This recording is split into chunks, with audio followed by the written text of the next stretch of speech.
7:51. Jiang Shangjin clenched his fists, squinted his eyes, and whispered, "Be careful." Han Jianshu found that her father's humility was a bleak scene that she had never seen in her life. It was even something that she could not imagine.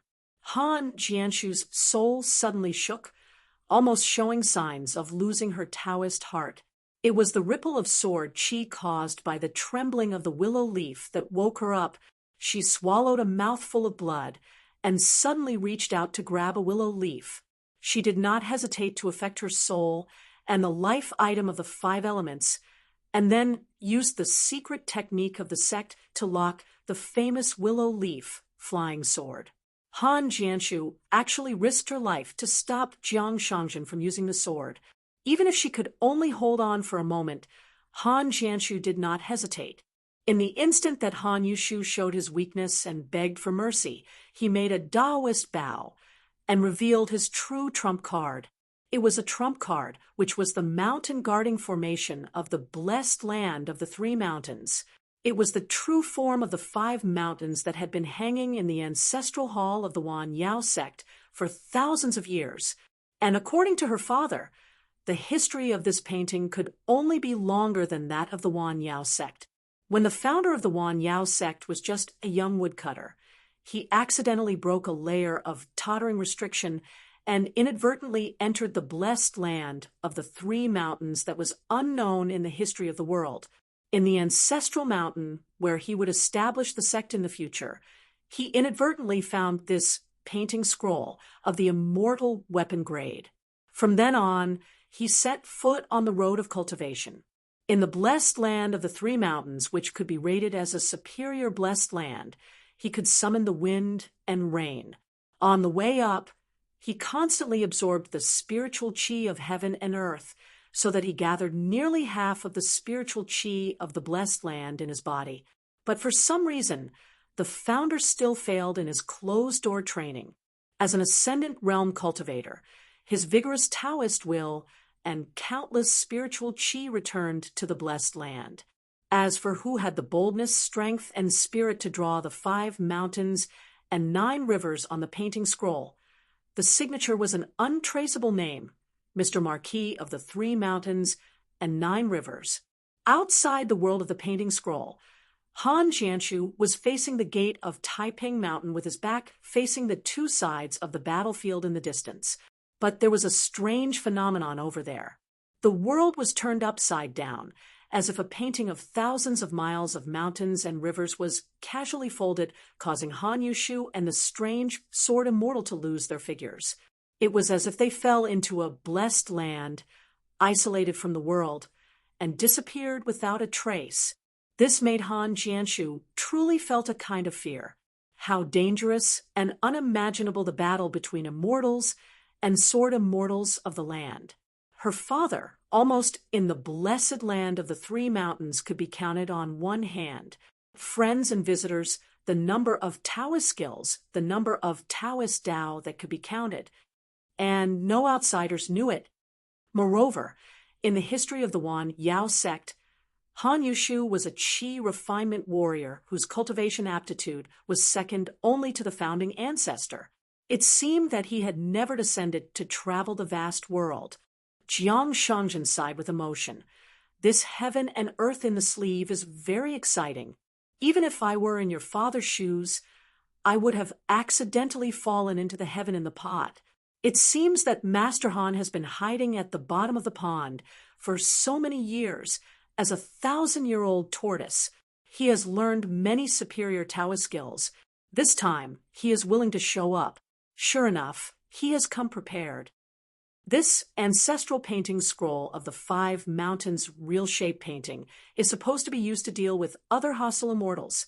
Jiang Shangjin smiled and bent down to pick up the wine pot by his feet. He took a sip of wine and had no intention of breaking the heaven and earth restriction formation with his sword. It seemed that he had no intention of helping Chun Pingan. Instead, he looked indifferent and said slowly to Han Jianshu, "I am not reminding you to be careful. There is no need. I am just reminding myself that I have to be careful of cultivators like Han Yushu for the rest of my life.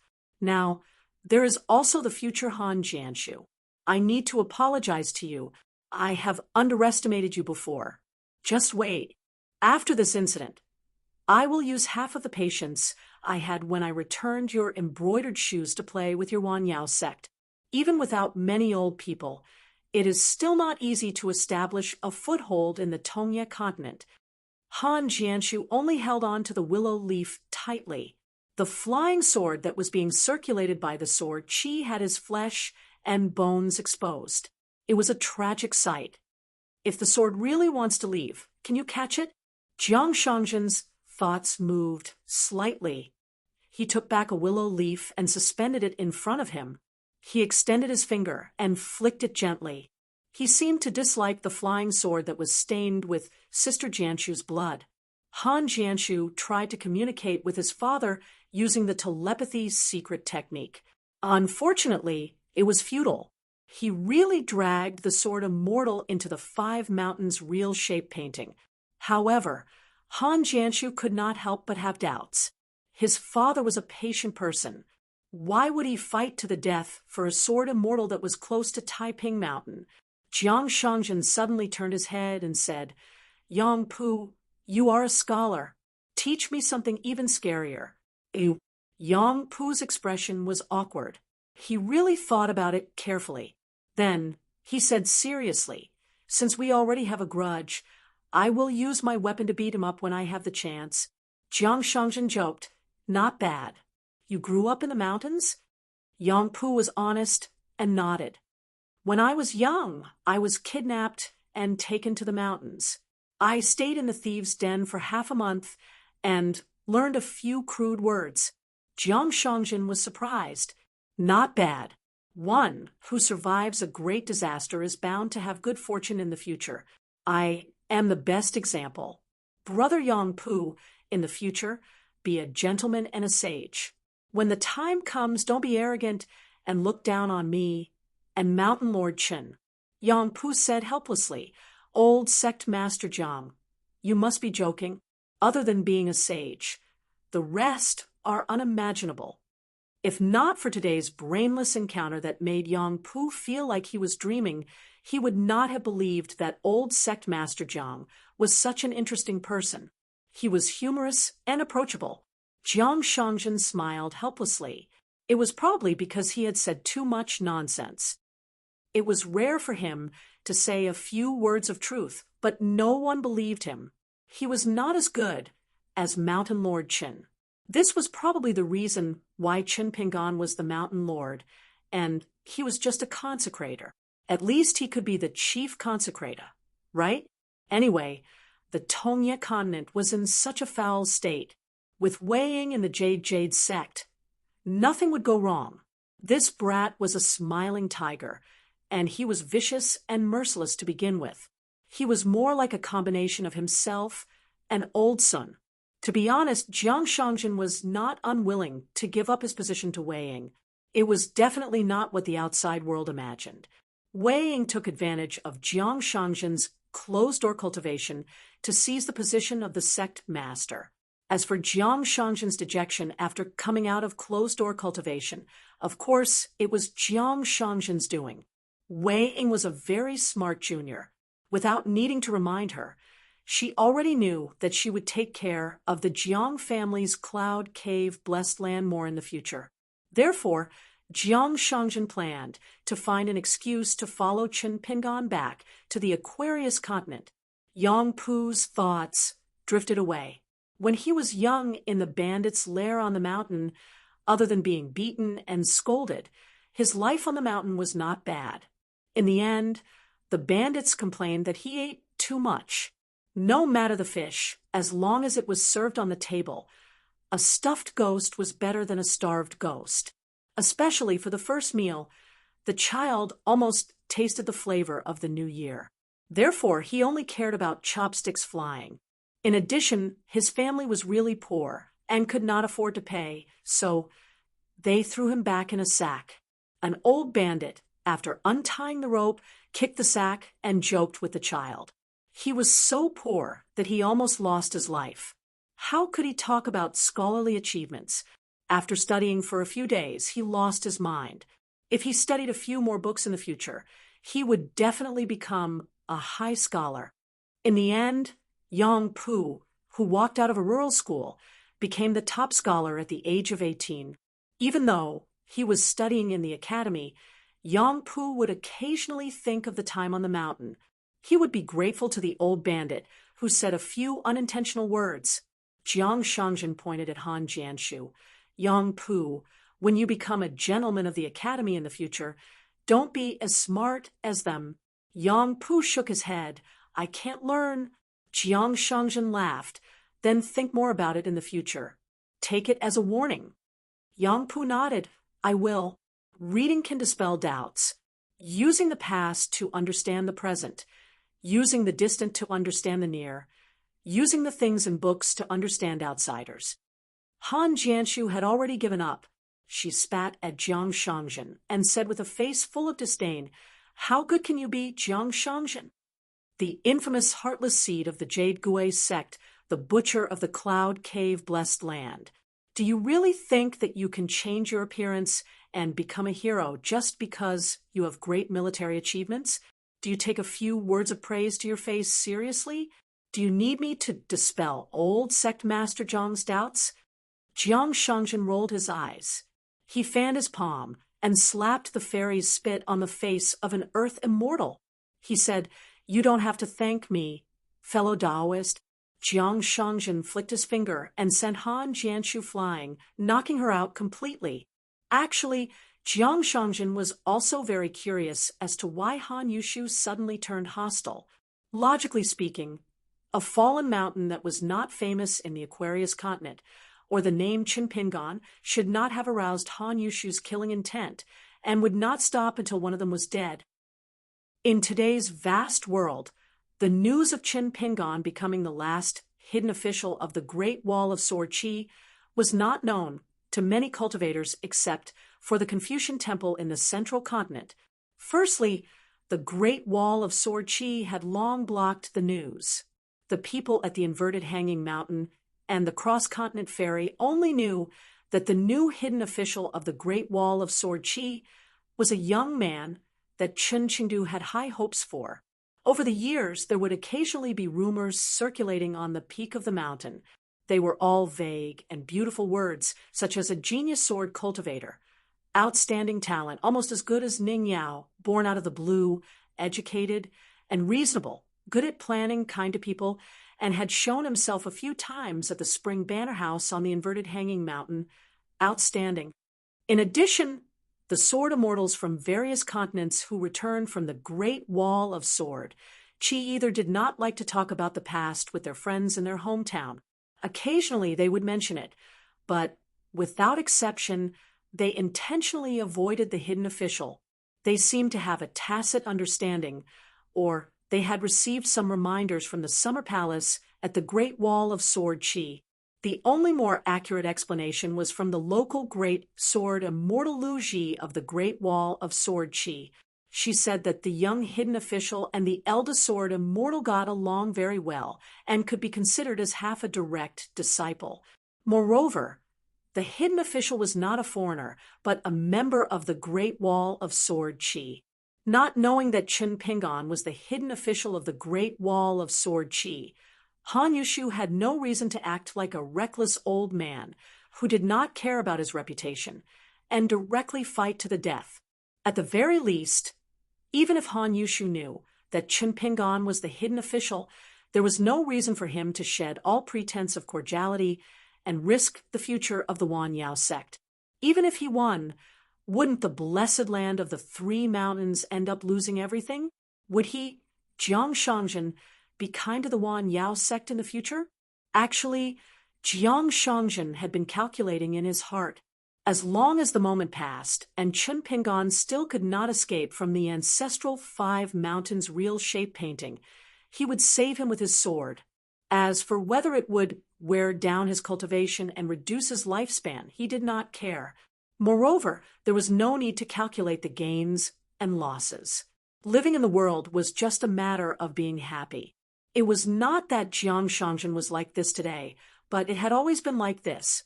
Just like what Han Yushu said, Jiang Shangzhen did not think that he was a hero. His reputation was bad, and he was a womanizer causing trouble everywhere. In the cloud cave-blessed land, he was even more tyrannical. He only knew how to fool around in the world and let down the hearts of countless people. Inside the painting world, Chun Pingan and Han Yushu were still hovering in their original positions. However, the 30 steps distance between them was an immortal's abhijna and the painting world, making it seem like they were at opposite ends of the world. Chun Pingan looked around his surroundings. Besides the talisman restriction from before, there was an even more vast and boundless painting, the heavens and the earth, that had trapped him. Within this painting, there were 5 ancient mountains that stood towering in the heavens and the earth. Besides that, there were also 9 rivers that flowed silently and 8 great rivers that rose and fell. It was a myriad of scenes and boundless Tao insight. Chun Pingan sighed and said with slight annoyance, "What is Taoist Han doing?"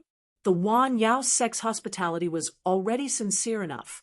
When I said that I wanted to challenge the Wan Yao sect, it was just a statement made in anger. Taoist Han, why do you have to move mountains and rivers? If you really tossed half of the Wan Yao sect over, we would have lost more than 100 grain rain coins before the fight even started. Who will compensate for that? Taoist Han, you've taken too big a step. When the dust settles and you want to turn back and find a way out for yourself, you won't be able to appease us with just Taoist Chen's sword skills are heavenly. Han Yushu's face was gloomy. He seemed to be even more annoyed than Chun Pingan. Chun Pingan, with your cultivation level, you could have ended today's matter peacefully. This immortal did not need his Een spirit to travel far away. His body was in a small world that he was the master of. The goddess that was previously hidden in the clouds was clearly an ancient deity like Master Yun. She was an illusion created by some kind of great Tao. At this moment, her figure was clearer and more stable. Her pair of golden eyes were pure. Her cloud block was as big as a hill. She was like the golden body of a cultivator. She held a small hammer and struck the clouds. Her ribbons fluttered. Every time she struck the cloud block, a sea of clouds would appear between the heavens and the earth. Lightning flashed and thunder roared. A golden thunder whip suddenly exploded from the sea of clouds. It changed its trajectory several times and crashed towards Chun Pingan. Chun Pingan didn't even attack. His fist will float out like a god spirit, protecting the area. Together with the goddess, they were like 2 ancient god spirits who had been reunited 10,000 years later. They were using the Tao of gods against the Tao of gods. When the lightning collided with the fist aura, it shattered with a loud bang. Golden rain began to fall around Chun Pingan. Thunderclouds surrounded Chun Pingan and formed a natural execution platform. There were a total of 12 gongs and drums on the cloud block. There were 12 cloud blocks that contained the true meaning of thunder and lightning. Then, each of the 12 thunderclouds had a long golden line that connected with the cloud block. Chun Pingan was still floating in the air. He stood where he was and allowed the 12 golden thunder to crash towards him. The deities beat the cloud block faster and faster, causing the 12 thunder whips that swept out from the thunderclouds to become more and more straight. There was no longer any gap between the casting of spells and skills. However, Chun Pingan still did not move. His fist will formed a complete circle, as if he was standing in a bright moon. Chun Pingan smiled and said, "Taoist Han, why don't you let this sister have her meal before beating the drum?" A green-robed sword immortal. Other than the 12 thunder bridges that were as thick as water, the rest were scattered thunder and lightning that intertwined like a net. Chun Pingan pressed his thumb on the narrow saber at his waist and gently pushed the saber out of the scabbard for a few inches. Then he slowly pressed the saber back into the scabbard. He seemed to be very bored. He clicked his tongue and said, "Luckily, this goddess of Si Yun has lost her consciousness. Otherwise, she would have dared to go against her superior. This kind of rebellious behavior is against the rules of heaven. Her ending will be very tragic. Han Yushu sneered and said, "Go against her superior? Who do you think you are?" A ray of dark green saber light flashed through the gaps between the thunder and lightning. Chun Pingon finally drew his saber out of the scabbard. With a casual slash, the saber green glow fell to the ground. The saber green glow paused 1,000 feet away and then disappeared in a flash. Chun Pingon turned his body sideways and used his narrow saber to block in front of him. The green glow saber first broke through the majestic fist intent that was as bright as the moon and hit the saber. Chun Pingon took a step back and, at the same time, raised his arm and sent the saber out of his body. A mountain hung upside down like a huge flying sword. Chun Pingon held the saber in his right hand and clenched his left hand into a fist. He punched towards the mountain that was pressing down on him. The mountain collapsed, and the earth cracked. Another 4 mountains fell one after another. The sword tip was pointed directly at Chun Pingon. Han Yushu smiled and said, "Does this count as asking for Daoist Chen's sword?" Chun Pingon punched out 2 more times. Every time he punched out, he shattered a mountain, and his body fell by more than 10 feet. However, Chun Pingon still had the mood to speak leisurely. "Why, Daoist Han wants to confirm my martial arts realm? Daoist Chun has reminded me." Han Yushu made a series of hand gestures. Where Chun Pingon stood, the spiritual energy of the mountains and rivers disappeared. Not only that, the spiritual energy of the 2 heaven and earth restriction formations, along with the fate of the mountains and rivers, were all swallowed into Han Yushu's stomach. It was obvious that he wanted to strip the heaven and earth into a place that Qi cultivators feared the most. Han Yushu then took this opportunity to absorb spiritual energy and wait for action. He could not only exhaust Chun Pingon's spiritual energy, but also allow himself to fight for a long time and use more of the 3 mountains blessed lands Abhijna and spells, killing 2 birds with 1 stone. Bai was also in the battle at the Fuyao continent.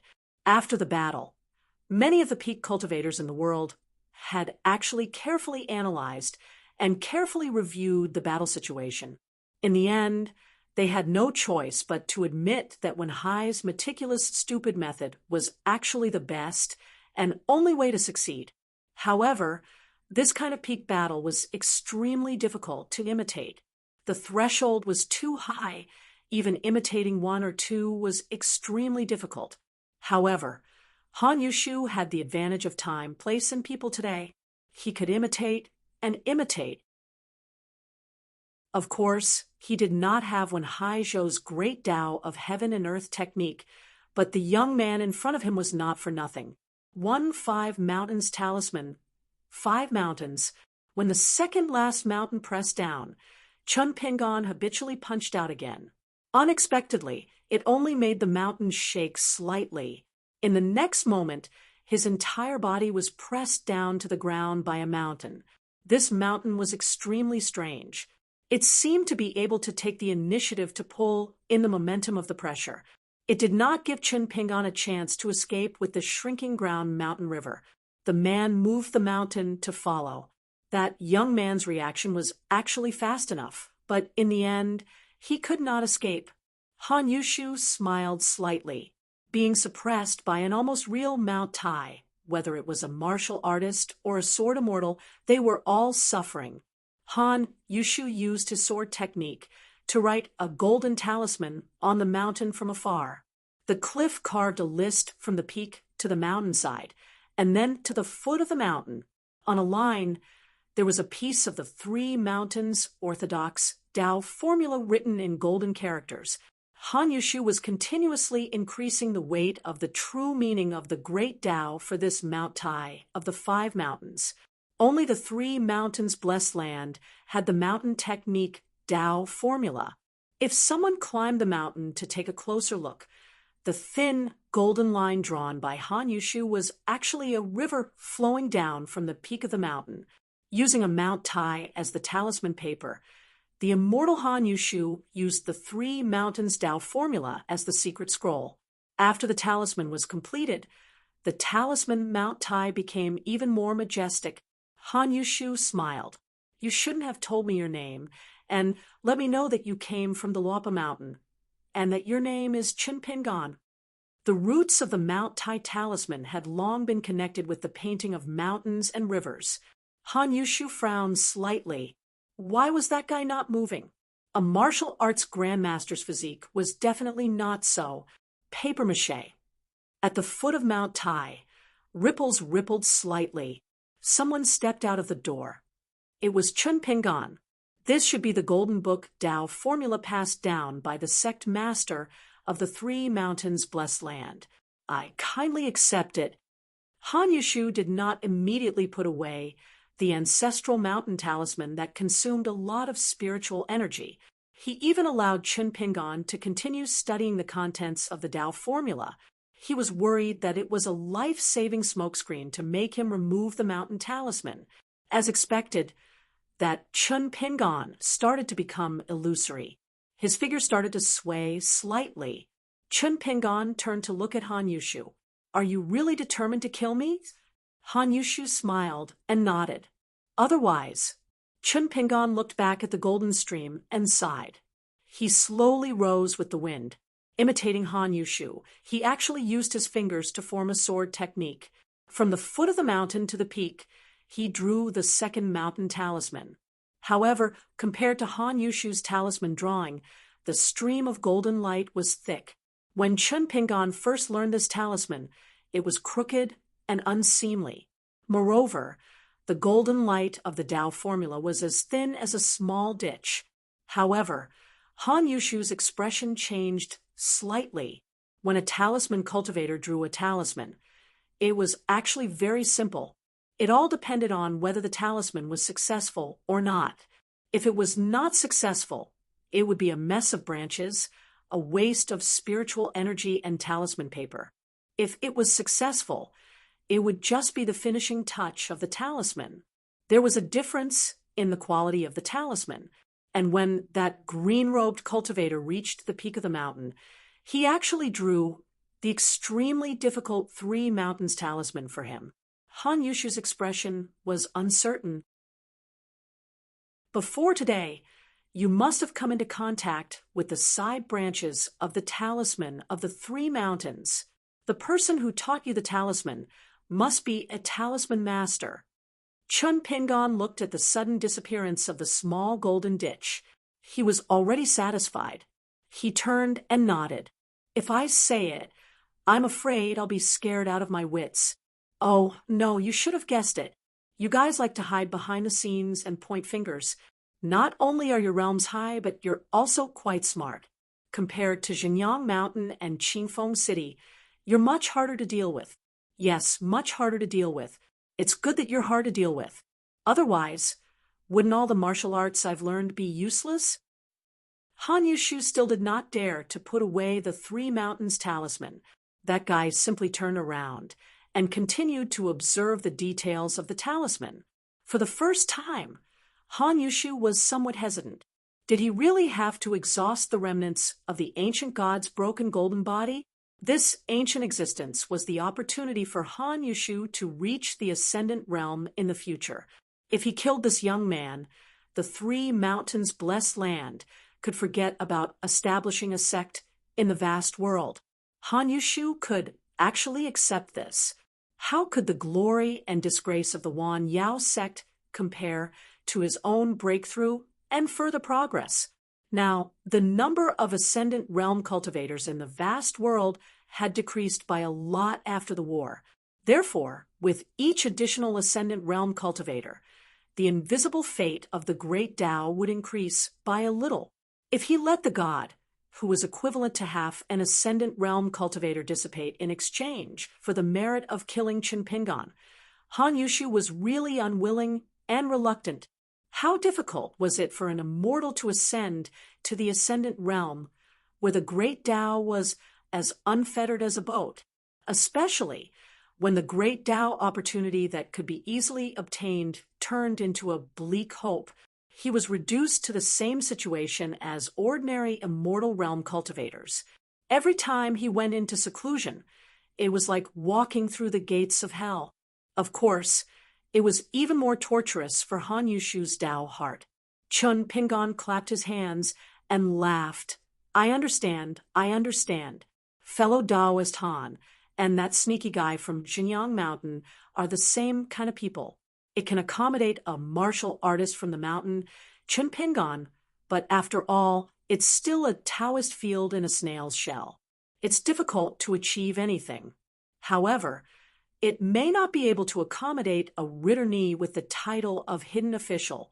You're worried that I'll settle the score with you later. When you pull out a radish, you'll bring mud with you. If one day you're wiped out by me, wouldn't you be capsized in the gutter? Fellow Taoist Han, am I right? Han Yushu's expression returned to normal since things have come to this. Fellow Taoist Chen, don't try to sound me out with words. It's meaningless. Chun Pingon smiled and said, if guarding the big and small heaven and earth can allow fellow Taoist Han to advance by one realm and fight against the enemy with the ascendant realm, I'll immediately admit defeat and apologize. After all, I'll spend money to ensure my safety. Han Yushu's expression was playful. He said slowly, not only can the dead not be solved, but you don't have to spend a single coin. Chun Pingon continued, as long as I join you? Han Yushu laughed and said, as expected of the hidden official of the Great Wall of Sword Chi, Han Yushu finally removed that Mount Tai. At the bottom of Mount Tai, there was a Chun Pingon with a dusty face sitting up. He laughed loudly, and his figure flashed. Chun Pingon, who was hovering in the wind, was about to shrink the mountains and rivers, trying to meet up with that person halfway. Mount Tai appeared out of thin air again and crashed to the ground. Chun Pingon stopped in his tracks and said helplessly, All right, I'll stop teasing fellow Taoist Han. With a snap of his fingers, a natal flying sword brought some ripples and returned to his natal aperture acupoint. Han Yushu's eyes were shining. He sighed and said, Great creation, great creation. No wonder you can be the hidden official of the Great Wall of Sword Chi. As expected, you've nurtured 2 natal flying swords, and each has its own supernatural power. The previous one can transform into thousands of swords, and this one can quietly create a small heaven and earth with the powers of the 2 flying swords accumulated. You'll really be invincible in the same realm. There's still a chance. Interesting. Just like the sword cultivator Lu Kai, who is also one of the 10 young people, his 2 natal flying swords, Load of Mind, and immediately seemed to be able to restrain the hidden official's 2 swords? No matter. As long as the hidden official is willing to sincerely join our camp, we'll first resolve today's deadlock. This deadlock that's enough to put people on tenterhooks will definitely be resolved. I'm not afraid of being reasonable. Everything can be discussed. This has always been my motto in the pugilistic world. Chun Pingon nodded and walked up to the sky step by step. He glanced at the ancient deity with the figure of a woman and retracted his gaze. He smiled and said, No wonder fellow Taoist Han would act so recklessly. It turns out that you want to win big in the gamble. As long as you rope me in, not only will you become friends with Luo Pamountain, at least half of the incense that the Great Wall of Sword Chi left in the vast world will be yours to use. Han Yushu clasped his hands behind his back and held the 2 scroll paintings that were stacked together. The eyes of this immortal of the 1,000 Jade sect were full of undisguised admiration. Chun Pingon, you're too strange. After becoming the hidden official of the Great Wall of Sword Chi, the Inverted Mountain, and the Cross-Continent Ferry had countless tricks of deception. It was a mess, and no one knew where to start. Even we spent a lot of effort and could only carefully gather intelligence from all sides. It wasn't until the last few years that we were able to confirm your true identity. No wonder some people said that Chun Pingon of Luo Mountain Surviving in the Pearl Grotto heaven was not scary. Becoming the hidden official of the Great Wall of Sword Chi was not scary. And becoming one of the top 10 young people was not scary. The only scary thing was how Chun Pingon of Luopa Mountain of the Aquarius continent could become the Chun Pingon of the Great Wall of Sword Chi step by step. Luck, opportunity, fate, brain, temperament. It seems that all of these things added together, and there was no mistake in all of them to become who you are today. Chun Pingon, do you really think I don't know that you reached the end of the Peak Realm from the Peak Realm? I just pretended not to know before. The hidden official on the list is unmistakably at the Martial Ninth Realm. The reason why I am so patient with you is that I sincerely hope that from today onwards I can call you fellow Daoist Chun, and you call me fellow Daoist Han. These are all sincere words from the bottom of my heart, and we are both worthy of the same name. You can rest assured that with your wisdom and status, it won't be long before I need to sincerely call you Senior Chun or Great Sword Immortal Chun. Ooh, Chun Pingon asked doubtfully. Fellow Daoist Han, have you not thought about what if we don't come to an agreement? And what if I escape again? Don't you know that I can return to the vast world alive is just a what if? In the eyes of you outsiders, I am the best at avoiding what if in my life, but at the same time, becoming some what if. Han Yushu smiled and said, I have my own ways to entertain the hidden official. There are absolutely no mistakes. It's just spending money to avoid disasters, just in case. Could it be that the hidden official who has a high position at such a young age only thinks that he is the only one in the world who can deal with what if? Chun Pingon chuckled and digressed. The last time I returned to my hometown from the Great Wall of Sword Chi, I once had a friend who spoke drunkenly after drinking. But at that time, my two good friends were not good at drinking. One probably couldn't remember what he said. The other was sleeping soundly on the table and didn't listen. That friend of mine said that the Great Wall of Sword Chi is a place where kindness and hatred are distinguished, a home for revenge, and definitely not a place to hide evil. Han Yushu sneered and said, the hidden official's meaning is that there is no room for discussion? Chun Pingon nodded and said, fellow Daoist Han's mouth is full of shit. Fortunately, we brothers were far away, so it didn't splash all over me. Han Yushu sighed. Then don't blame me for killing you, but it's a pity for the ancestral property of the Wan Yao sect. In that case, he could only find another way to establish his own sect. The repercussions of killing Chun Pingon were too great. Such a big mess. Maybe it was just to clean up so that he could change his face in the future and reappear in some continent of the vast world. Then he would waste half of the credit of killing the hidden official. As for the Wan Yao sect and the blessed land of the Three Mountains, needless to say, they could only continue to be in seclusion for at least a few hundred years. As Han Yushu spoke, his fingers twirled the scroll behind him, and his robe sleeves fluttered. It was obvious that Han Yushu's current actions, even if he was in the immortal realm, even if he was in the two big and small worlds where he served as the heaven, was still not easy. Because it was a great magical power to reverse the flow of the long river of time. After this, the hidden official, who had only returned to the vast world after so many years, would have to face an immortal and half an ascendant realm alone, relying on the physique of a martial artist and 2 flying swords. After a moment, Han Yushu looked at the young man who seemed to be in a trance, and his expression was complicated. Young, too young, so young that it really made others jealous. Time flowed backward, and the two stood facing each other again in the distance.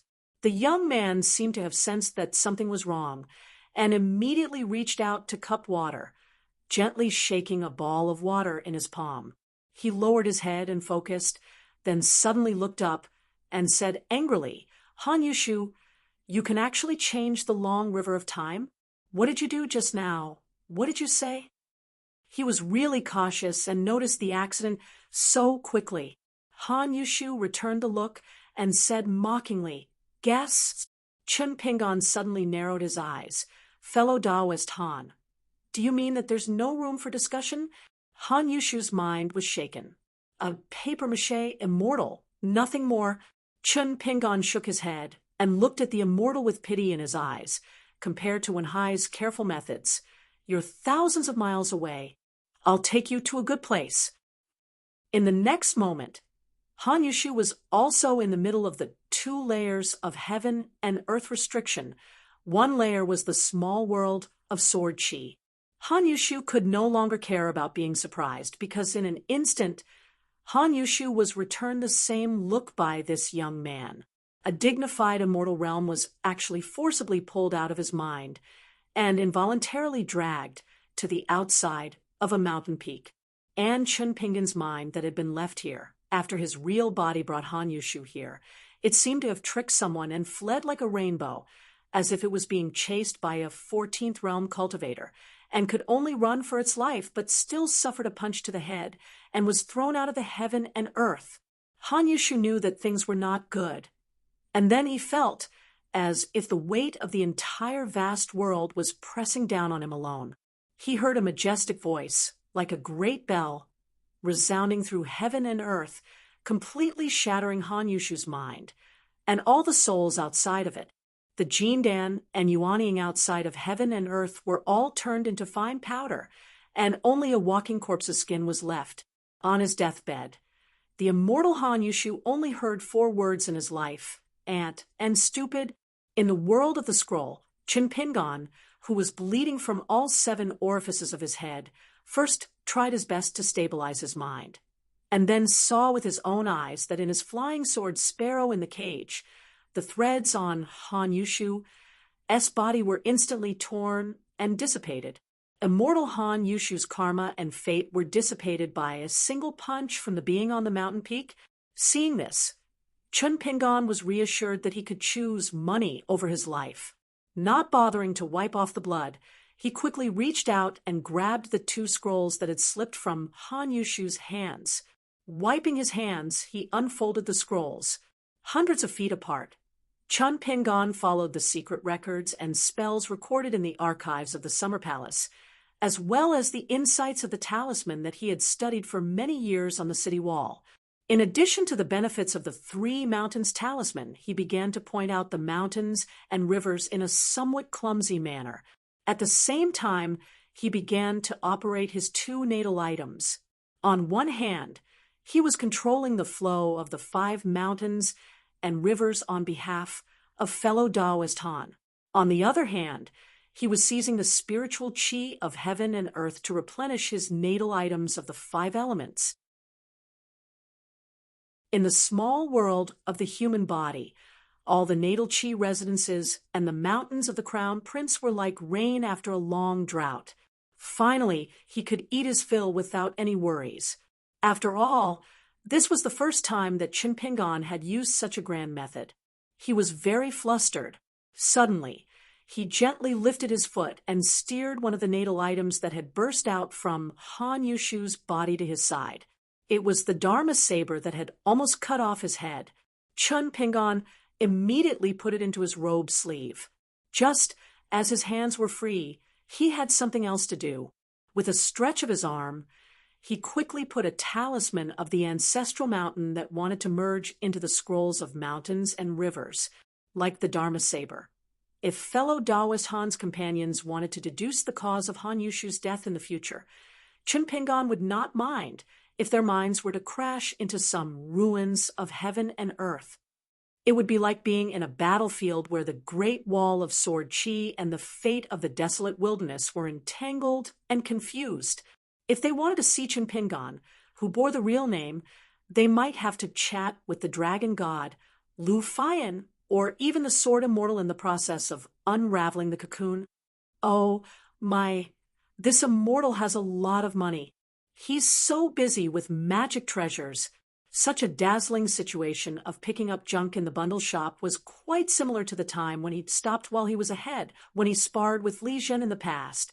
It was a pity that immortal Han's item, which was right in front of him, was destroyed along with his 7 or 8 natal items which glowed with precious light and were of extremely high quality. It was a pity that immortal Han's soul, golden core, and nascent soul were all shattered. Not a single one of them was left behind. In the end, the goodies should not be allowed to flow into the fields of others. It turned into the spiritual chi of heaven and earth. In any case, just like the Grand Mountain, it was left behind in the painting. As for the cloud block, the Dharma saber, the 2 mountain and river talismans of the ancestral mountain of the myriad jade sect, and the purple gourd that nourished the true samadhi fire, they were already in Chunpingan's robe sleeve. He still did not dare to put them in the things close to him, let alone put them in the flying sword 15. It would be a waste if he did not use the heaven and earth in the sleeve. It was worthy of being the first natal magical ability of the bundle shop. Chunpingan's shoulder suddenly tilted. He complained that the sleeve was really heavy. He could not help but sigh. The more of these paper immortals, the better. As for why the existence on the mountain peak left Han Yushu's skin behind, Chunpingan did not need to guess to know the reason. It was a promise after the other party heard the answer. However, Chunpingan's previous request was for him to bear the fist of the 11th realm. Of course, he could not die. He could not die under that fist, nor could he delay the battle and die under Han Yushu's spell. The existence on the mountain peak agreed to this matter. Otherwise, as long as the mountain peak had the intention to close the door and not accept guests, Chunpingan was afraid that even if he was an ascendant realm cultivator, he would not be able to bring Han Yushu's mind to the mountain peak. As for why the fist of the 11th realm was called, martial artists of the ultimate realm would know at a glance. Because the current Han Yushu himself was a fist manual, Chunpingan killed 2 birds with 1 stone. Over at Taiping Mountain, when Jiang Shangjin was about to get up, he heard a voice. He immediately sat back down on the steps and flicked his finger. He listened to the scoundrel, the wise mountain master's orders, and woke Han Jianshu up. Then he was not in a hurry to catch up with her. Jiang Shangjin then fixed the souls of the 2 earth immortals. If the 2 rough men heard some private conversations with Sister Jianshu in her room, wouldn't it spoil the mood?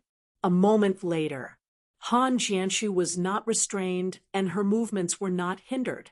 However, she still did not dare to move. She became more and more worried. After getting up, her back faced Taiping Mountain. She did not know the result of the battle between the immortals and the sword immortals. After about half an incense stick's worth of time, a saber-wielding figure charged straight through the heaven and earth restriction from the sky. His entire body fiercely slammed into the ground. The momentum was so great that it was like an earth bull flipping its back, to the extent that the saber in that person's hand fell to another place. Han Jianshu was relieved. However, her thoughts and words were all in vain. She still could not find her father. Jiang Shangjin immediately stood up. A willow leaf hovered near the big pit, as if it was protecting the path. Dressed in a green robe and covered in blood, he staggered out of the big pit. He kept his saber and raised his arm, wiping his face carelessly. With a tap of his toes, he shrank the mountains and rivers and directly arrived at the mountain gate. Jiang Shangjin's expression was solemn. He asked, "Han Yushu?" Chunpingan nodded and said, in the end, he did not bear to let go of the painting of 5 sacred mountains and completely reduced it to a pile of ruins. Otherwise, there would be a fight. Jiang Shangjin nodded and asked, "Where is he?" Jiang Shangjin was actually very curious. Chunpingan's painting of heaven and earth move was most likely Chunpingan's finishing move. This meant that Han Yushu definitely did not gain any advantage. However, Chunpingan's head was severely injured, and his chi refinement warrior's chi cavities were trembling nonstop. It could not be faked. Our mountain lord Chun was indeed severely injured. Then why did Han Yushu disappear without a trace? If it was said that Chunpingan killed this person, Jiang Shangzhen really did not dare to believe it. According to common sense, once the painting of 5 sacred mountains was used, Han Yushu would be in an invincible position. Damn it, this Jiang Shangzhen's acting was really good. Back then, why did he agree to become a consecrator of Luopa Mountain? It would easily spoil the simplicity of Luopa Mountain. In the future, he especially had to keep Chao Qinglang away from him.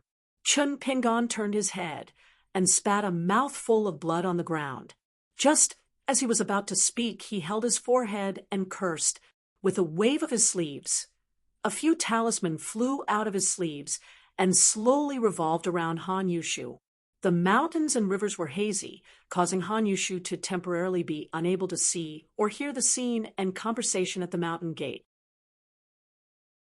If she dared to use the mountain view Abhijna under the eyes of the 2 sword immortals, perhaps this sword immortal senior surnamed Chun would not mind using her head as bait. Chun Pingon sat on the steps and said softly, "Let's not talk about him first. I need to hurry and heal my injuries. If you were not here, I would have died today. Damn the 1,000 Jade sect. Immortal Han Yushu, I will remember this. Han Yushu is most likely hiding in the dark. Sovereign Jiang, help me keep an eye on him. If you can get rid of him, then do it. Later on, you can push this rotten debt to me.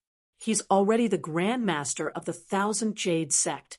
I have a backer, and I have more than one senior in the sect. Last time, when my good friend Huaiqian was in trouble in the North Continent, I laughed at him for being too careless.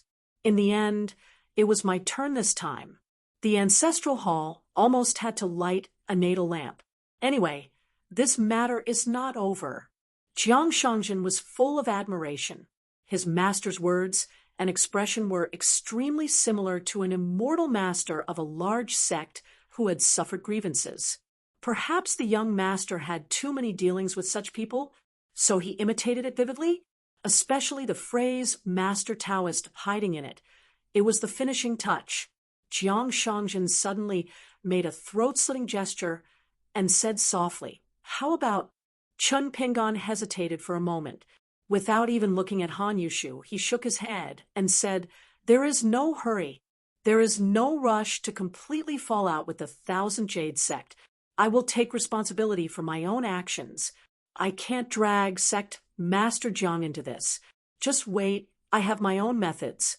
Without using my sword, I will swagger to the blessed land of the 3 mountains and make the father and daughter obediently kowtow and admit their mistakes." While speaking, Chun Pingon had been chatting with Jiang Shangzhen in his mind. He was very calm and composed, but every word he said caused Jiang Shangzhen to be shocked. "Han Yushu is already dead. He can't be more dead. Most of the treasures of the immortals have been taken by me. I didn't kill him with my own hands, so I can't do it. There is only a chance if I exchange my life for a drop in realm. The reason why I could kill him was because of a trick. I can't say more about the specific reason. I can only tell you one thing. It was the first time I brought an outsider with me to the time scroll. In addition, I suffered a punch equivalent to the 11th realm, so I was seriously injured. The injury is real, but it doesn't matter. It's a good thing." During that trip, I returned to my original place and went upstream along the long river of time. This was just following the original path that still existed. I brought along Han Yushu's mind, but it almost made me lose my mind. This kind of thing, before ascending to the Ascendant Realm, it's really, don't do it if you can. Han Yushu's death was extremely hidden. I dare not say that no one in the whole world knows about it, but certainly no one will notice it in the near future. Han Yushu's own 2 small worlds, plus the natal magical power of my flying sword, is another world. It is enough to hide the mysteries of heaven for many years. Moreover, I have a big meeting gift waiting for an Ascendant Realm cultivator to come and collect it. So when the other party understands the mysteries of heaven, I will sense it. At least I know. It's about time for both parties to meet and have a chat. Yang Pu suddenly whispered, "Seniors, that Han Jianshu seems to be peeping at your conversation because the Sword Immortal Senior Chen was seriously injured. He didn't speak to old Lord Jiang telepathically. So Yang Pu noticed that Han Jianshu had been staring at them.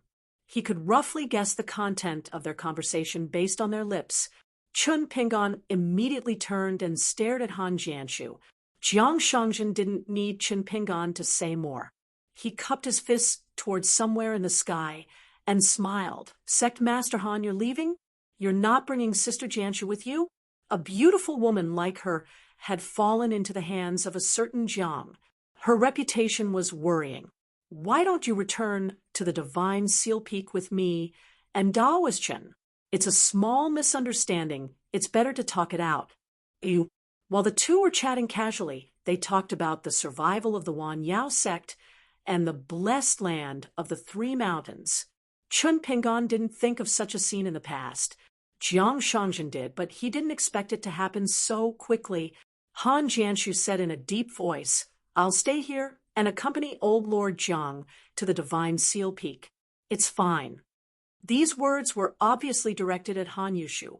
Although Han Jianshu still couldn't find any traces of his father, Han Jianshu wasn't too surprised.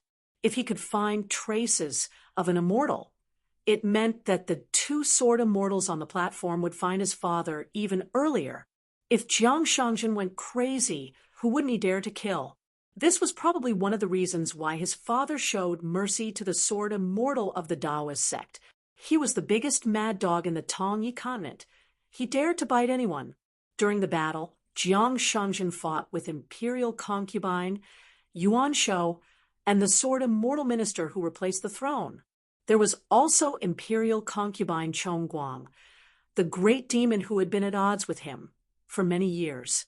This great demon also rose to the high position of imperial concubine in the wilderness in the later stages of the battle. What truly left Han Jianshu fearful was the words of the Daoist sword immortal after the battle ended. He had chosen to address Jiang Shangjin as Sect Master Jiang. Furthermore, Jiang Shangjin had previously addressed him as his friend and brother. This was even more troublesome than the Lord Daoist. This was because it was obvious that one statement was somewhat unfamiliar, while the other was slightly fawning. This meant that the Daoist sword immortal with the surname Chen was from a sect that was definitely a prominent existence that was even more massive than the Jade sect. But that Luapa Mountain? Chun Pingon? Han Jianshu suddenly fainted again and was forced into a mysterious state where his body and mind were motionless.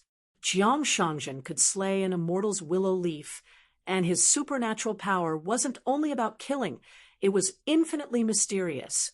It was a pity that most of Jiang Shangjin's enemies couldn't open their mouths to tell others about the strange supernatural power of that willow leaf. Why was Jiang Shangjin so afraid of the White Emperor City Lord? And the degree of his fear far exceeded that of the great heavenly master of Mount Longhu. Naturally, it was because Jiang Shangjin and Zheng Juzhong were on the same side in a certain matter, and Jiang Shangjin admitted that he was inferior and was a junior. Jiang Shangjin first took the initiative to stabilize Han Jianshu's mind and soul, and then said telepathically, Luapa Mountain's Chun Pingon has said this. Han Jianshu is a little stupid, but he's not so stupid that he can't be saved. He will eventually come to his senses. So, there's a little trouble. Shall I help you solve it? Chun Pingon laughed. Otherwise, I was waiting for you to say that. If it's done, the chief consecrator can be discussed. Jiang Shangjin said, You are the mountain lord who will be the chief consecrator. Isn't it just a matter of a word? Chun Pingon couldn't help but laugh and scold. *T. My Luapa Mountain isn't a place where one person has the final say. Jiang Shangjin threw over a pot of wine. While Sister Jianshu is sleeping soundly, let's drink a pot first. Han Yushu and Han Jianshu, the father and daughter of the 5 realms, met the mountain lord consecrators Chun Pingon and Jiang Shangjin. They really did not burn incense or turn over the almanac. Therefore, to cultivate on the mountain, one had to cultivate the heart, and experience the mortal world was a must.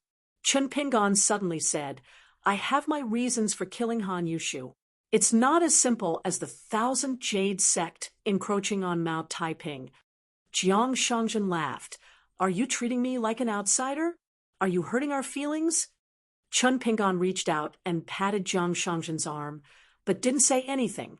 Jiang Shangjin patted the back of Chun Pingon's hand and smiled.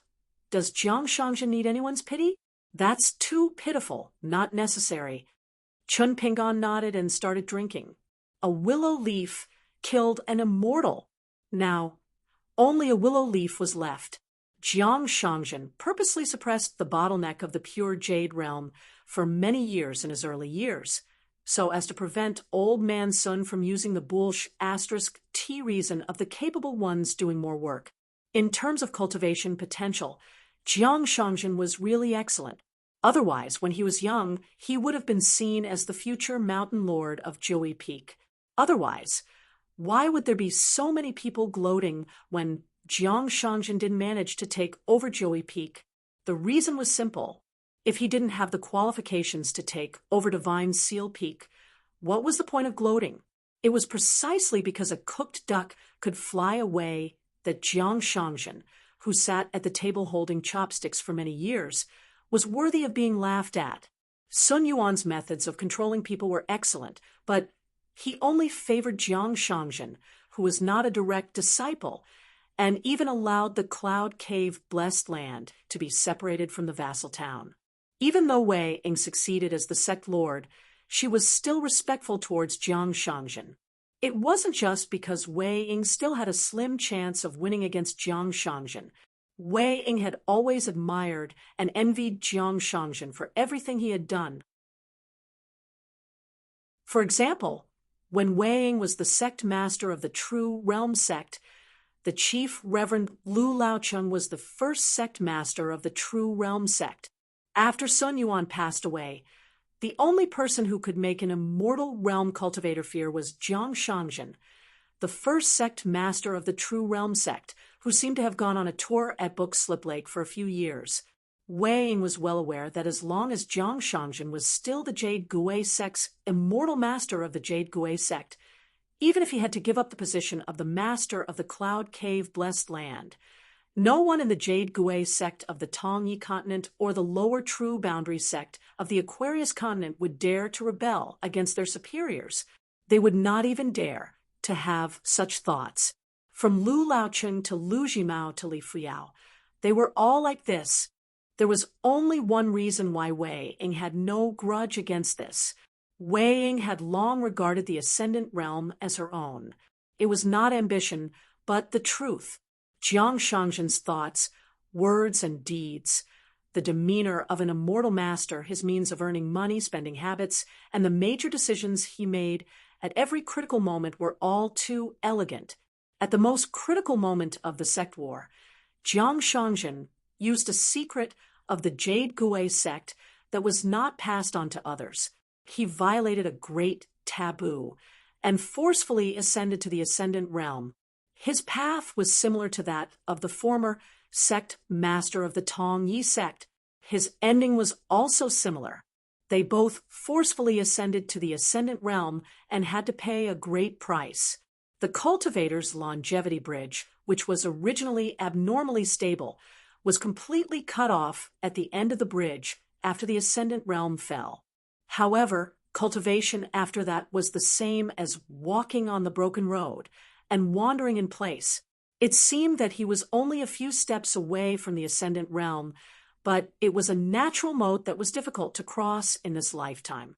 Therefore, when the overall situation was set, Jiang Shangjin retreated successfully and rarely appeared in the Jade Gui sect. Firstly, Jiang Shangjin indeed needed to go into seclusion to heal his injuries. Secondly, just like how Jiang Shangjin mocked himself that he would be dissatisfied even if he had been in charge for 3 years, the current situation in the Tongyi continent was very chaotic. It was no longer the kind of situation where both sides revealed their identities and fought to the death. Instead, it was the kind of situation where the storm had settled, and the people who survived the disaster met again in the Jianghu They were full of smiles, and when they bowed with their hands folded, there was a flash of a blade hidden in their sleeves. Otherwise, it would be the likes of the immortal Han Yushu who hid behind the scenes and plotted against each other. Over the years, there were many immortal masters from the Tongyi continent who were guests at the Divine Seal Peak. They admired the Lord Zhang's heroic spirit and lamented the immortal Zhang's experience of the Ascendant Realm. When they turned around and drank with their own people, they would chat and laugh from ear to ear. It was easy to waste the wine. However, Jiang Shangjin did not feel aggrieved. Jiang Shangjin was the most self-aware. On his path of cultivation, he often laughed at others. Whenever he had the opportunity, he would openly hold a banquet to celebrate. Back then, the Ascendant Realm cultivator from the Tongyi continent, Du Mao, was able to become the ancestor of the Jade Gui sect's resurgence. Wasn't it all because of Jiang Shangjin's contribution in hosting a banquet on the Sea of Clouds in the territory of the Tongyi sect? Moreover, he did not know how the mountains and rivers of the continent were in the eyes of others. Anyway, Jiang Shangjin really could not bear to look at it for a few more times. Thousands of miles of mountains and rivers were like a broken chess piece. His heart was filled with sorrow. One should know that when Jiang Shangjin was running around to accumulate military merits, he seriously looked at the mountains and rivers of the continent. Even if he looked back now, what else could he do? There were ruins everywhere, countless deserted tombs, and unburied corpses were still everywhere on the mountain. And at the foot of the mountain, could he bear to look at this Taiping mountain? Chun Pingon cleaned up his face and said, "Don't be discouraged. Otherwise, you won't be the Jiang Shangjin I know. For example, I relied on falling more than 10 times, and my Jindan was broken again and again, to reach the peak of the mountain with great difficulty. Just take it as me nagging. You probably don't need me to comfort you." Jiang Shangjin looked up at the sky. Of course, from the first day I climbed the mountain to cultivate, I regarded the Ascendant Realm as something in my hands. Therefore, I have never cultivated seriously like these years. He turned his head and lightly clinked his wine pot with chinpingans. After drinking, Jiang Shangjin wiped his mouth and looked into the distance. He smiled and said, "If I didn't receive your flying sword message, even if the great celestial master of Mount Longhu came again, I might not be willing to meet him. Originally, I wanted to recuperate and go on a mountain trip. I wanted to play chess with Xiaoya and find Su Jun with my sword." Chun Pingon stood up and said, "I'll go up the mountain by myself first." Jiang Shangjin waved his hand. "Don't disturb me from having fun with Sister Jiang Shu." After Chun Pingon climbed the mountain, Jiang Shangjin looked at the female cultivator of the upper 5 realms who was about to be unheard of Luo Po Mountain Chun Pingon. They hadn't seen each other for many years. Her realm was high, and she was not cute anymore. When he first saw her, she was still a girl with a hint of sadness. She wanted to run away from home, but did not dare to. Her face was rosy and her eyes were charming. Her body also carried the fragrance of plants that had lived in the mountains for a long time. When she was cute, she was really cute. When she was no longer cute, she was really not cute at all. Jiang Shangjin stood up and stretched. The sky was high and the ground was wide. He felt refreshed.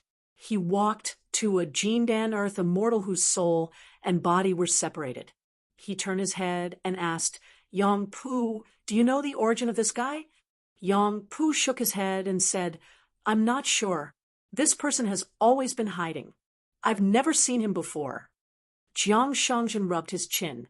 The ruins of Taiping Mountain, the mountains and rivers were broken, and the spiritual energy was scattered. There was almost no fate to speak of. In fact, for a large sect like the Yugui sect, if one did not talk about morality, it was also a relatively weak existence. However, it was the first choice for sects like the Wan Yao sect and the Golden Peak Temple. This was because it was not as grand as it used to be. Taiping Mountain was still Taiping Mountain. Its territory spanned thousands of miles. As long as it was operated properly, even if it was a ready-made one, it was a feng shui treasure land worth a few thousand grains of rice rain money to any sect. If it was operated properly and enough money was spent, in at most 200 to 300 years, the ancestral temples would be built. Mountains and rivers deities of all sizes would be sculpted into golden bodies and enter the ancestral temples, layers upon layers of condensation. Gathering and binding the fate of the mountains and rivers would be the location of one of the few sects in the Tongya continent. However, it was impossible to truly return to the glory days of the past. The reason was simple. Even if the mountains and rivers were still the same, the people were already old friends of the past. After all, if any cultivator came here to cultivate in groups, they would not be the cultivator of Taiping Mountain who cultivated in the past. Little Longqiu received the orders of the patriarchs of the Central Plains. She came here for the remnant Tao aura of the ancient mirror. She might not succeed, but she could try her luck. If she could really take over the territory of Taiping Mountain, of course it would be better. The Golden Peak Temple planned to do so.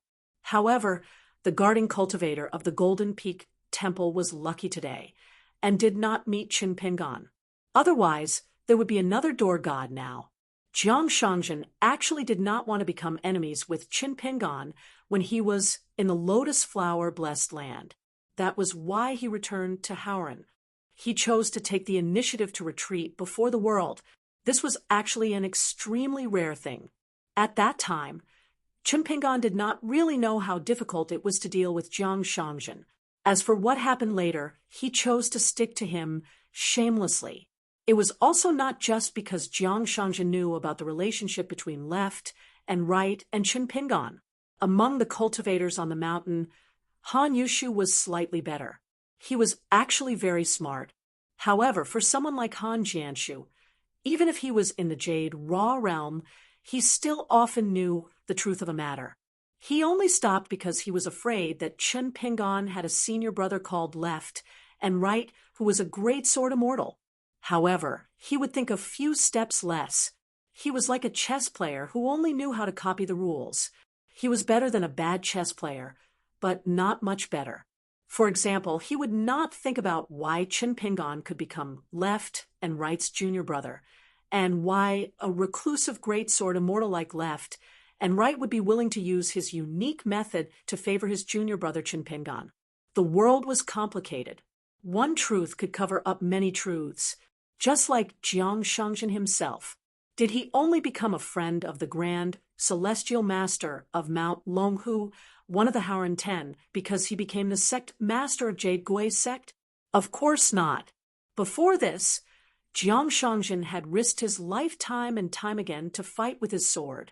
Therefore, even if Wei Ying was the sect master for another 1,000 years, as long as Jiang Shangjin was not on the Divine Seal Peak, the Grand Celestial Master would never set foot on the Divine Seal Peak. Once Jiang Shangjin was forced to leave Jade Gui's sect, the Celestial Master's residence of Mount Longhu would even have a better impression of the entire Jade Gui sect. Fortunately, Wei Ying was very clear about these small matters and did not hold any grudges. This was also the reason why Jiang Shangjin was relieved to let Wei Ying take over Jade Gui sect. Jiang Shangjin suddenly smiled and said, "Yang Pu, when you become a gentleman one day, or when I return to the Ascendant Realm, we can invite Mountain Lord Qin and have a good drink together. You can choose the place. Even the Dafu Academy is not a problem." In the past, Jiang Shangjin was not very willing to be polite with a little fool like Yang Pu. At most, he would not bully him. However, in order to get the position of chief consecrator, Jiang Shangjin was willing to cut off a chicken's head and burn yellow paper with Yang Pu, let alone have a drink with him. Yang Pu stood up and bowed. This junior is very happy.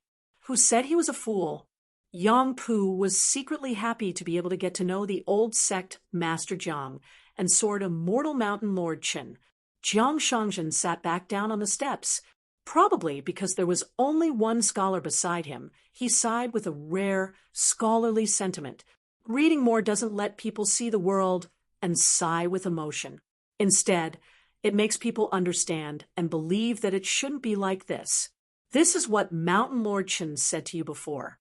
There are things to do and things not to do, as well as why you have to understand one thing and understand it before you make a decision. Yang Pu stood up again and stood sideways on the steps. He bowed again and said, "This student understands." Jiang Shangzhen smiled. "It's not my principle. Why are you thanking me? You really don't have any eyesight. Even I have to address him as Mountain Lord. What's the use of flattering me?" Yang Pu thought about it seriously and glanced at the wine pot with the talisman on it. He said, "Then this junior will accept the wine pot. This child is teachable." Jiang Shangzhen laughed heartily and looked into the distance again. He raised his hand high and gave the Confucian scholar a thumbs up. Sister Jiang Shu also woke up. She reached out and touched her forehead. "Old thief Jiang, what did you do to me?" Jiang Shangzhen smiled. "Sister Jiang Shu can call me Little Thief Jiang. It's more intimate." Yang Pu had already gotten used to it. He sat quietly beside the old sect master Jiang and sipped his wine leisurely. Jiang Shangzhen said, "If you want to leave, no problem. Follow the method I taught you and make an oath." Han Jianshu, you know what kind of temper Jiang Shangzhen has? Han Jianshu remained silent. Jiang Shangzhen told him about a secret method of heart oath from the Hall of Patriarchs. It was from the Tong Yi sect. Han Jianshu did, as he said. Han Jianshu didn't want to provoke Jiang Shangzhen, who had a serious expression on his face. Jiang Shangzhen stretched out his hand and signaled Han Jianshu to leave. Jiang Shangzhen did not have his usual carefree expression. He stood up and reminded her telepathically, "Sect Master Han is also badly injured. Just now you listened to my advice and accepted the old saying that no discord, no concord. Therefore, after you received a secret letter from my friend, you decided to go to the Central Divine Continent immediately. Strange, strange." Sect Master Han seems to have an impressive old friend in the Central Divine Continent. His words just now were not the least bit inferior to my friend, who announced himself. Could it be that the three mountains' blessed lands chose Taiping Mountain this time because they wanted to lean against a big tree and enjoy the shade of the Central Plains? Han Jianshu frowned slightly and was deep in thought. She snorted and used earth escape to hundreds of miles away. Then she used water escape to enter a large river. Finally, she traveled thousands of miles away. She had to hurry back to the three mountains' blessed land in the East Sea of the Tong Yi continent. She had to discuss this with the patriarchs in secret. Seeing those fancy escape techniques, Jiang Shangzhen face-bombed. This Sister Jianshu was a little cute again, standing at the peak of Mount Taiping, outside the flattened Hall of Patriarchs. Chun Pingon took out 3 incense sticks. The 3 incense sticks burned in the air. When the incense sticks burned out, Chun Pingon turned and walked to the edge of the cliff. His vision widened. The bright moon flew out of the sea, and the yellow river flowed into the sky. In the day, the hometown was far away, and the mountains were beautiful. Mount Taiping cultivated me, and the Hall of Patriarchs continued. He had to protect Mount Taiping for the sword cultivator Huang Ting in these 80 years. He had to make a trip to the Dafu Academy that he had purposely taken a detour to previously. Chun Pingon walked down the mountain. As for Han Jianshu's departure, he did not stop her. In fact, she hadn't even done anything superfluous. She had hidden a strand of sword will in one of her natal Qi palaces. Otherwise, Jiang Shangzhen would have been able to use the willow leaf to help her deceive everyone. At that point, even the blessed land of the 3 mountains would have been discovered.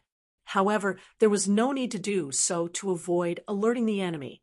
In the entire Wanyao sect, It was highly likely that only one immortal, Han Yushu, was qualified to occupy a place in the camp. With Han Yushu's cautiousness, he must have deliberately concealed the identity of his first daughter, Han Jianshu. At the mountain gate, Chen Pingon walked to the Jindan Earth Immortal, whose background was unknown. He pressed down on the ball of soul and patted it lightly. The Jindan Earth Immortal shivered and trembled in fear. He did not even dare to beg for mercy. Chen Pingon smiled and asked, "Do you know who I am?" The Jindan Earth Immortal nodded.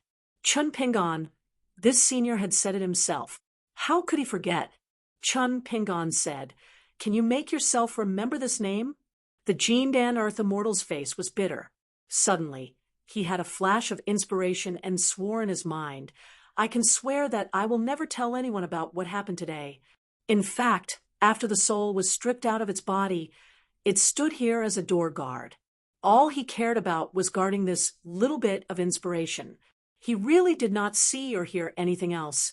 Chun Pingon said, "I am a guest of Jade Kasha sect. I can trouble sect Master Jiang to impart a secret technique of heart oath to you. Take it as compensation for the loss of your cultivation base." The Jindan Earth Immortal felt as if he was struck by lightning. Sect Master Jiang, Jade Kasha sect's Jiang Shangzhen? He turned his head in a daze and indeed saw a man waving at him from the steps, that wretched signature smile. An expression was as real as it could be. It was more effective than any words. The Jindan Earth Immortal's knees went soft. It was not that he did not have a backbone, but it was as if he had been struck by lightning too many times today. As a mere Jindan Earth Immortal, he could not take it anymore. Jiang Shangzhen had no choice but to impart a secret technique of Jade Kasha sect to him. This was a treatment that even a female immortal of the upper 5 realms did not have. Compared to cultivators who used their real names to light up incense, using their own ancestral halls to swear was of course more effective. Chun Pingon looked at the Jindan Earth Immortal whose forehead was sweating. With both hands in his sleeves, he said with a smile, "Tell me, where are you from? Tell me in detail. Who knows, I might visit you in the future." Of course, the Jindan Earth Immortal did not dare to hide anything. He spilled the beans. Whether he should say or not, who cares? He wanted to save his own life first. Therefore, he spilled everything, no matter how big or small. As it turned out, this gold core Earth Immortal named Dai Yuan was actually a sinecure of Yu Dynasty. Although he did not have a high position in the inner circle, he was still much stronger than the sinecures and visiting elders, as he had more real power. Back then, when the mountains and rivers of the Yu Dynasty changed, the emperor fled with the crown prince. However, they did not go to the north, nor did they rush to the gate leading to the 5th realm, because they did not have enough time. They hurriedly fled into a very secluded secret realm of mountains and rivers. It was not a big place, but it was the most precious treasure of the immortal sect Dai Yuan belonged to. It was big enough to hide several thousand of the emperor's relatives and all the immortal masters in the country, from the imperial court to the capital city, from the imperial court to the imperial court, from the imperial court to the imperial court, from the imperial court to the imperial court, from the imperial court to the imperial court, from the imperial court to the imperial court, from the imperial court to the imperial court, from the imperial court to the imperial court, from the imperial court to the imperial court, from the imperial court to the imperial court, from the imperial court to the imperial court, from the imperial court to the imperial court, from the imperial court to the imperial court, from the imperial court to the imperial court, from the imperial court to the imperial court, from the imperial court to the imperial court, from the imperial court to the imperial court, from the imperial court to the imperial court, from the imperial court to the imperial court, from the imperial court to the imperial court, from the imperial court to the imperial court, from the imperial court to the imperial court, from the imperial court to the imperial court to the imperial court, and from the imperial court to the Jianghu. The imperial court, the mountain, and the Jianghu were all broken. Therefore, when the world was at peace, the old emperor of Yu clan brought the crown prince and a group of mainstays of the dynasty to clean up the old mountains and rivers, and did not forget to issue a few edicts of grievance and resentment. Now, Yu dynasty and the immortal clan Dai Yuan belonged to had attached themselves to a major sect from another continent in the north. In just a few years, they were thriving again. Even as he spoke, Dai Yuan was carefully observing the senior's expression. Fortunately, he kept his hands behind his sleeves and was smiling and did not seem to be angry. Chun Pingon said with a smile, "You mentioned that the mystic realm controlled by your sect has 4 great sceneries, namely the Green Pearl Well, the Dragon Summoning Pool, the White Jade Mountain, and the Sword Tree, right? Fellow Taoist Dai, can you please tell me more about them? I'm a man who loves to listen to the stories of strange people and the secrets of mountains and rivers. Also, that ancestral master of yours is called Gao Taishu. It's a good name, and he is an old earth immortal who has the potential to break through the bottleneck. Fellow Taoist Dai, you are indeed from a wealthy immortal clan. You have 2 gold core cultivators in your sect. No wonder you can help Yu dynasty continue its reign." Dai Yuan smiled awkwardly. In the past, he really thought so. As one of the 2 gold core cultivators, he had the backing of his ancestral master and his sect in Yu dynasty. He was only slightly inferior to the immortal protector of the state who had hidden his strength and a general who was a martial artist of the far travel realm. Although the number of immortal mountains in Tongyi continent was still small compared to the vastness of mountains and rivers of a continent, it was easier for experts to emerge when the forces were gathered and the fate energy of mountains and rivers gathered. However, this was all in the past. Now, apart from the upper 5 realms, the rest of the earth immortals in the Tongyi continent would have to lower their realms when they met cultivators from other continents. This was especially true when they met cultivators from the Aquarius continent and the North continent. After hearing about the 4 sceneries, Chun Pingon clicked his tongue in wonder and said, "Fellow Taoist Dai, your sect is really good at making money. The water from the Green Pearl well could make female cultivators retain their youthful looks. As for the Dragon Summoning Pool, it was impossible for it to be a real flood dragon. It was a close descendant of the flood dragon.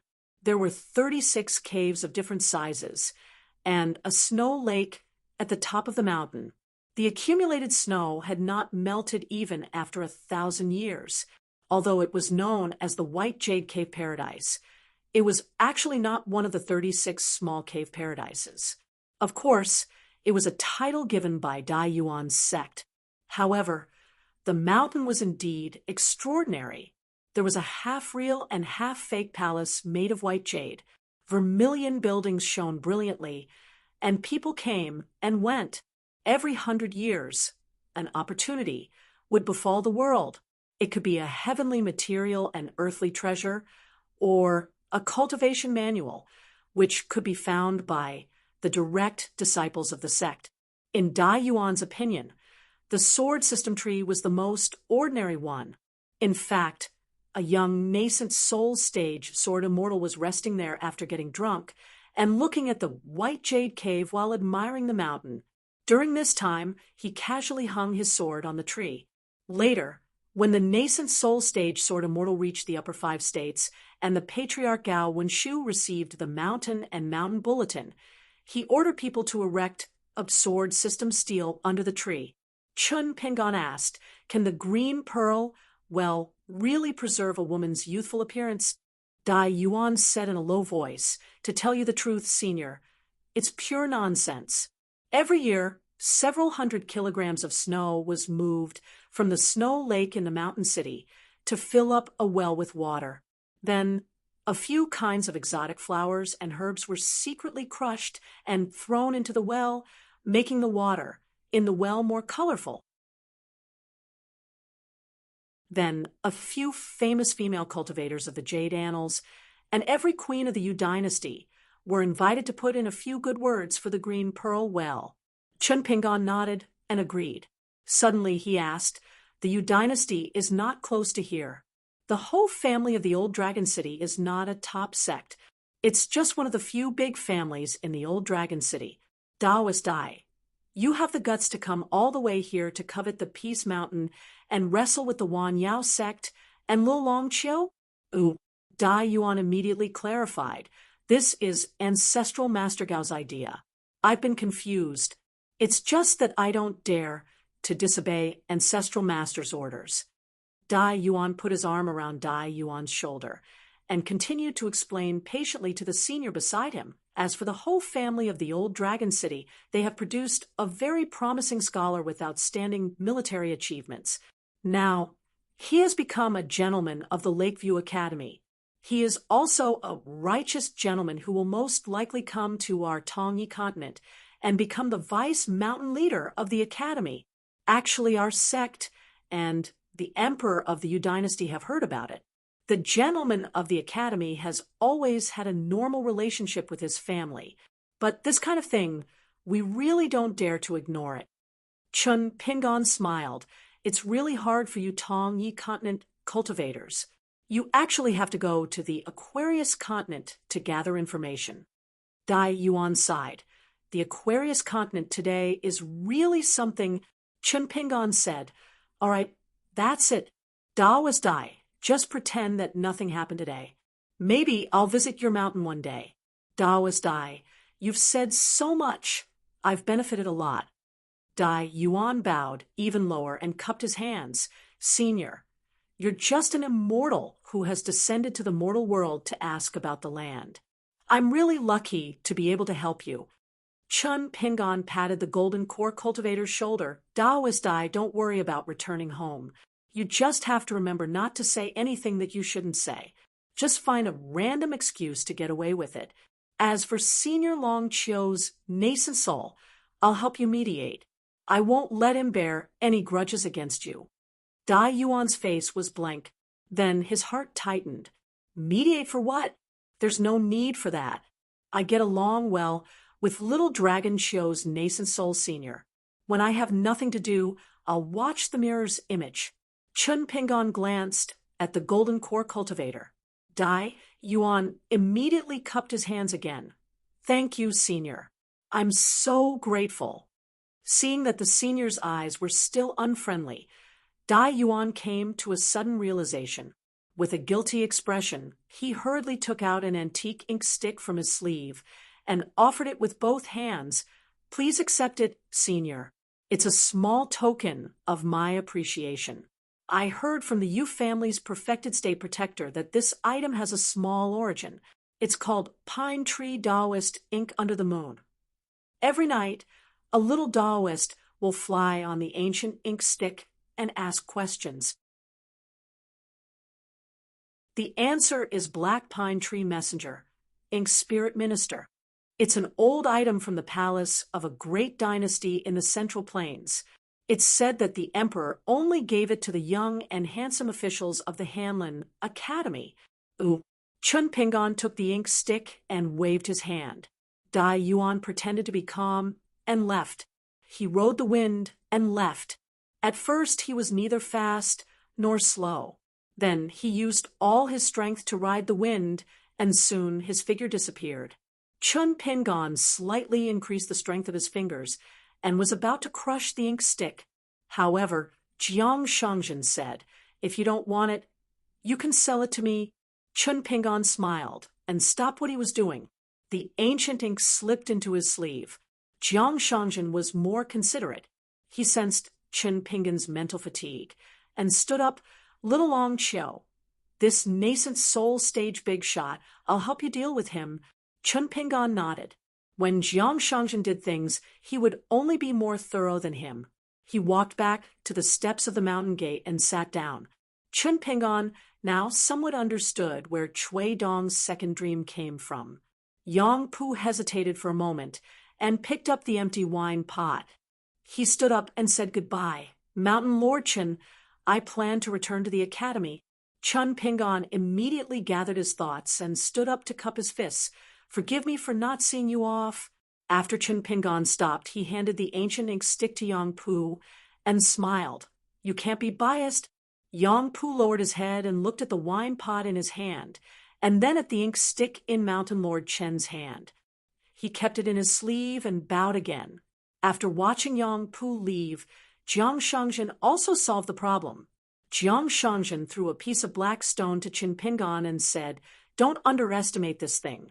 It's one of the glittering piles in the past. It's just that it was used by the Yuanying realm big shot to admire the moon in the water. It's pretty good. With this stone, you can see all the mirages in the continent. If Old Sun is still here, he will definitely fight with you for it. By the way, Old Sun asked me to pass a message to you at the end of the last meeting in the Hall of Ancestral Masters of the Divine Seal Peak. Back then, he did not act properly, but he still doesn't think that he did wrong." Chen Pingon nodded. "I can understand. Since he didn't accept it, he had to accept it. Anyway, some personal grudges won't stop Old Sun from being a true hero." Jiang Shangzhen held the back of his head with both hands. "It's enough to hear you say that. Old Sun seems like he doesn't care about his reputation, but he cares about it the most. However, as a sect master, there are many things that are beyond his control." Chen Pingon asked, "What about my senior brother Zhua?" Jiang Shangzhen shook his head. "I don't have any concrete information. I only heard that he and the level 14 sword, cultivator Xiao, Chua followed one of the doors to the ruins of End that appeared out of nowhere and went to the wilderness to ask for swords. There are also rumors that Mr. Zhua and Xiao Chua broke through the sky canopy and went to the ancient battlefield beyond the heavens. Anyway, the only thing I can confirm is that they haven't returned yet." Chen Pingon asked carefully, "Buried River Goddess? Green Tiger Palace of Heavenly Fault Peak?" Jiang Shangzhen had a playful expression and smiled. "The Green Tiger Palace's ancestral hall has moved to the Aquarius continent. It's doing well and has become a consecrator of the Dali dynasty. Our old friend almost couldn't bear to go south and return to his hometown. As for the Great Spring Mirage City and the Buried River Goddess, you can take a look at them yourself. I guarantee that they won't make you sad." Chen Pingon felt as if a heavy burden had been lifted off his shoulders.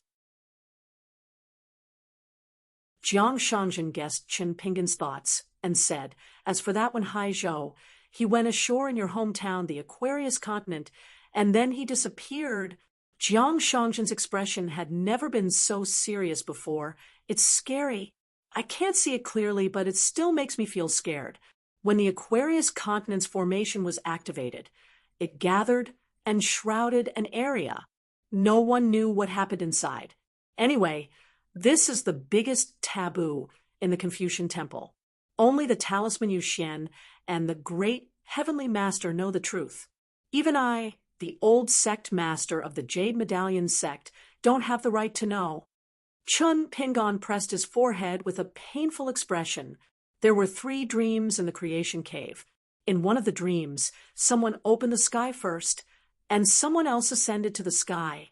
Behind the 2 of them, there were a few more people, and then there were dozens more. However, this dream repeated itself. Chen Pingon couldn't see any of them clearly and couldn't remember any of them. Chen Pingon let out a long breath and asked softly with a heavy heart, "Luapa Mountain? North Peak?"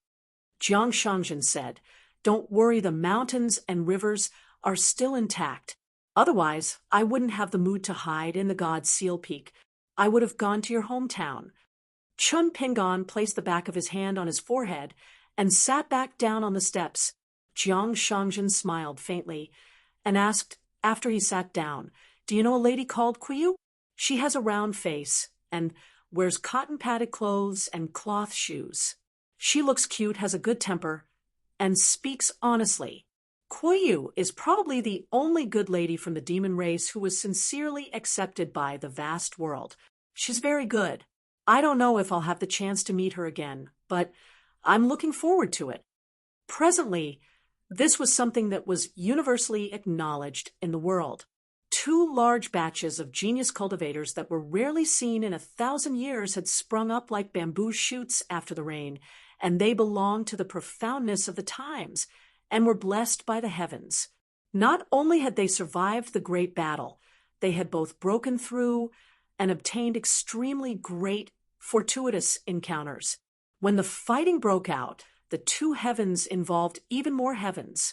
That was especially true of the vast lands and the wild lands. The spirit energy of heaven and earth, as well as the natural destiny of mountains and rivers, had previously flowed in an orderly fashion. The first wave didn't have many people, but it was a sign that heaven and earth were going to be transformed.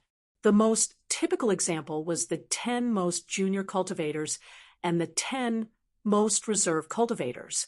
In fact, even earlier, during the great year of the Great Wall of Sword Qi, a large number of sword deity embryos led by Ning Yao appeared. Their counterpart was the 100 sword deities of the moon-bearing mountain in the savage world. The next group was not as young, but before the war they either focused on cultivation and were unknown, or because they hid their true cultivation. Then, in the chaos of heroes, they appeared out of nowhere and rose rapidly. In the end, each one of them was bright and dazzling like a river of stars in the sky. For example, the new sect master of the Jade sect, Wei Ying, who was already a great sword deity, broke through to the immortal realm in the battlefield of the central capital of the old Dali. There was also the sword deity of the Golden Armor continent, Su Jun and Su Ke. As the guest of the Lu family of the Snow Mountain continent, they stepped into the Tong Yi continent for the first time. Some busybodies had already begun to gather intelligence reports from various continents and limited mountain and river reports. They began to count the names, numbers, realms of these geniuses, especially their performance in the major battles, and then used this to guess the final height of their great Tao. Chun Pingon was puzzled and shook his head. The round-faced lady in cotton-padded clothes? I don't know, I've heard of her, but I've never seen her. Like Chun Pingon, he was one of the 10 young people. In his early years on the city wall, he had a small misunderstanding with a lady that was completely negligible. At that time, Chun Pingon mistakenly thought that she was Lu Kai, a sword cultivator whose flying sword naturally restrained him. Too many years had passed, and his brain was not very good, so he could not remember at all what round-faced lady in cotton-padded clothes. Perhaps, it was uncertain. It was useless to say or think more, and it was easy to misunderstand more. Jiang Shangzhen felt that it was a pity. Chun Pingon took out the white jade hairpin and prepared to tie up his hair again. In an instant, Chun Pingon quickly put away the white jade hairpin and then hurriedly let Jiang Shangzhen leave this place. The next moment, Chun Pingon lowered his head, bent his waist, and rushed forward. In the blink of an eye, he was far away from the mountain gate of Taiping Mountain. Then on the ground, a small but extremely big pit appeared. Chun Pingon seemed to have been punched without any strength to fight back, and almost lost half of his life on the spot. Even the two robes could not stop the blood from flowing all over his body. His small body was like a small world, and everywhere was like a spring. Jiang Shangzhen squatted next to the pit, and after confirming that the young hill master of Luopa Mountain was seriously injured, Jiang Shangzhen was confused and could not tell whether it was true or not. He could only ask in his mind, "Hill master, what are you doing? Who are we going to trick this time? Another immortal came? And the kind that is not made of paper? Give me a definite answer. I will protect you." Chun Pingon, who was dying, said weakly, "Protect your ass. Quickly pull me up." Jiang Shangzhen hurriedly pulled Chun Pingon out of the ground. Chun Pingon looked dispirited and fell back on the ground, muttering to himself, "Good punch." Jiang Shangzhen looked around and clicked his tongue in wonder. If this punch landed on his body, he would not be able to withstand it. The key was that Jiang Shangzhen could not detect the real source of the punch at all. There was nowhere to hide, and he could not withstand it. Fortunately, his hill master was responsible. Chun Pingon sat up with a sullen expression on his face that he did not dare to curse. Finally, he said helplessly, "I can't not go to Cloud Cave Blessed Land." Jiang Shangzhen laughed. "That's good. My Cloud Cave Blessed Land is famous for having many beauties." Chun Pingon sat cross-legged, handed the white jade hairpin to Jiang Shangzhen, and asked him to take good care of it, and then fainted. Jiang Shangzhen put away the white jade hairpin, carried Chun Pingon on his back, and used the camouflage technique, and flew south as fast as lightning. What was a friendship of life and death? This was it. Chun Pingon had given his life, and the hairpin that was more important than his life, to Jiang Shangzhen. Jiang Shangzhen felt that it was not that important whether he was the chief high priest or not.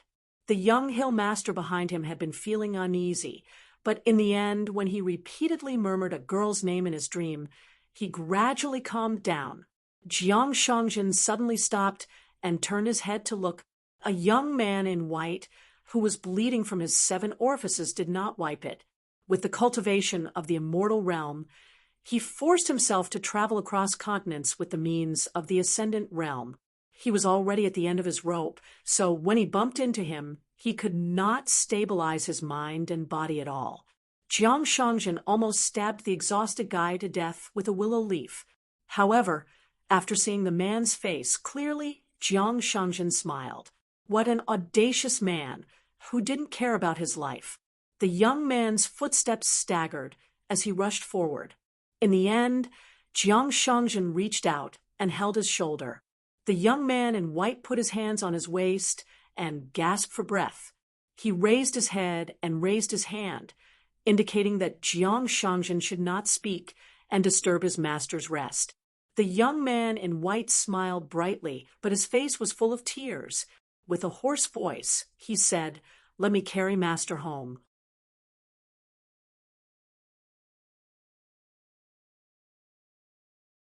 "752. On the 15th night of the moon, the moonlight was like water, and the night was as bright as day. One of the 18 sceneries of the Cloud Cave Blessed Land, the yellow crane base, was exceptionally beautiful. Tonight, it was especially moving. There was a viewing pavilion built on a stone cliff. In the pavilion, a young man in white raised his butt and leaned on the railing, overlooking the flowing water.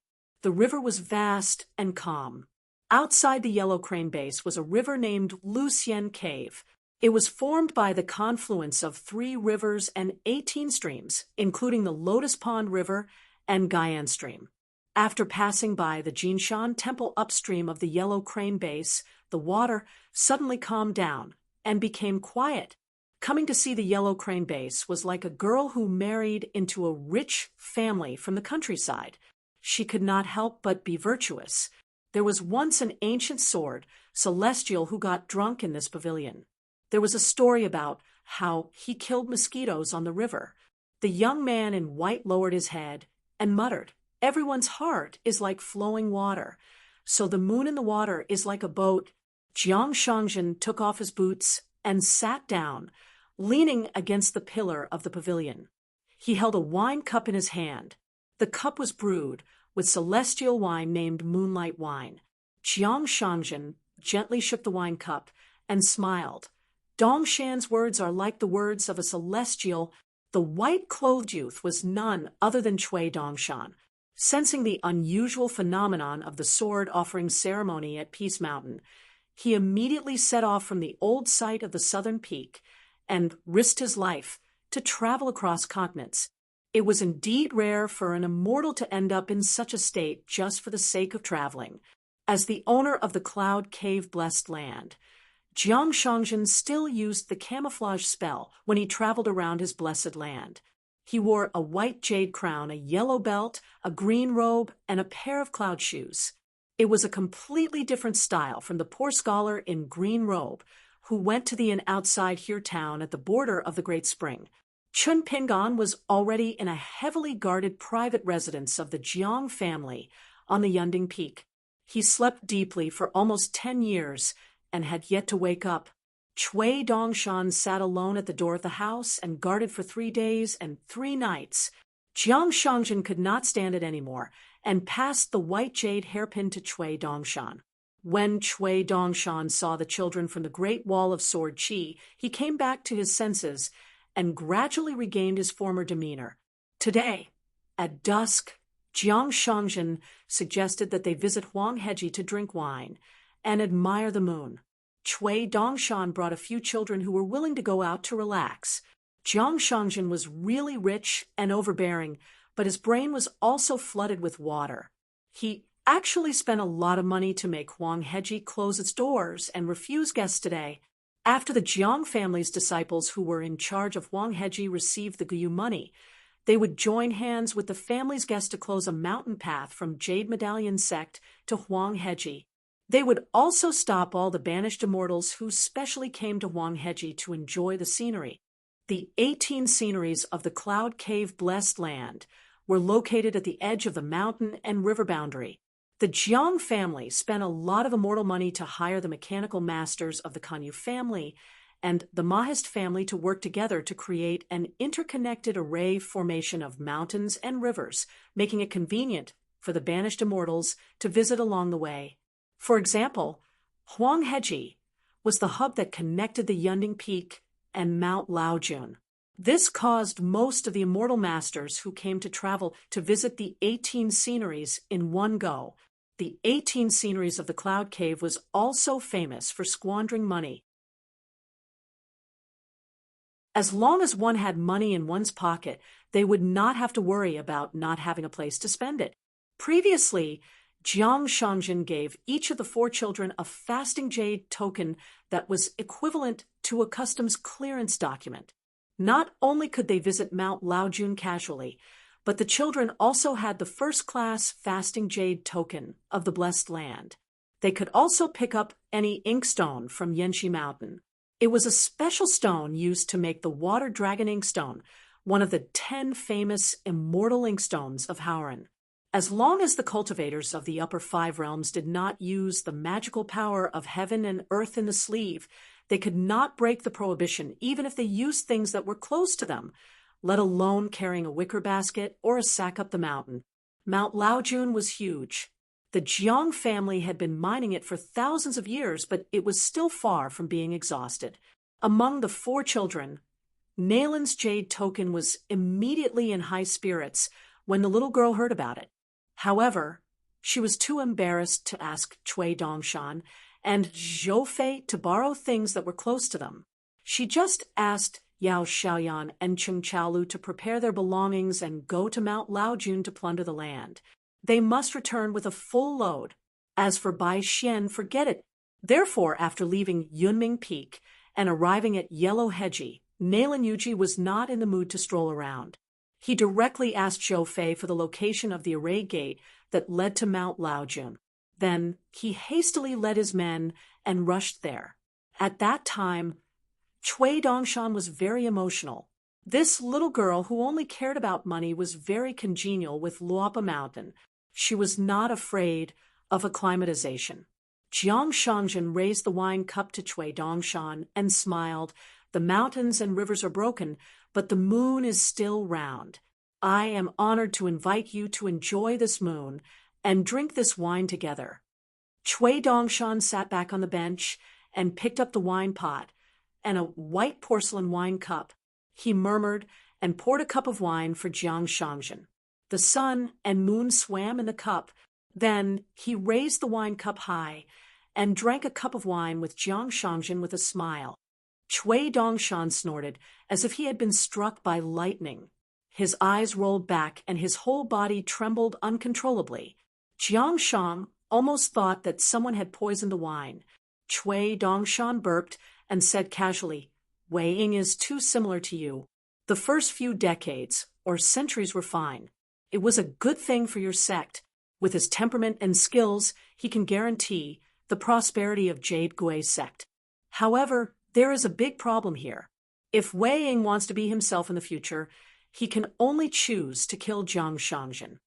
Not only was he exaggerating, He was also sowing discord between the two sect masters of Jade Gui sect.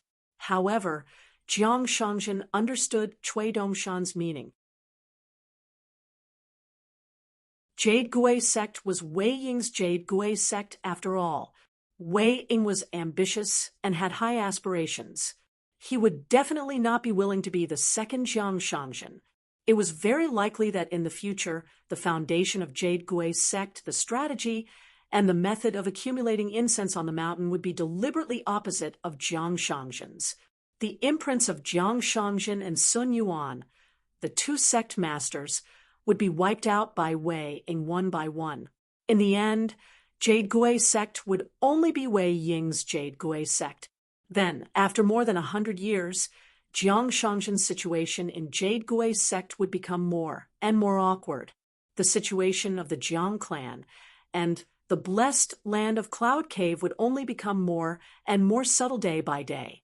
Unless Jiang Shangjin really retired completely and no longer showed his face in public, he could not be the sect master of Jade Gui sect, but he could not run to Calligraphy Lake to be a sect master of a lower sect.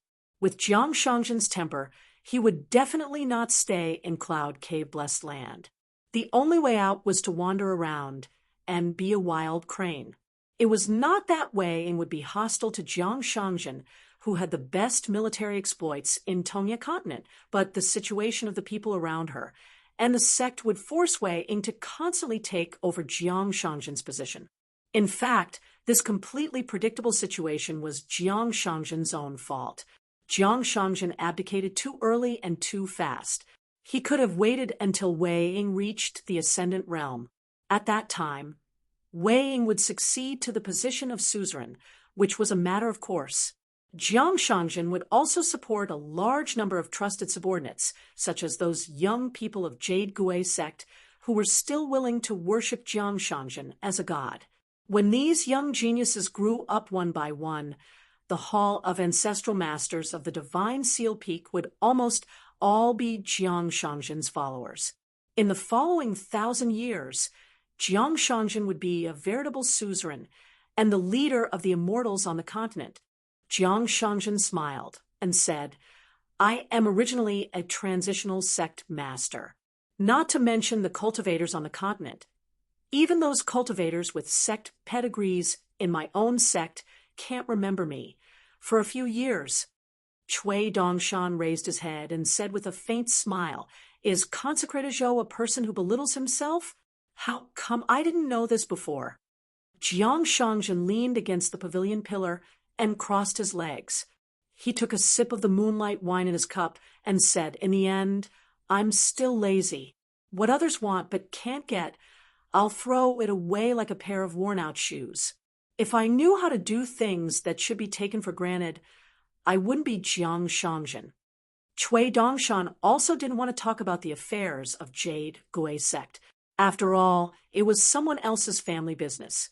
Looking at the deserted Huang Heji, he complained, "You made such a big fuss and forbade tourists from coming to Huang Heji. Yunming Peak and Mount Laojuan's ferry must be full of complaints. What are you doing? Damn it, is there a need to do this? If my master knows about this, he'll definitely scold you for being a wastrel."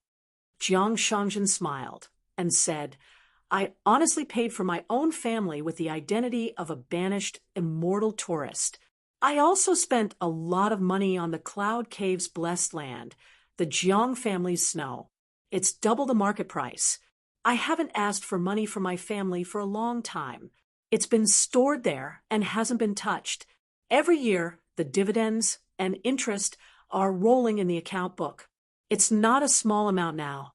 Of course, my money is mine. The entire Jiang family's money is still mine." Cui Dongshan leaned against the railing and poured himself another cup of moonlight wine. He took a sniff and said, "If we're talking about the ability to earn money, Brother Zhou can definitely be ranked in the Haren 10. Lu Jubao, old man Yuxian, stinky chest loser you. Brother Zhou, you're a really capable person." Jiang Shangjin waved his hand. "Not as good as you, the two of you." Cui Dongshan also waved his hand, and said with a mischievous smile, "These words spoil the mood. Let's not talk about this. It's annoying. Master can wake up soon and see how the Cloud Cave's blessed land makes money." Huang Heji occupied a huge area. The cliff's edge was lined with white jade railings that were more than 10 li long. They were all made from genuine snow, and the green bricks on the ground were all made from green taro mud that was produced from the fusion of mountain roots and cloud roots. Other than this viewing pavilion that occupied the best position, the Jiang family also invited experts to use the two kinds of magical arts, Dao Field in snail shell and Long Sun and Moon in a pot, to ingeniously superimpose and build nearly 100 immortal mansions. Each mansion occupied several acres of land. Therefore, in a single Huang Heji, whether it was a tourist or a resident of the mansion, everyone was quiet and did not disturb each other. Those snail shell immortal mansions in Huang Heji were not for sale. They were only for rent. However, the length of time could be negotiated. Whether it was a short stay for 3 to 5 days or a long stay for 3 to 5 years, the price was different. If one wanted to directly rent from the Cloud Cave's blessed land's Jiang family for 3 to 500 years, there were only two possibilities. Every single immortal mansion had its own unique features and was extremely exquisite. It was to the extent that just the designs of 7 immortal mansions were treasures of other immortal sects and dynasties, and over 100 of them could be sold every year. The key point was that the Jiang family also opened the Mirror Flower, Water and Moon in Huang Heji. It was unknown how many female cultivators on the mountain specially came to the Cloud Cave's blessed land's Huang Heji mansion. Relying on the Mirror Flower, Water and Moon, they negotiated with the Cloud Cave's Jiang family to share the profits. Not only could they live there for free, they could also earn a large amount of immortal money, which could be used to buy many of the 18 scenery's wonderful items, such as rouge, face powder, robes, hairpins, painting scrolls, calligraphy, portraits of young sword immortals. Also, the moonlight wine in Jiang Shangzhen and Cui Dongshan's hands was indeed infused with the moonlight essence of the blessed land's moon. This slight loss could be completely made up for by the expensive cost of the wine. The wine cup was a gift from the blessed land. After the cultivators drank the wine, they felt that it was troublesome and did not care for it. Then they would casually throw it into the river outside Huang Heji. However, as long as they were willing to take it away, what did it mean? The wine cup was not a document. Those who could travel to this blessed land and drink the moonlight wine would not treat the wine cup as a rare item. They would only use it for daily drinking, calling friends, and singing at banquets. Every night when there was a full moon, the moonlight would flow, and the reflection of the bright moon would appear on the white porcelain. The white porcelain's natural patterns were like cloud patterns. After hundreds and thousands of years, the moonlight wine in the Cloud Cave blessed land, Huang Heji, became a well-known elegant item among the cultivators on the mountain and the wealthy families at the foot of the mountain. Doing business was a business of taking money from other people's pockets. In the end, it was still a matter of working on the human heart. Jiang Shangzhen understood the human heart, especially the thoughts of women. He was even more proficient in how to earn the immortal money of women. This was only a means of making money on Huang Heji's side. The 18 sceneries of the blessed land were a source of income where immortal money surged everywhere. The moonlight wine in Huang Heji, the white clouds on Yunming Peak, the scenery and cultivation were not neglected. The white reed broom swept the clouds into the sleeve and brought them home, and all of this was realized by Jiang Shangzhen. When Jiang Shangzhen took over the Cloud Cave blessed land, although it was already a superior blessed land and was already famous for its wealth, it was far from the current situation. This young Jiang clan master, who was known for being unruly in the continent, had stood his ground against the opinions of the masses in the clan's ancestral hall and moved people with reason and emotion. To put it bluntly, It was that whoever dared to say no in the Jiang clan's ancestral hall, he would kill that person today. He would let them come in standing and go out in a dead body. In the end, Jiang Shangjin borrowed a large sum of money from clan masters Sun Yuan and Song Xingtang, who was the Jade sex god of wealth at that time, to raise the bottleneck of the Cloud Cave Blessed Land to a superior blessed land in one fell swoop. In this way, many of Jiang Shangjin's ideas were realized one by one. The so-called 18 sceneries of the Cloud Cave were actually the 18 forbidden areas of the Cloud Cave Blessed Land. To the numerous native cultivators, the 18 sceneries of the Cloud Cave Blessed Land were like heavenly immortal treasures. The creator of the 18 sceneries of the Cloud Cave Blessed Land had always been the Jiang clan's stylist. His surname was Chao, and he was known as Stylist Chao. His ancestor was once a down-and-out Mahist cultivator who was recruited by Jiang Shangjin. His descendants' cultivation realms were not high. Generation after generation, the sons inherited the father's work. In the end, the Cloud Cave Blessed Land and the Chao clan became a renowned family of builders. In fact, Cui Dongshan, who didn't really want to drink wine, suddenly changed his mind. Not only did he pour a full cup of wine, he even moved his and passed the cup to Jiang Shangjin. Jiang Shangjin was a little surprised. He could only sit up and pass the cup to Cui Dongshan as well. Unexpectedly, the youth in white slightly lowered the cup in his hand. Before Jiang Shangjin could move the cup down, the wine cups lightly clinked. Cui Dongshan changed the cup from one hand to two, said a toast, and raised his head to drink it all. Jiang Shangjin nodded slightly. He also held the cup with both hands and drank the wine in the cup. It was definitely a special honor. It was not inferior to the return of the Dragon Tiger Mountain's great heavenly master to Divine Seal Peak.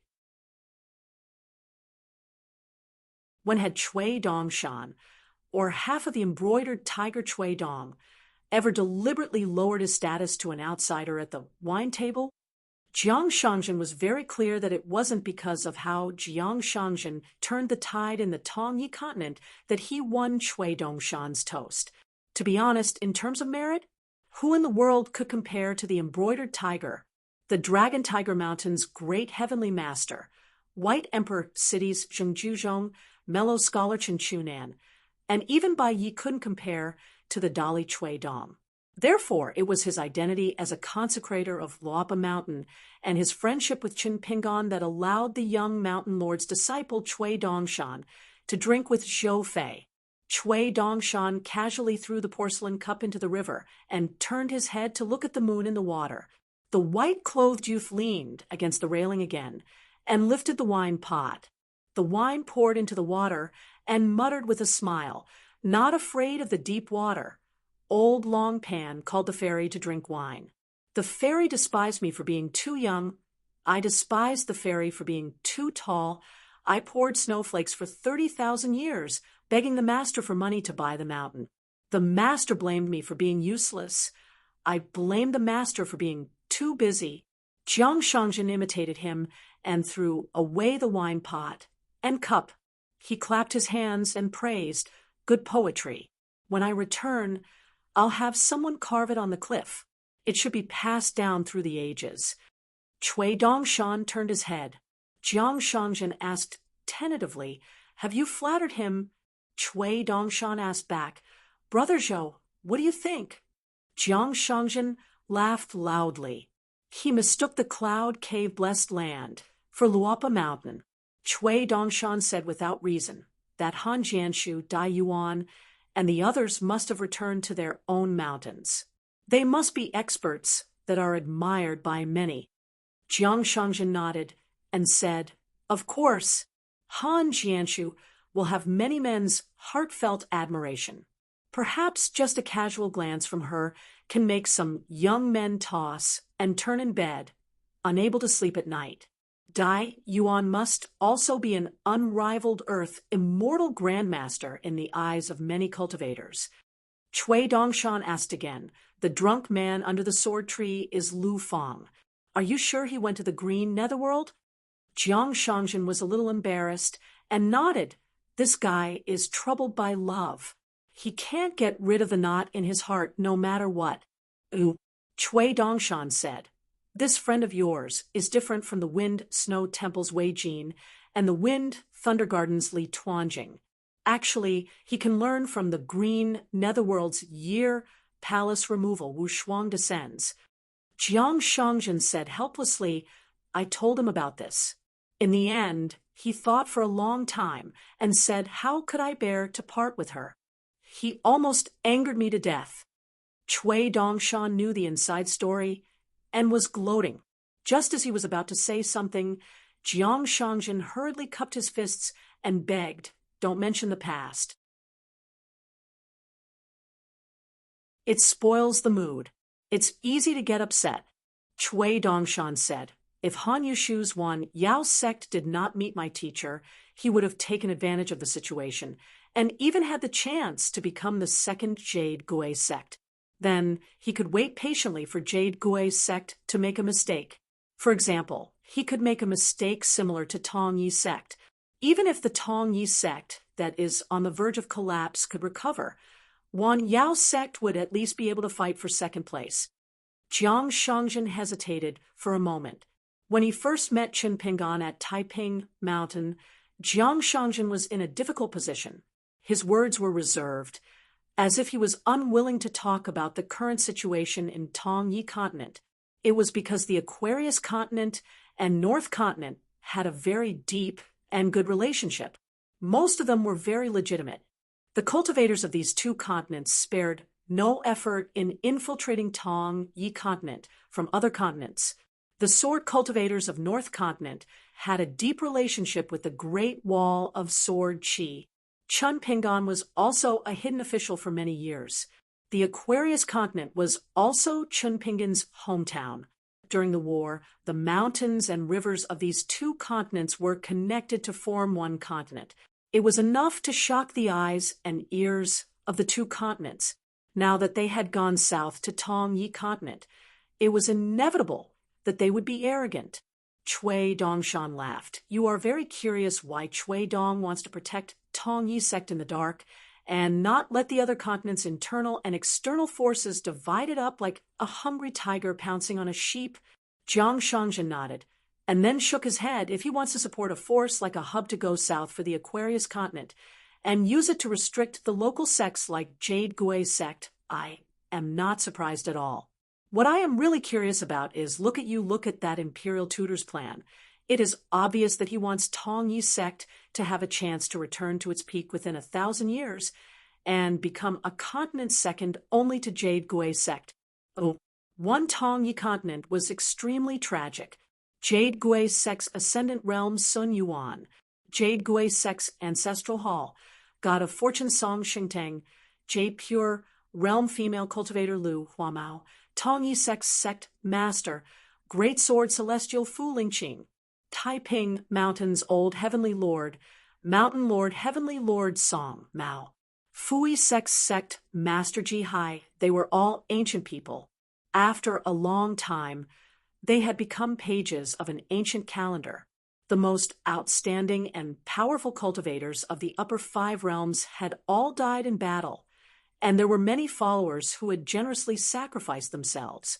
As for the Tong Yi continent's earth immortals who were closest to the mountain peak, more than half of them ran away and hid in the 5th world to enjoy their lives.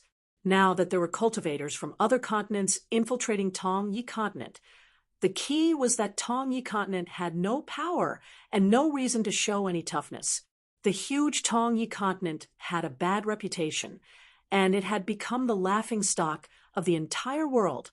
It was like an old man in his twilight years with a broken spine, unable to straighten his back and speak to outsiders, like Fuyao continent and Jinjia continent. Even though their mountains and rivers had sunk, they had fought many tough battles from the top to the bottom of the mountain, and only in the end did their mountains and rivers crumble. But in this way, with Tong Yi continent as a foil, even the central divine continent had a good impression of those two continents. Pitiful, hateful, laughable, and lamentable. There was only one Tongyi continent. Chui Dongshan clasped his hands behind his head. What's there to be confused about? The young people of Tongyi sect are worthy of such treatment. Just like how Wei Ying is worthy of being the sect leader of Jade Gui sect, you are willing to give the position to a young person. It's the same logic. Do you think that the old bastard only has eyes for the Aquarius continent? To be honest, not to mention the North continent, even the Dali dynasty, Cui Dong does not care to be biased, because he is even more lazy than you. This is a good way to put it. Cui Dong will definitely not allow people like Han Yushu to live an ignoble life and even take advantage of the situation to steal a high position. That is too disgusting. The Tongya sect was even more miserable than the Yugui sect. They suffered the most, and it was in their hearts that they suffered the most. Since they suffered the most, they would have the best memory. They knew better than you what true suffering and torment were. Anyway, you and the young people of Jade Gui sect can be considered the true hope of Tongyi continent. Chui Dongshan turned his head. The sea of clouds covered the moon. He used a celestial technique and gently parted the sea of clouds with 2 fingers. He smiled. This is called parting the clouds to see the moon. Jiang Shangjin said with a double meaning. Brother Chui's move is indeed celestial. Chui Dongshan did not agree. He asked curiously, when my master heard that the backing of Yu dynasty was the old Longcheng Ho family, what was his expression? Jiang Shangjin smiled. It was a half smile. He probably heard a joke that was not so funny. Chui Dongshan smiled and sat cross-legged. He shook his shoulders. That's great. We can go home now. Jiang Shangjin said, Bring me along. Chui Dongshan patted his chest. Before Brother Zhou Fei returns to the Ascendant Realm, even if I have to make a scene, kneel, and kowtow, I will make sure that the position of head consecrator is always empty. I will wait for Brother Zhou Fei to take his seat. Jiang Shangjin sighed. Although I never thought that I would be like this for the rest of my life, it's still the Ascendant Realm. It's not that easy to get there. It's difficult. Chui Dongshan narrowed his eyes and lifted a sleeve. He rotated it gently. Is that so? Is it difficult? If it were other celestials, even me, they would find it difficult. It's very difficult as ascending to the heavens. But a Tongyi continent without an ascendant realm and a future head consecrator that Luapa Mountain is sure to be, I think it's fine. Just wait. You can't rush it, but you can wait. As for whether it's 100 years or a few hundred years, I can't guarantee it. Jiang Shangjin smiled and cupped his fists. Thank you for your auspicious words. Jiang Shangjin glanced at Chui Dongshan's sleeve. That little girl called Sun Chunwang is still inside competing with you? Chui Dongshan nodded. Good seedling. Boss, you're a sword immortal. You're kind and generous. The sleeve that Chui Dongshan lifted was called By Ben Place. There was a little girl practicing swordsmanship inside. Previously, when he took the white jade hairpin from Jiang Shangjin, Chui Dongshan saw a group of sort of mortal embryos with different temperaments. Chui Dongshan was not idle. He often chatted with them and reasoned with them. He said that they were not young anymore, and they were all sword cultivators. They had to be sensible. They had to pay attention to what they said, do things with dignity, and be calm. Small money comes from frugality. Don't you know it? Anyway, those who deserved to be beaten were beaten, scolded, and praised. Otherwise, it would be inappropriate. By Xian, Higu, Hixiangting, Yuxiehui, Yuqingzhang, and Sun Chunwang. These 6 little sword cultivators were all kept in Chui Dongshan's sleeve. The magical power of the upper 5 realms was very different. For example, Chun Pingon could only store things, and there was no other mystery. However, Chui Dongshan's heaven and earth in his sleeve could control the cultivators who fell into his sleeve. All of their perceptions, and divine senses would be controlled by Chui Dongshan at will. It was easy to understand the saying that one day felt like a year. One could imagine how it felt to guard in a vast illusion for 100 years. Of course, Chunpingan's heaven and earth in his sleeve was one extreme. Chui Dongshan's was another extreme, even among the Ascendant Realm cultivators.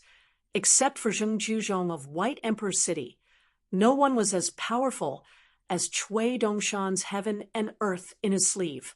One after another, Yu Xiahui, Higu, and He Xiangting almost lost their minds. They were thrown out of Chui Dongshan's sleeve by Chui Dongshan. After that, they looked at Chui Dongshan as if they were looking at the god of plague. Then it was Yu Qingzhang who couldn't stand it. After a few years in the mountain, it was Bai Xian who was old and had eyes on his forehead. However, this little bastard was not a cultivator who couldn't stand it, but he couldn't stand the innate emotion. He felt that it was too boring, so he begged Chui Dongshan to let him out. If Chui Dongshan really couldn't stand it, he would go out for a meal and chat, and then throw him back. Chui Dongshan deliberately ignored him. As a result, the little bastard took out his flying sword and ran all the way. The flying sword followed him all the way until he ran out of spiritual qi. He fell to the ground and scolded Chui Dongshan for being a jerk.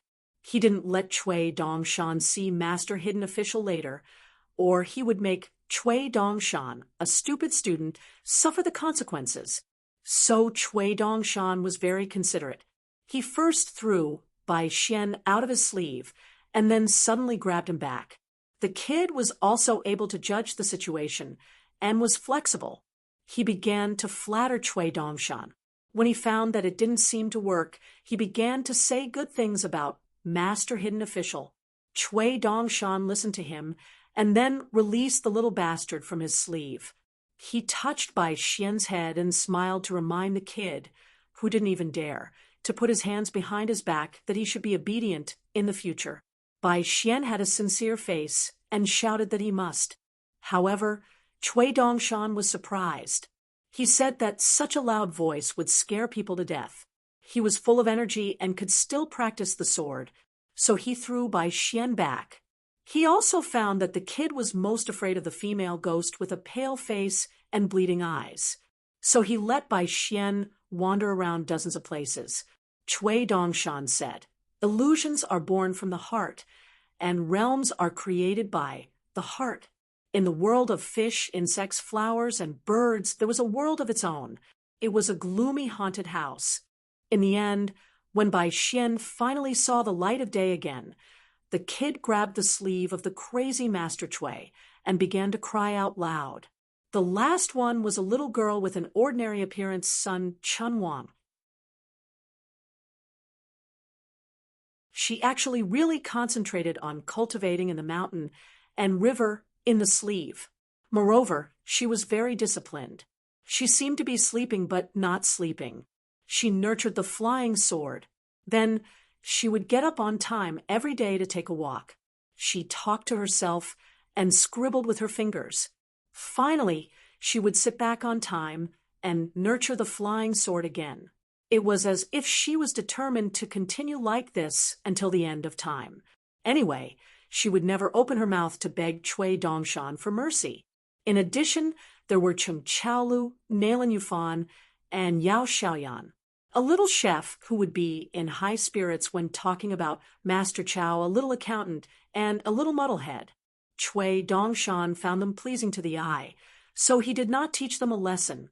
Recently, Chui Dongshan took the initiative to move the dragon beheading platform out of the white jade hairpin and let the group of children practice swordsmanship together.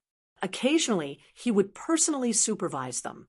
Until today, the 4 children Bai Xian, Chung Chaolu, Nailan Yufan, and Yao Xiaoyan followed the unpredictable Chui Dongshan, and the guy called Zhou Fei left the secret realm of the Yunming Peak and came to Huangheji to play.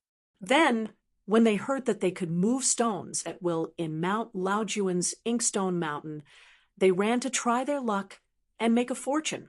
Jiang Shangzhen laughed and said, "At least 9 Earth immortal sword cultivators in 100 years. Our Luopa Mountain is really scary." Chui Dongshan complained. Sword cultivators need money the most. Jiang Shangjin complained. Talking about money? Brother Chui, are you scolding people? Chui Dongshan gave him a thumbs up. Brother Zhou Fei is so generous. Jiang Shangjin suddenly said, I heard that the Fifth World made an exception for a young scholar and allowed him to return to the vast world. His name is Zhao Yao. Is he from the same place as our mountain lord? Chui Dongshan nodded. Zhao Yao is most likely the future Dali imperial tutor. He will be groomed as the imperial tutor for a few years and will assist the next emperor. It is the old bastard's doing. It has nothing to do with me. It has nothing to do with me. Jiang Shangjin nodded. That makes sense. The current Aquarius continent situation was extremely complicated. The Dali dynasty that once occupied a continent, the Song dynasty emperor, followed the agreement and allowed many of the old dynasties and vassal states to recover. But the capital of Dali that was built near Chibu in the central region was still kept. It was handed over to vassal King Song Mu to oversee. Just how to properly settle this vassal king, who had made outstanding contributions and had a reputation that spread far and wide, would give Emperor Song He a headache. Song Mu, or rather Song Jisun, in that war, his performance was too dazzling. He had gathered a large group of cultivators around him. Other than the true dragon GQ, who could be regarded as half of the Ascendant Realm, and Marshall Mountain's Makushuan, Song Mu had a close relationship with the sword cultivators of the North Continent. In addition, the 6 ministries of Pedu were all officials who had experienced the baptism of war. They were in the prime of their lives and were full of vitality. Each one of them was more than the other. Most importantly, each of them was brimming with talent and were extremely practical. They were definitely not people who would sit back and talk. That was why there was a saying that people would die from anger. It was widely spread in the Tongyi continent. Any middle-level official from the Dali Pedu was more than qualified to be the minister of the 6 ministries of the Tongyi continent. As for the Song clan dynasty, it used to be a continent that included the entire Aquarius continent. It was still ranked at the bottom of the 10 great dynasties. Now that it had given up half of its territory, it was named as the 2nd great dynasty in the Central Plains, and there was almost no objection on the mountain, and at the foot of the mountain, Chui Dongshan smiled and asked if I remember correctly, because of the war, the Cloud Cave Blessed Land lacked the rouge painting for 2 years. Recently, the Jiang clan has started to reevaluate it. Jiang Shangjin nodded and said, I can ignore the Jiang clan's affairs, but this matter, I have to watch over it personally. One of the 18 sceneries of the Cloud Cave Blessed Land was a rouge stage. It was also known as the Flower Deity Mountain by the Tongyi continent. At the peak of the high platform, there were 36 fairies and beauties standing on it all year round. Of course, they were all transformed by the Jiang clan's cultivators using the mountain and mountain secret technique. The rouge painting was divided into 3 volumes, 2 volumes, and 2 volumes. There were 12 people in each volume. They were known as the 36 flower goddesses. They were all the most outstanding women in the celestial families on the continent and the dynasties below the mountain. Only they could stand on the platform. Chui Dongshan smiled and said, Brother Zhou Fei is busy collecting money again. No wonder you were willing to buy Huang Heji tonight. It's just a small amount of money. Jiang Shangjin laughed and said, It's just for fun. Earning money is secondary. Chui Dongshan asked casually, Who's the first? Jiang Shangjin smiled and said, It was originally the new emperor of the Great Spring Dynasty, Yao Jinji. But this emperor asked someone to send a sum of money to the Cloud Cave Blessed Land. I could only bear the pain and remove her name. In addition, Madame Huan Shi, who cultivated in the Taoist master residence, also sent a flying sword message to the Divine Seal Peak not long ago. How would I dare to act rashly? Before the truth of the 36 Rouge paintings of the flower goddesses was revealed, the Jiang clan of the Blessed Land would give some information in advance. Therefore, those who were listed on the list, those who remained in the volumes, or those who were promoted from the lower volumes to the upper volumes, or even those who were unwilling to show their faces, like the Great Spring Emperor, Yao Jinji could be discussed as long as they were given money.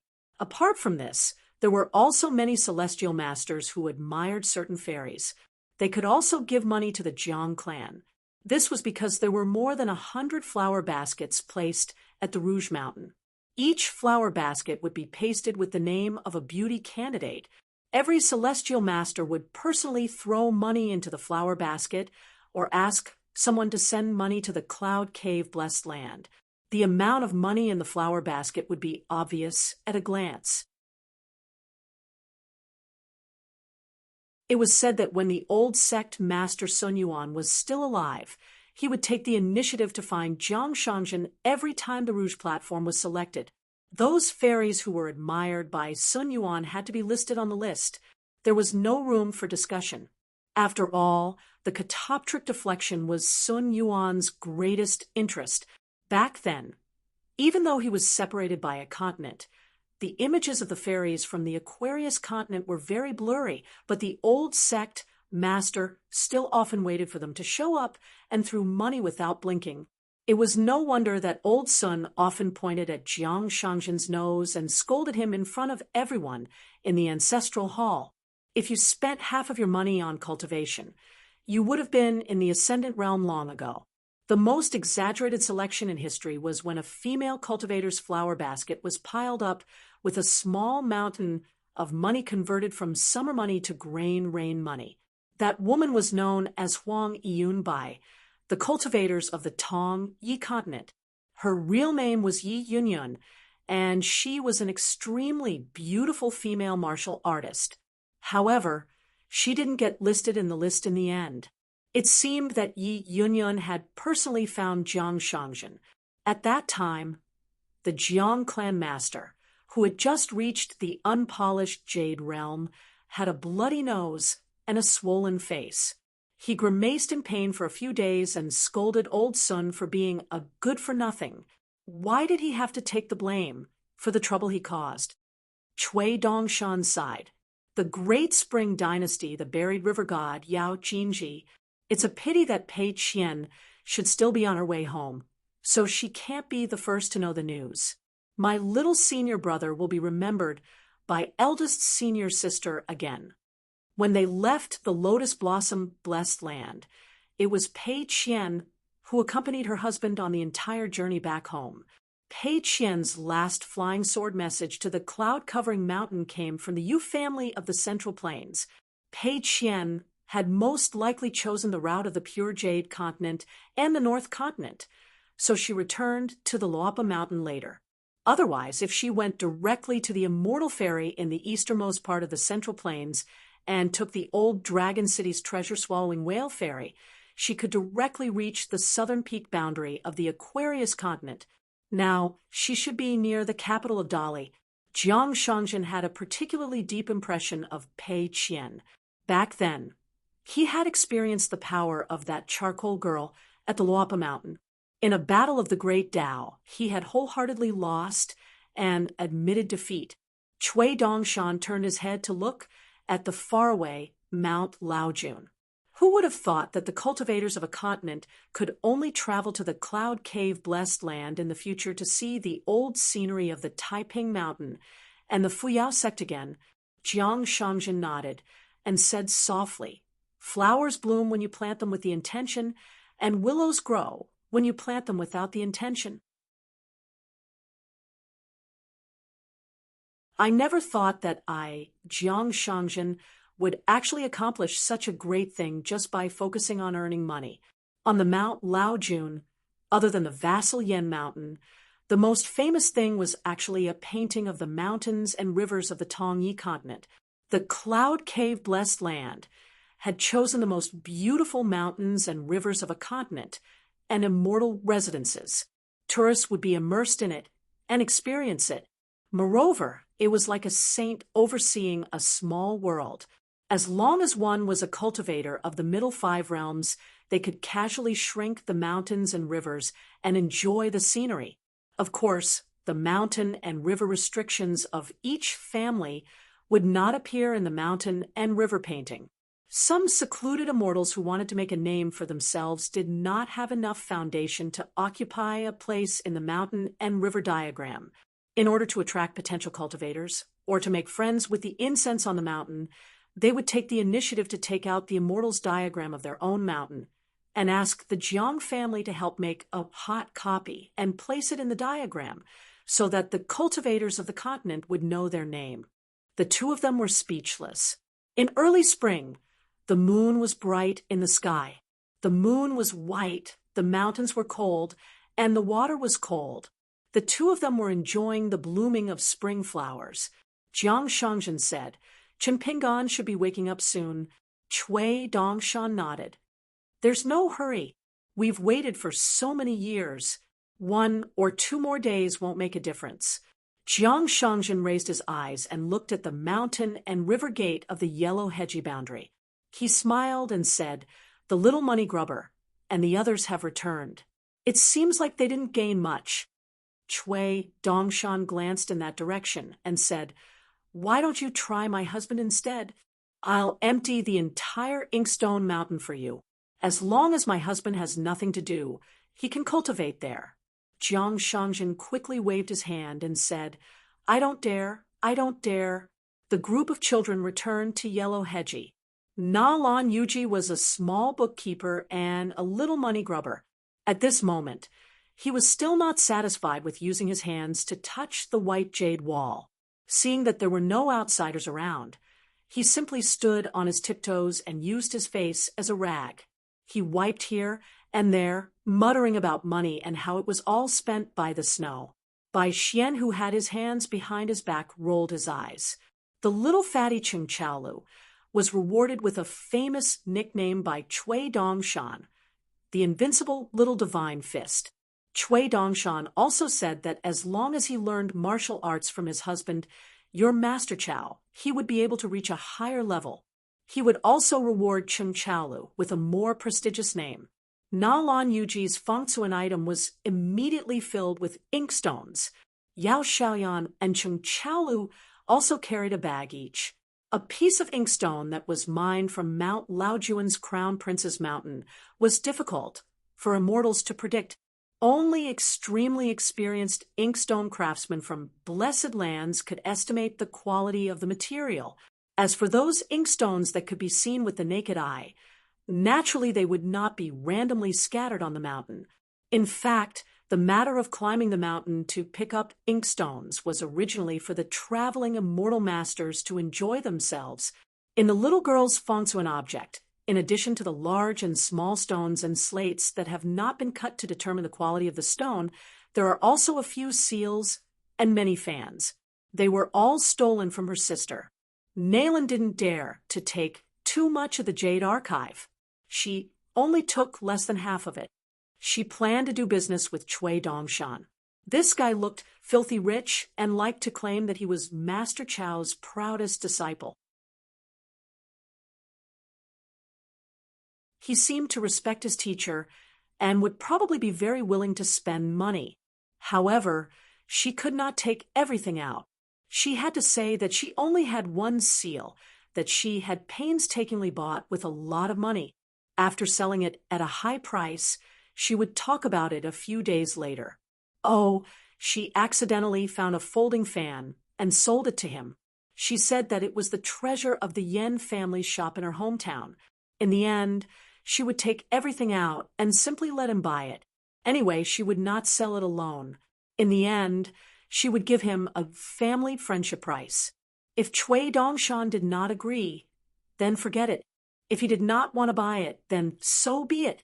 However, Na Lan Yuji felt that she should not sell everything. She wanted to keep one of the seals because she liked it very much.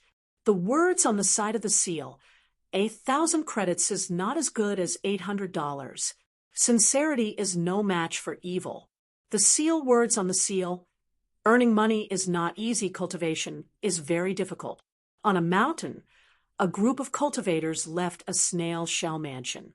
There were 7 or 8 men and women. Their faces were young, and their robes were different. At first glance, one could tell that they were either rich or noble people on the mountain. It was not that the mansion did not have a good view of the scenery, but the scenery around the Yellow Crane Peak viewing pavilion was so quiet. Seeing those young immortals coming from afar, Bai Xian jumped lightly and sat on the railing. He crossed his arms and looked at them coldly. Yao Xiaoyan was afraid of strangers, so she hid next to Nalan Yuji. Cheng Chaolu was more carefree. She stood next to the white jade railing and looked at the river under the bright moon.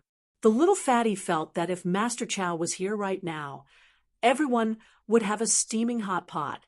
That would really be worthy of this beautiful scenery. A young woman in a dragon dress with a string of pearls in her hand opened her limpid eyes wide as she sized up the 2 little girls. They're so adorable. They're so delicate and delicate. Whose children are you? She walked quickly to Na Lan Yuji and bent down, wanting to rub the little girl's head. Na Lan Yuji turned her head away. The woman touched her again, and the little girl turned her head again. The woman retracted her hand. Her eyes narrowed into crescents as she smiled. Little girl, what's your name? Na Lan Yuji said in fluent Tong Yezhou language, I'm not familiar with you. That's more or less enough. After the woman heard this, dimples appeared on her cheeks. She looked even more beautiful. A young man with a first-class fasting jade tablet on his waist said in surprise, These little guys, could they be the disciples of the Jiang family from the Cloud Cave Blessed Land? All of them have fasting jade tablets. The woman glanced at him. Yuqi, is your family the only rich one? The young man named Yuqi smiled. They were a group of young talents from Tong Yezhou. This time, they were traveling together to kill demons and gain experience. At the foot of Tong Yezhou Mountain, there were many things waiting to be done. However, there were still many demon cultivators who stayed on Tong Yezhou Mountain. Some of them were sneakily hiding in the mountains, waiting for an opportunity to strike. Some of them couldn't change their natures. They ran around and caused trouble.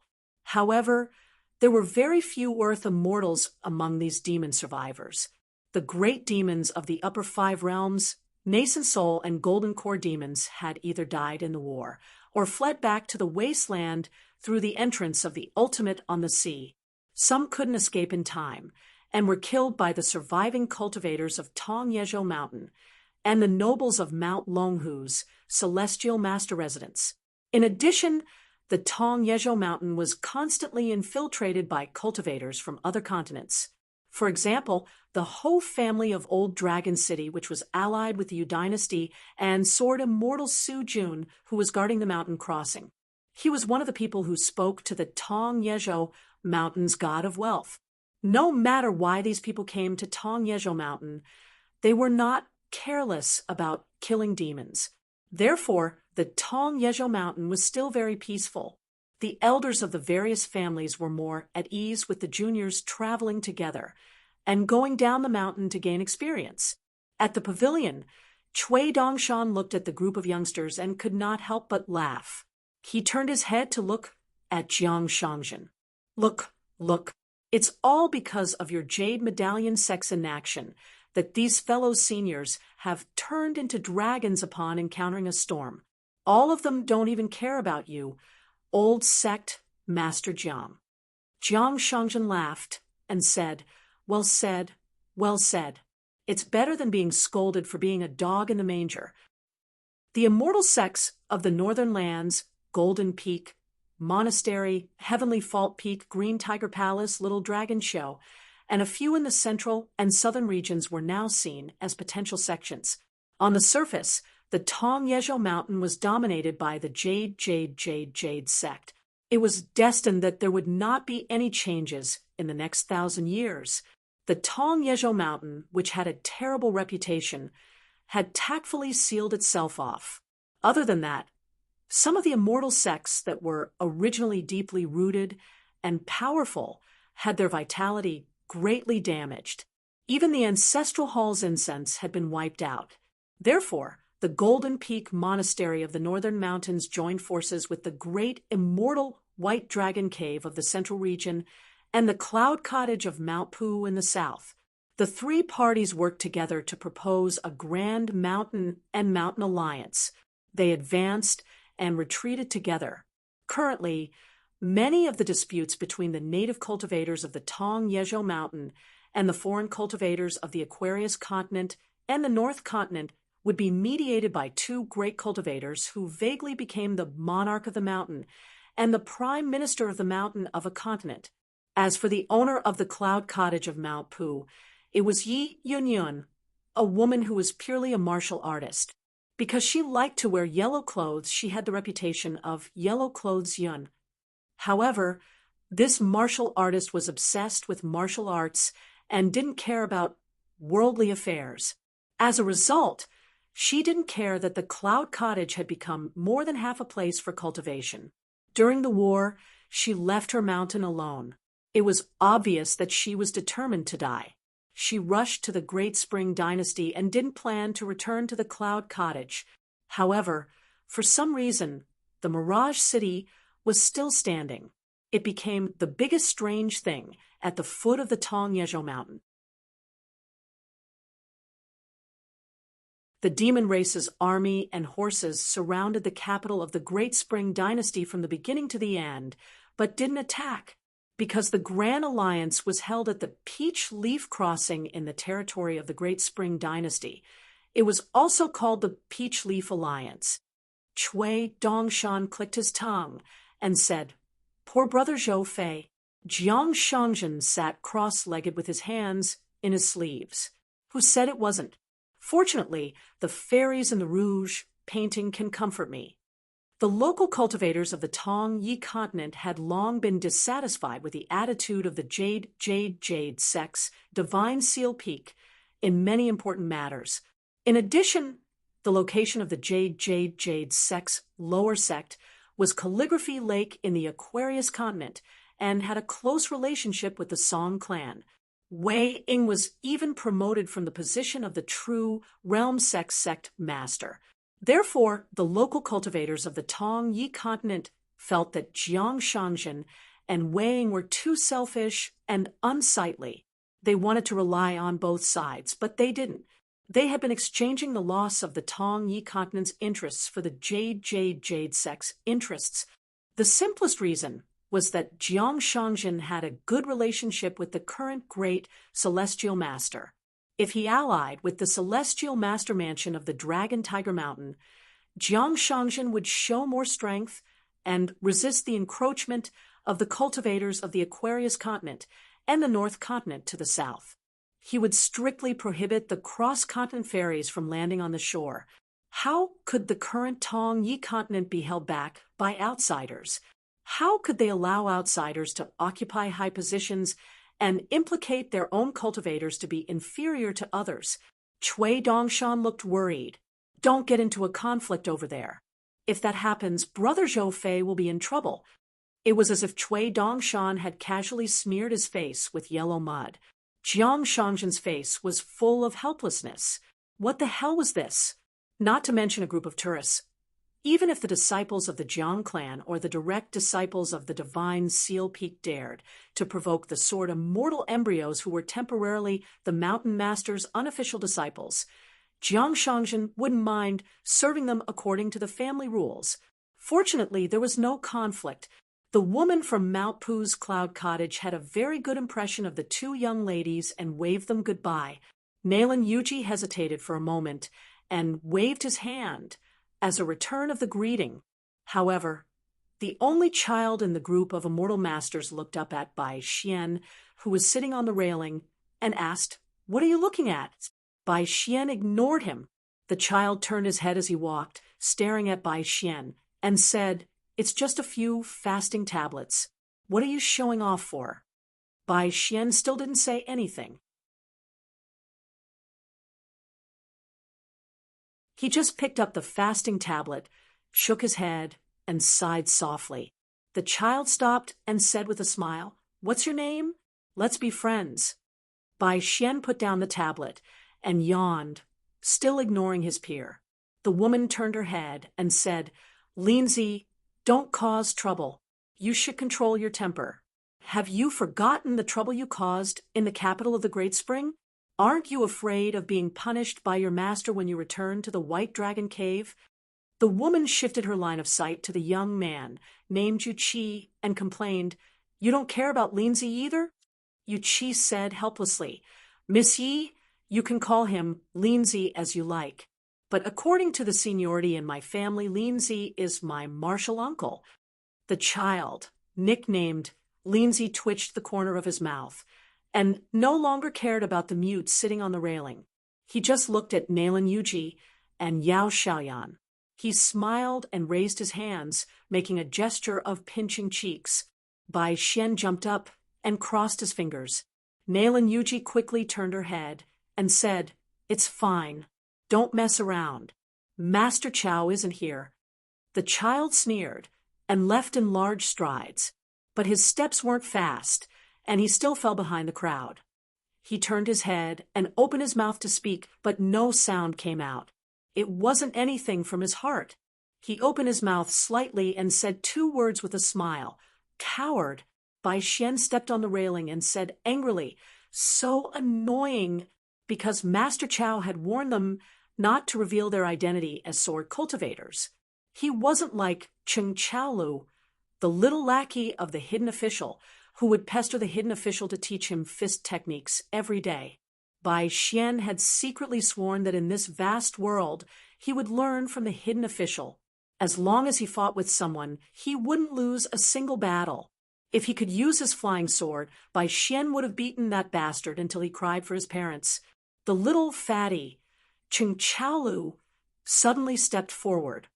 He took off his bag and placed it on the ground. Then, without a word, he walked towards his peer, who had an extremely high seniority in White Dragon Cave. That Lindsay wanted to see the world plunged into chaos. He walked sideways and turned his head to look at the little fatty, who looked silly. He hooked his hand, indicating that if you make the first move, don't blame me for not holding back. Yu Qi sensed that something was wrong. He quickly walked to his martial uncle Lindsay's side and said half-jokingly, All right. Martial uncle, you're just a middle 5 realm cultivator.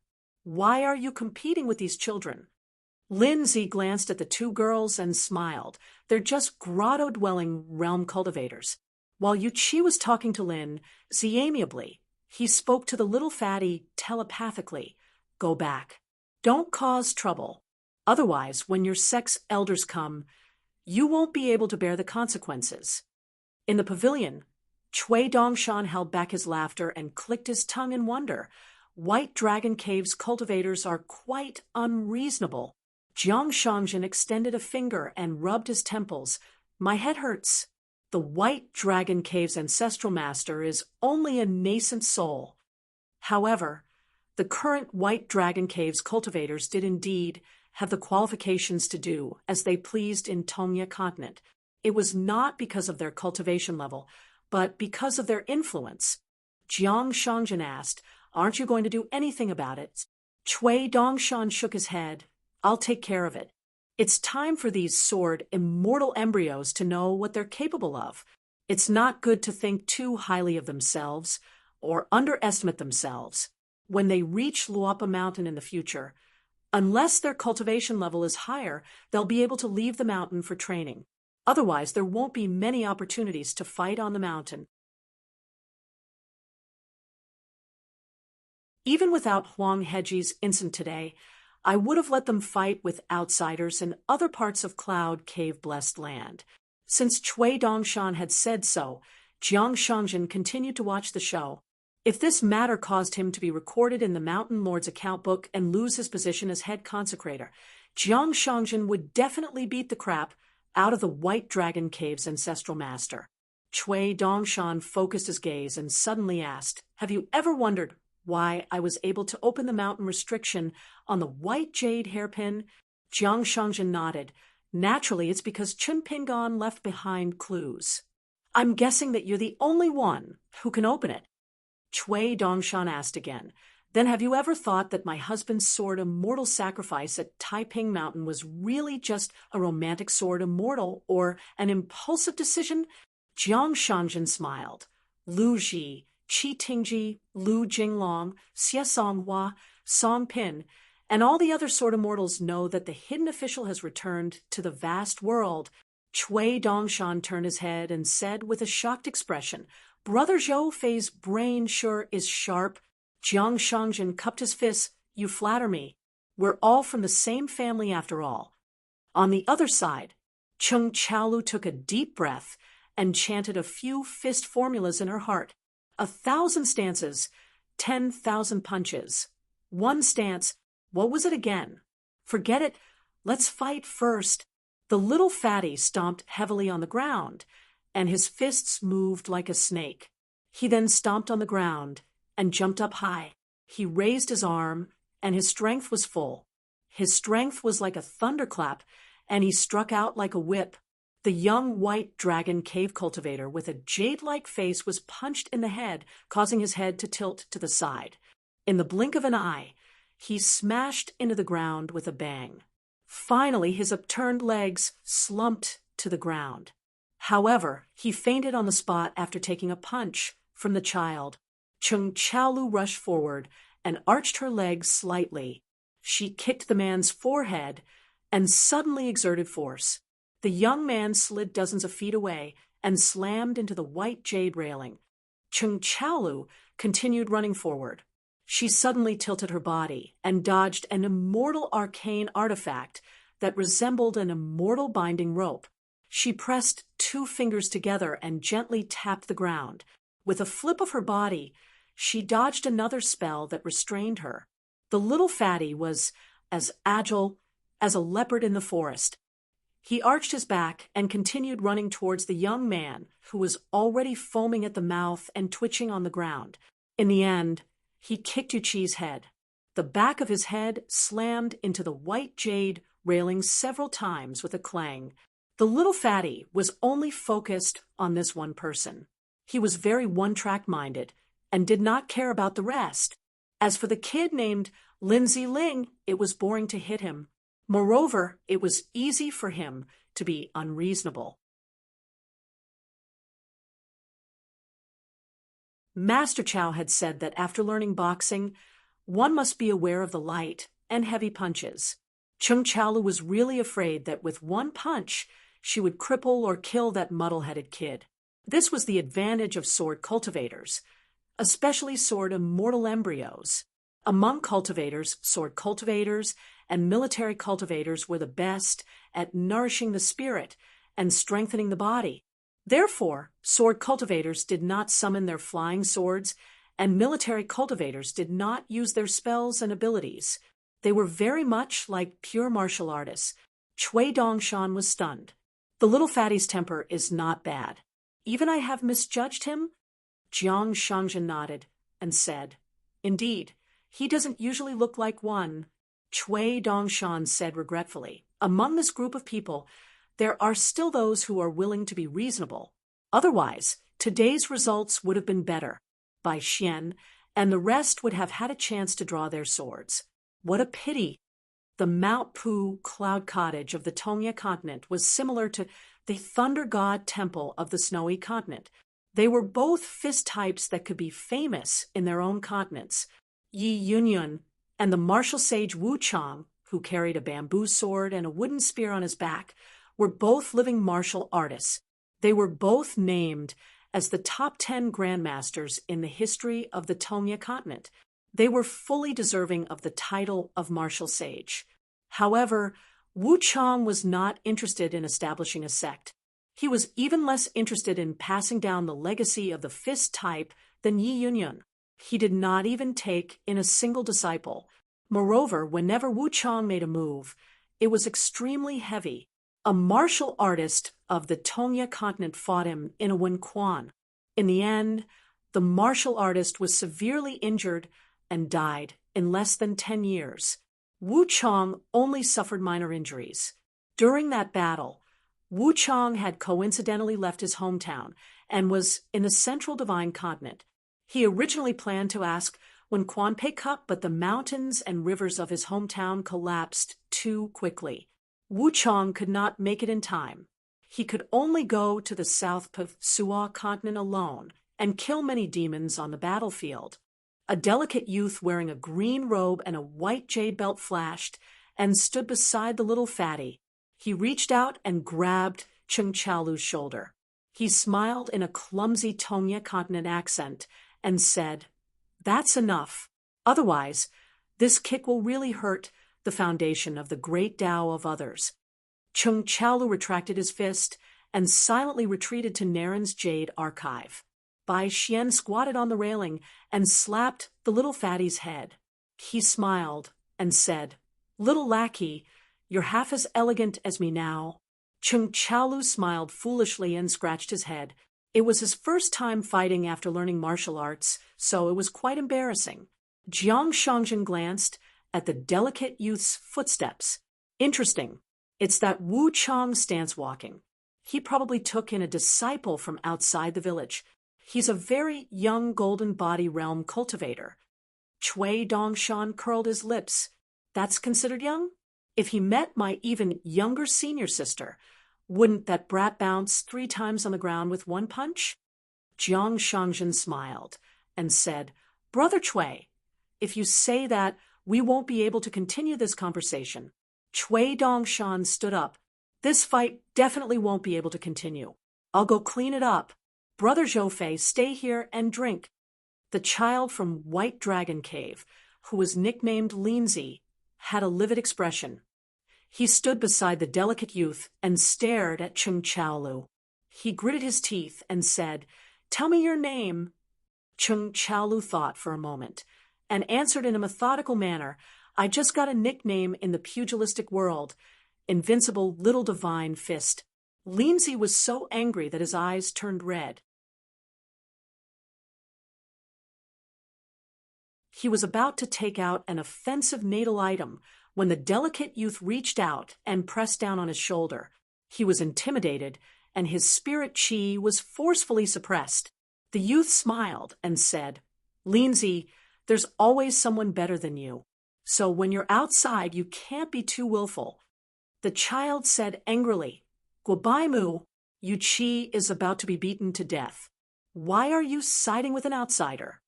The delicate youth was somewhat helpless and said telepathically, "Have you forgotten? Yu Chi is a Dragon Gate realm cultivator. No matter how careless he is, even if he gets punched, he won't be knocked to the ground by that child and faint on the spot. There's an expert who secretly used the body-fixing technique on Yu Chi." A white robe appeared on the railing out of thin air. He squatted there and said with a smile, "Hello, I'm a friend of Invincible Little Divine Fist.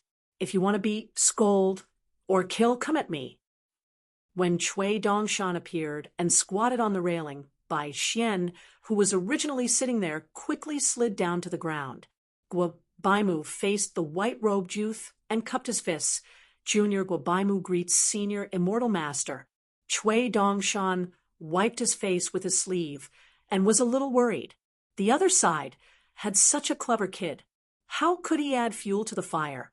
The 2 protectors of the snail shell immortal abode were really incompetent. They were still watching from the sidelines and didn't show up. Chui Dongshan waved his hand at Guobaimu, indicating for him to go to the side. He looked at White Dragon Cave's Lin, and said, "Your White Dragon Cave's Elder Master is the Prime Minister of a continent. As Yu Chi's martial uncle, you're a cave, realm immortal less than 10 years old. You're a unique cultivation genius in the continent. Your seniority, status, and cultivation are all there. What are you afraid of? How dare you say that my Invincible Little Divine Fist is a coward?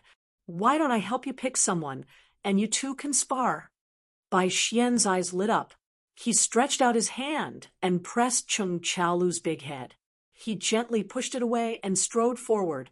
"I'll do it, I'll do it." The White Dragon Cave's child's expression was uncertain. A young cultivator standing beside. Missy was about to speak. Chui Dongshan didn't even turn his head. "Go away. I can't afford to offend the monarch of the mountain the Golden Peak Temple.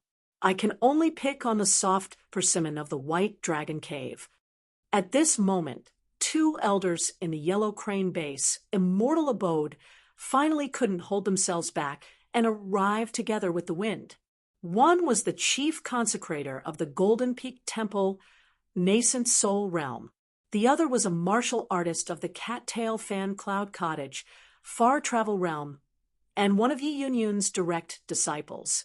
With the protection of these two experts, as well as the martial artist of the Golden Body Realm, Guobaimu, and the Dragon Gate Realm, Yuqi, this trip could be said to be smooth sailing. They didn't expect to stumble like this in the Cloud Cave blessed land. It wouldn't be good if word got out. The reason why the two Tao protectors didn't rush to appear was because they were worried on a deeper level. They were worried that the four children had a relationship with the Cloud Cave Jiang clan, or the Jade Gui sect's divine Seal Peak. Their trip to the Cloud Cave blessed land was a kind of goodwill towards the Jiang clan and the Jade Gui sect, or rather, a show of weakness. Disregarding that Cattail Mountain Cloud Cottage's Yi Yunyun, the other two Nascent Soul Realm Elders of the Golden Peak Temple, Du Hanliang and the White Dragon Cave's old ancestor, had grasped the hearts of the people of the Jade Gui sect's divine Seal Peak. They had always been careful and paid great attention to the situation, especially Du Hanliang, who had secretly paid a visit to the Great Sword Immortal Weighing, which led to the alliance of Peach Leaves. However, Du Hanliang didn't even mention a word about this matter to the White Dragon Cave's old ancestor. Seeing the handsome youth in snow-white clothes, the Far Travel Realm martial artist cupped his fists and bowed, while the chief consecrator of the Golden Peak Temple bowed. Cui Dongshan accepted it with a smile, but his mouth was still fanning the flames. What, you want to bully us just because you have more people? I'm someone with a teacher. When my teacher appears, he'll destroy the White Dragon Cave with one punch and destroy the Golden Peak Temple with one kick. Are you afraid? That Far Travel Realm martial artist cupped his fists again. Immortal Master, you must be joking. It's just a misunderstanding, not worth mentioning. The children don't often go down the mountain to travel, so they don't know the severity of the situation. Cui Dongshan sighed. Another one who was more reasonable. Very annoying, he shifted his butt and slid down the railing. He bent his knees and slowly stood up, shaking his snow-white sleeves. Bai Xian glanced at that White Dragon Cave child and followed suit. He crooked his palm, but he didn't speak. He only said two words, one-on-one. Cui Dongshan slapped Bai Xian's head and reprimanded. Idiot, if you're careless, you'll kill this White Dragon Cave's middle 5 realm immortal with a fart. When the time comes, can you afford to pay for a few pieces of snow? You have to use the money. You have money? Yao Xiaoyan said softly. Sister Yuji has money. Nalan Yuji nodded and said, Is 5 xiaozhu enough money? Bai Xian sneered. When I fight one-on-one, I always sign a life and death contract. Pay my ass. Cui Dongshan said to Yuji, Remember to copy this down. When you go to Master Chao's hometown, it'll be useful. I definitely won't lie to you. Bai Xian put his hands behind his back and said like an old man, You're called Lindsay, right? When the forest is big, there are all kinds of birds. Very well, I won't bully you. Your realm is higher than mine, and you're older than me. Let's fight one-on-one. If you beat me to death, I won't have anyone to avenge me. If I beat you to death, those White Dragon pits and what not of yours can come and find trouble with me. If I frown, I'll be your long-lost father. Cui Dongshan had already strangled Bai Xian's neck with his arm. The child was still shouting over there, Come and beat me to death. If you have the ability, let's fight one-on-one. If I wasn't stopped by my brothers, I would kick your dog face. When you go back home, your parents will ask you where your son is. Damn it, you better watch yourself. Don't be alone at night. Bai Xian turned sideways. One foot stepped on the ground, the other lifted up and kicked quickly. In the end, he spat hard. It was like he was using a flying sword. Chui Dongshan almost couldn't hold back and let go of this little wild dog. Why was this little bastard so annoying? Chui Dongshan felt that if he were that immortal Master Yuji, he would also want to beat this little bastard to death. The group of people didn't continue to cause trouble. They carried away the still unconscious Yuchi, the child of White Dragon Cave, who had been renamed Linzi and had a wild father, was dragged away by the young woman surnamed Yi. In a private residence of the Jiang clan on Yunming Peak, Qin Pingan opened his eyes and closed them. After a while, he sat up and noticed that his shoes were facing the bed. Qin Pingan was stunned for a moment. Then he smiled. He put on his shoes, picked up the blade, strengthening gourd, and the narrow saber chop ken from the table, and hung them on his waist. After walking out of the house, he discovered that it was a place with beautiful scenery. It wasn't very luxurious. Instead, it was very quiet and elegant. The residence wasn't big. There were bamboos in front and water behind. On the other side of the gurgling stream, there were bamboos. It was a sea of bamboos, verdant and glistening. The shadows of the bamboos danced in the wind and the moon. After admiring the scenery of his residence, Qin Pingan shrank the mountains and rivers. He pushed open the restrictions of the mountains and rivers with a palm and rode the wind to the peak of Yunming Peak. He asked a few questions of a cultivator of the Jiang clan before slowly descending the mountain, preparing to head to Huang Heji. On Huang Heji's side, Chui Dongshan sat back on the railing. Bai Xian had obtained Chui Dongshan's approval and was sprawled on the railing like a duck. Chui Dongshan asked with a smile, "Chung Chaolu, you're that bold?" The little fatty said gloomily, "I'm the only one who learned fist techniques." What he meant was that Master Chow wasn't by his side. Out of so many people, he was the only one who could fight. He couldn't embarrass Master Chow. Chui Dongshan sat on the railing and supported himself with his hands. He swung his legs in a lazy manner, but he said the most hurtful words. "Little fatty, it's a pity that the rank of your flying sword isn't high. Your cultivation talent is mediocre. Let's not talk about Chun Li and the other elders who were brought out of their hometown. You can't even compare to Bai Xian and the others. You're at the bottom." They were all sword cultivators, but there was a difference between sword immortal embryo and sword immortal embryo.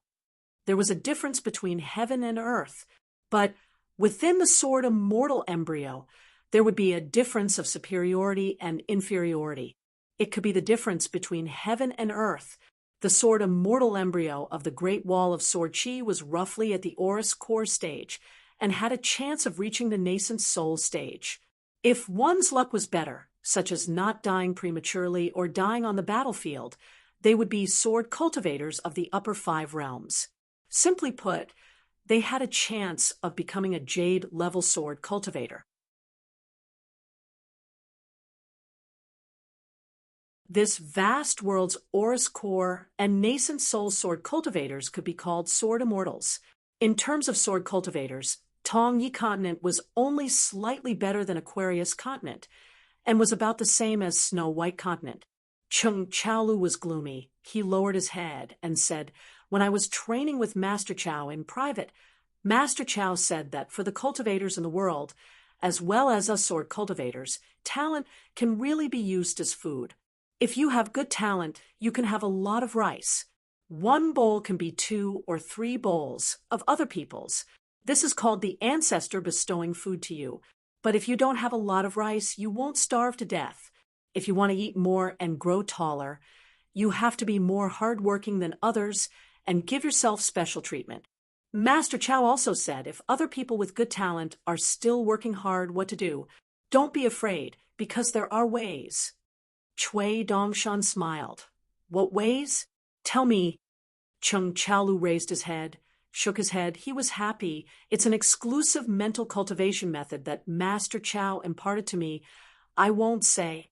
Unless there's someone stupider than me, and it's a friend, I will tell him." Anyway, by Xian Yuji and the rest are all smarter than me.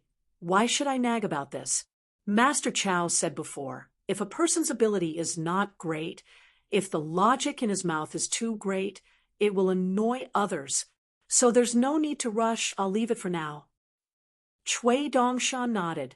No wonder my master will only teach you fist techniques. Chung Chaolu shook his head hard and said telepathically, that's not it. It's others who are not willing to learn. Master Chow can't force others to learn fist techniques. Master Chow's fist techniques are so high, it's so rare. But let me tell you something secretly. Don't spread it. Actually, by Xian, Higu, Xiangting, and the rest all want to learn, but they can't bring themselves to do it. Master Chow probably knew, so he said it twice and told me to go back to the house to walk and set up more stances. You can even remember this? Yuji will copy it down sentence by sentence. I'm afraid I'll miss out on the theory, so I often borrow it from her. I have to give her money for every page I read. I don't have money on me. So Yuji specially helped me organize a small account book. You really gave it to her? Otherwise? A real man never goes back on his word. Cui Dongshan slapped his forehead.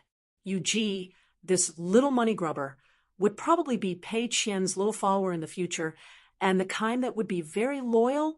As for Chung Chaolu, this little fatty chef, his master would really like her. Zhu Yan would probably like her too, not to mention the fist techniques. At least the old chef's culinary skills would be the best candidate to inherit his legacy. His master never liked children who could bear hardships. Even if the child could not bear hardships, his master would not feel that it was wrong. Cui Dongshan suddenly stood up and turned around, only to see a green robe passing through a mountain gate on the other side of the river below Yellow Crane Peak. Cui Dongshan stood on his tiptoes and stretched his neck, waving with all his might, shouting at the top of his lungs, Master!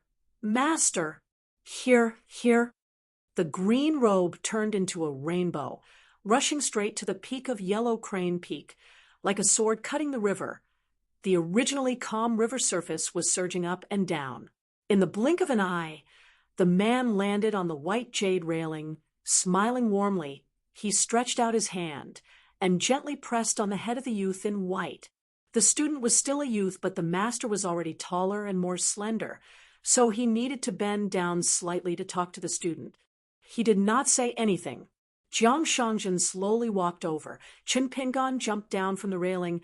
Cui Dongshan immediately followed.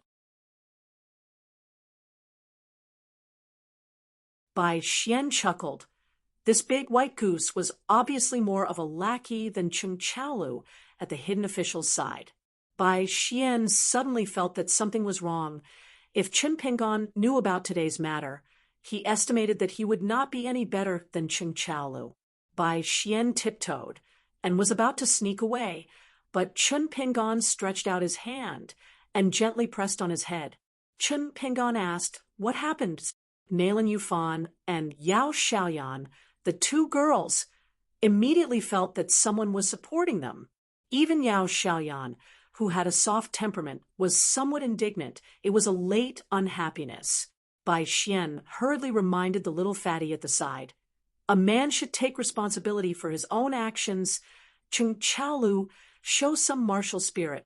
Today's matter, I have already done my best for you. Chung Chaolu shrunk his neck and said, "Oh." Chun Pingan listened to Nailin Yufan's straightforward military report and glared at Cui Dongshan. Cui Dongshan blinked his eyes and played dumb. Chun Pingan said, "Well done. In the future, you have to stick together. No matter who you are, you can't be bullied by outsiders. But don't forget the 3 rules I said before." Nailin Yufan coughed a few times to moisten his throat and began to recite loudly. First, try not to fight people you can't beat, and don't scold people you can't beat. We are young, and we are not afraid of losing face if we lose. The green mountains do not change, and the green water will flow forever. Keep the accounts carefully and practice swordsmanship well. Second, if you have a reason, and you have to fight seriously when you have to fight, but you must have a sense of propriety, And you must never fight to the death with others easily. Third, if you can't beat them, don't try to be brave and run away quickly. If you can't run away, bow down and admit your mistake first, and then find Master Chow to get back your face. In addition to the 3 rules, there is a postscript. In short, pretend to be a grandson before the fight is to be a grandfather after the fight. Bai Xian, who liked to put his hands behind his back every day, was a little guilty today, so he applauded for the first time to reward Nailan Yufan. Cui Dongshan also clapped quickly without making a sound. This was the unique skill of Luopa Mountain, and it was a secret. He was indeed a teacher. Listen, this teaching and explanation. The words were simple, the principles were simple, and the principles were simple, interlocking, and invulnerable. Chun Pingon reached out and weighed Chung Chaolu's bag, which was full of big and small ink stones, and said, "It's a little light. You can carry 5 or 6 pounds more." Chung Chaolu nodded vigorously, and Yao Xiaoyan was a little embarrassed. Chun Pingon immediately smiled at the little girl and said, "Girls don't have to carry so much." Chun Pingon turned to look at the empty-handed guy who was hiding. "Am I right, Master Bai Xian?"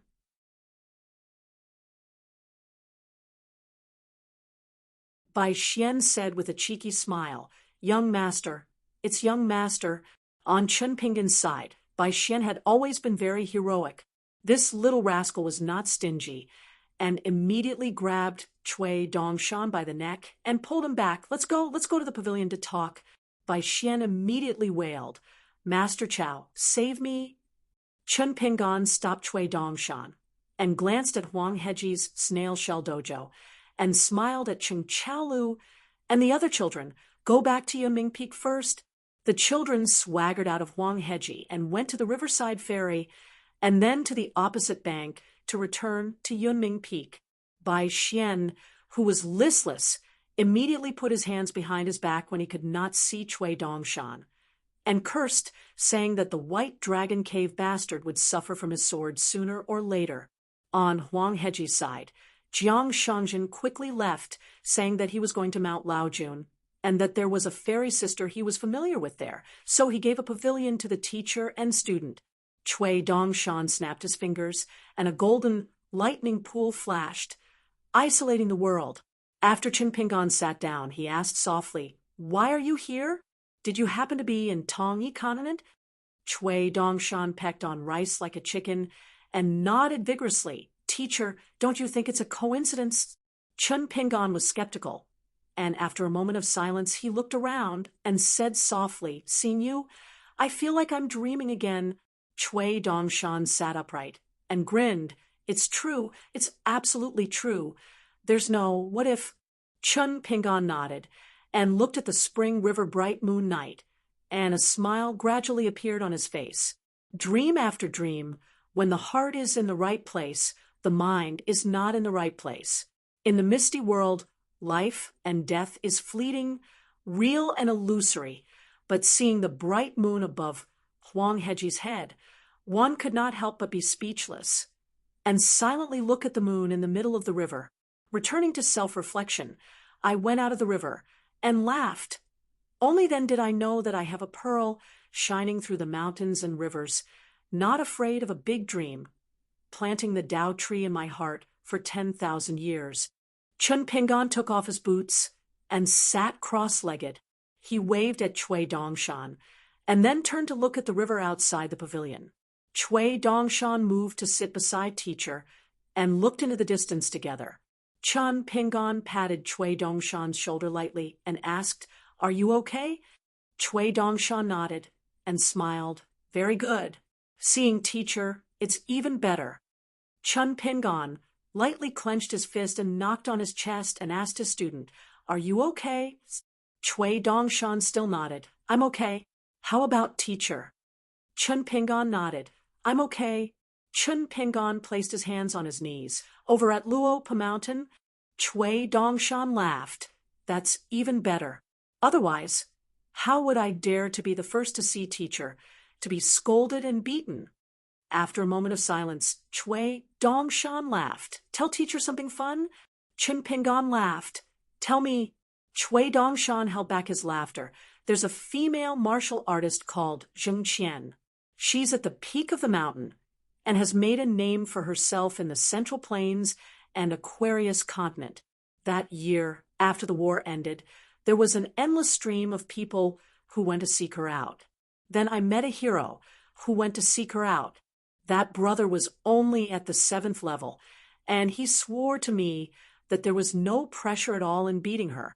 After one punch, he could lie on the ground and sleep, peacefully waiting to wake up.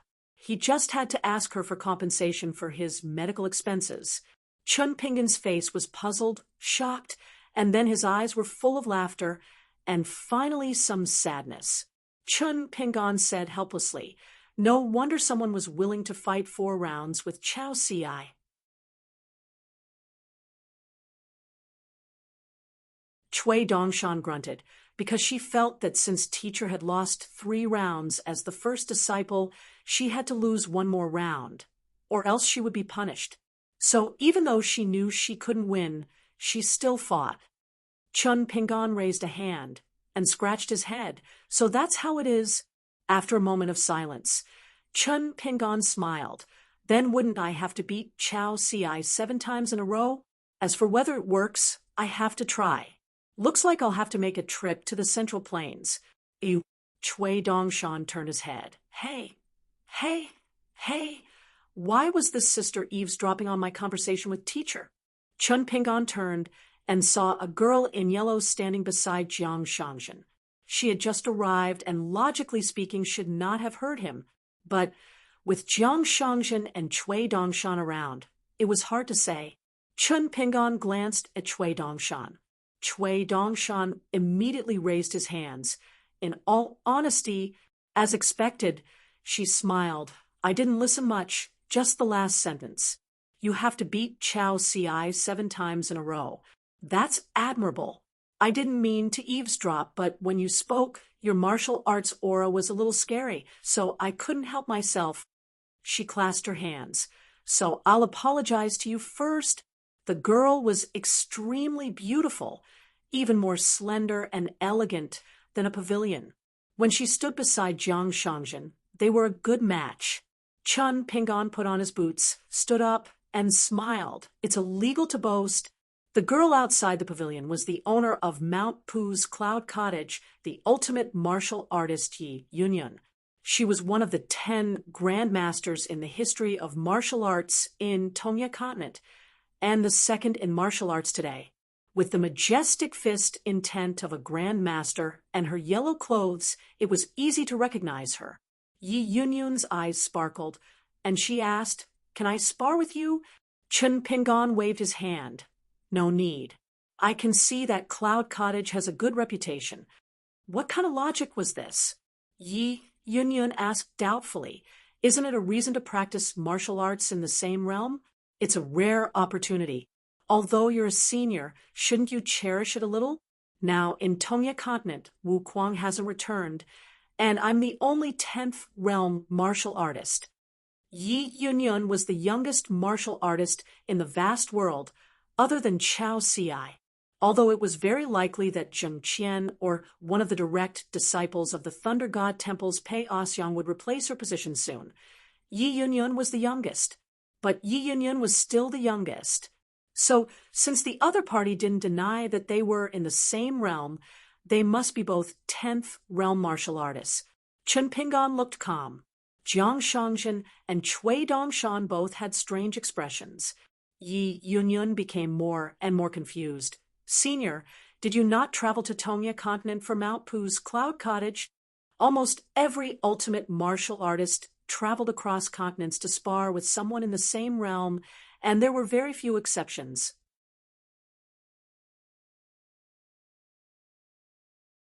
Yi Yunyun didn't think that a pure martial artist of the same realm would joke about the outcome of the win boxing with Chao Ci. Chun Pingan said, "Actually, I'm a junior." Yi Yunyun suddenly understood. The martial arts fate surged to Tongya continent just now. It seemed that this person had just reached the 10th realm from the 9th realm. If so, Even if he was older, according to the rules of the martial arts world, he could still be counted as her junior. But in this way, Yi Yunyun had a reason to use the Wenboxing. A foreign martial artist breaking through the realm with the titled strongest in his hometown was a great Wenboxing in itself. Luckily, Wu Kuang wasn't in Tongya continent. Otherwise, she wouldn't even have a chance to use the Wenboxing. Yi Yunyun cupped her fist solemnly and didn't say anything. Many of the snail-shell immortal mansions looked at the pavilion with their eyes wide open. It was very lively. Some female cultivators with graceful figures had already secretly activated their katop trick deflection, because Huang Yun was going to use the Wenboxing with someone. Unfortunately, there was a mountain and river array set up at the pavilion, and they couldn't see the pure martial artist's face inside. Could it be that Martial Saint Wu Kuang had returned home? Chun Pingon glanced at the snail-shell immortal mansions. Many cultivators had walked out of the mountain and river array and were either leaning or sitting on the white jade railing. So even if they were originally willing to spar, they had completely lost interest in it. A young woman was traveling alone in the Tongya continent. She first took a cross-continent ferry from the Central Plains to the old site of the Fushou sect. Then she headed north from the Great Spring Dynasty. She followed a route she had once taken and headed north. Along the way, she passed by the ruined Huwer town and the border inn. She traveled through thousands of mountains and rivers, both familiar and unfamiliar. She walked all the way to the small arch bridge of Heavenly Fault Peak. Then she suddenly didn't want to go home. She went back the same way, all the way back to Great Spring Empire. She passed by Mirage City, climbed the Screen Peak, and then went down the mountain. Finally, she went all the way south, planning to take a look at Qishan Ferry in the southernmost part of Tongya continent. After seeing Qishan Ferry, she realized that she still didn't want to go back to Aquarius continent. So she went to Jade's sect. After hesitating for a long time, she was willing to spend money to travel around the Cloud Cave blessed land. Moreover, she made up her mind to only go to Mount Crown Prince of Mount Laojun, because she heard that at Inkstone Mountain there, she could pick up stones that could be used to make inkstones for free. What if? Therefore, she stayed at Inkstone Mountain for many days. She really picked out a few good inkstones and put them into her fengcun object. But today, the slender young woman saw the 4 children. She could tell at a glance that they were sword immortal embryos. Then she focused her mind and hid her body. She pricked up her ears to listen to the 4 children's cautious and soft conversation. Chui Dongshan suddenly turned his head to look at the opposite side of the river. Even he felt that it was inconceivable. How could there be such a coincidence in the world? Jiang Shangjin's mind followed closely behind. Good fellow, no one noticed that she had quietly broken the mountain and river restriction. Were those consecrated elders and guests guarding the ferry all useless? On the opposite side of Yellow Crane Peak, the earth suddenly trembled. The entire river stagnated. A young woman in black was stunned for a long time. Then she rose from the ground and landed near the pavilion. She turned her back to the pavilion and faced Yi Yunyun. She only said one sentence, "Are you worthy of my master's Wen Quan?" Everyone watching from afar thought it was a joke, but no one dared to laugh out loud. A man in a green robe rushed out of the pavilion and came to her side. He gently raised one hand and bent 2 fingers. He gently knocked a chestnut on the young woman's head. His voice was gentle. "How can you talk to your senior like that?" The young woman frowned hard. She turned to look at her master. She was afraid that she was dreaming. She didn't even dare to cry out loud. She was afraid that she would wake up from the dream if she wasn't careful. Chun Pingon pressed Pei Qian's head with his palm and shook it. He said with a smile, "Oh, you've grown so tall. Why don't you greet your master?" Pei Qian finally turned sideways. He lowered his head and called his master softly. Then he said sadly, "It's been so many years. My master wasn't here. No one cared about me." Chun Pingon sighed and knocked a chestnut on his first disciple's head. Then he looked at Huang Yiyun with a smile and cupped his hands in return. Yi Yunyun didn't know what to do. That young man in a green robe with a saber and a wine pot. His expression and eyes seemed to be sincerely apologizing, but also seemed to be saying, "Don't practice Wen Quan. You'll die."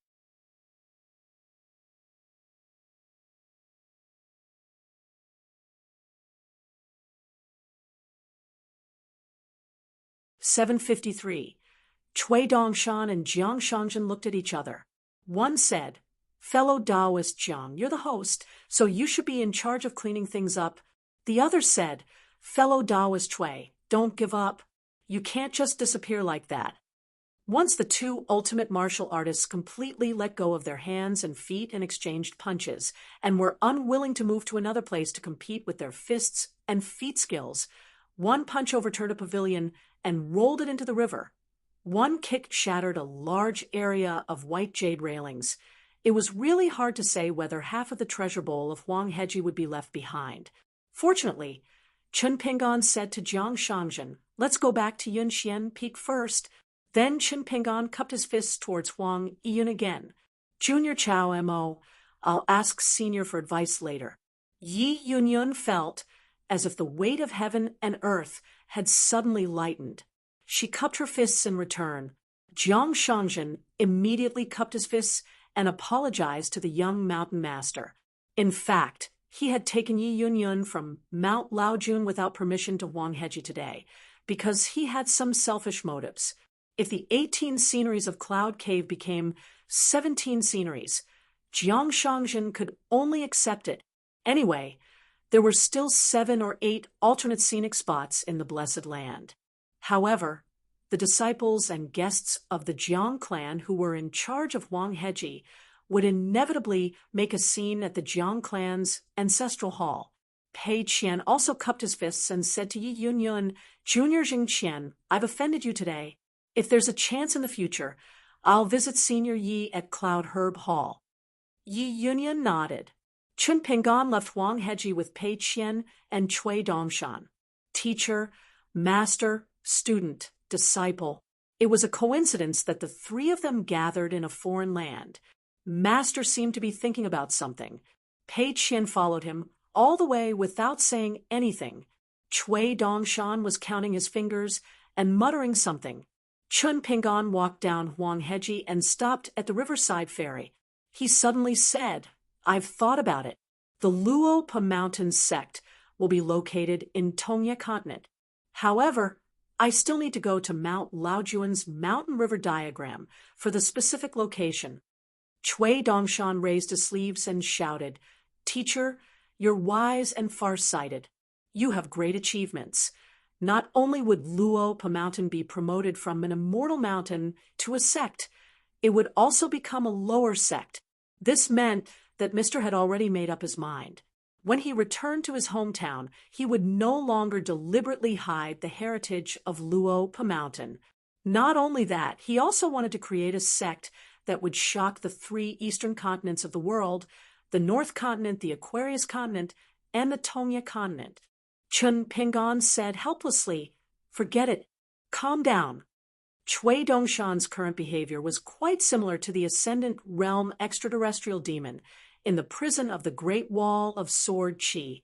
Back then, in that faraway village, the young mountain chieftain who served as a young secluded official felt that the demonic frost of the outer sky was quite similar to his student Cui Dongshan.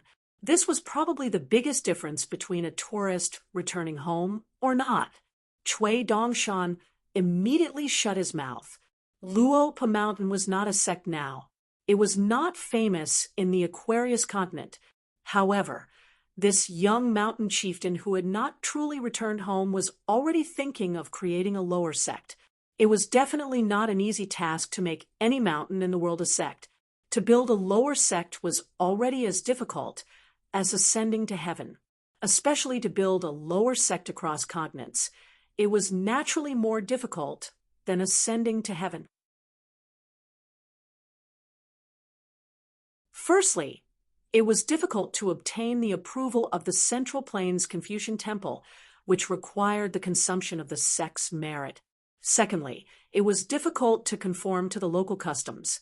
Why did Elder Sun of the Jade Gui sect ask Jiang Shangzhen to pass those words to him? Why was Jiang Shangzhen the first sect leader of the Calligraphy Lake True Realm sect? Similarly, as a lower sect, the Skeleton Beach Linen sect had also experienced difficulties in establishing itself in the North Continent. They had to change their location several times and moved all the way to the southernmost point of the continent. In the end, they had to rely on the confrontation with the Ghost Valley's Jingguan city to gain a firm foothold. Although all of this was within the linen sect's calculations, they were actually aiming for the painting of the goddess in the city of murals from the beginning. However, the linen sect had previously been in a precarious situation. The way the North Continent's cultivators treated their guests had indeed made the linen sect's older cultivators suffer. This was just like how many descendants of officials from aristocratic clans and powerful clans would also run into difficulties when they became local officials. They would appear to be friendly on the surface, but there would be a lot of resistance behind the scenes, making things difficult for them everywhere they went.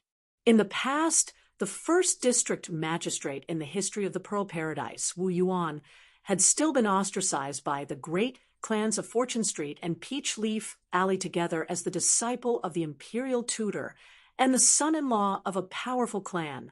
If it had been a regular frigid official without any backing, perhaps it would not have been so difficult.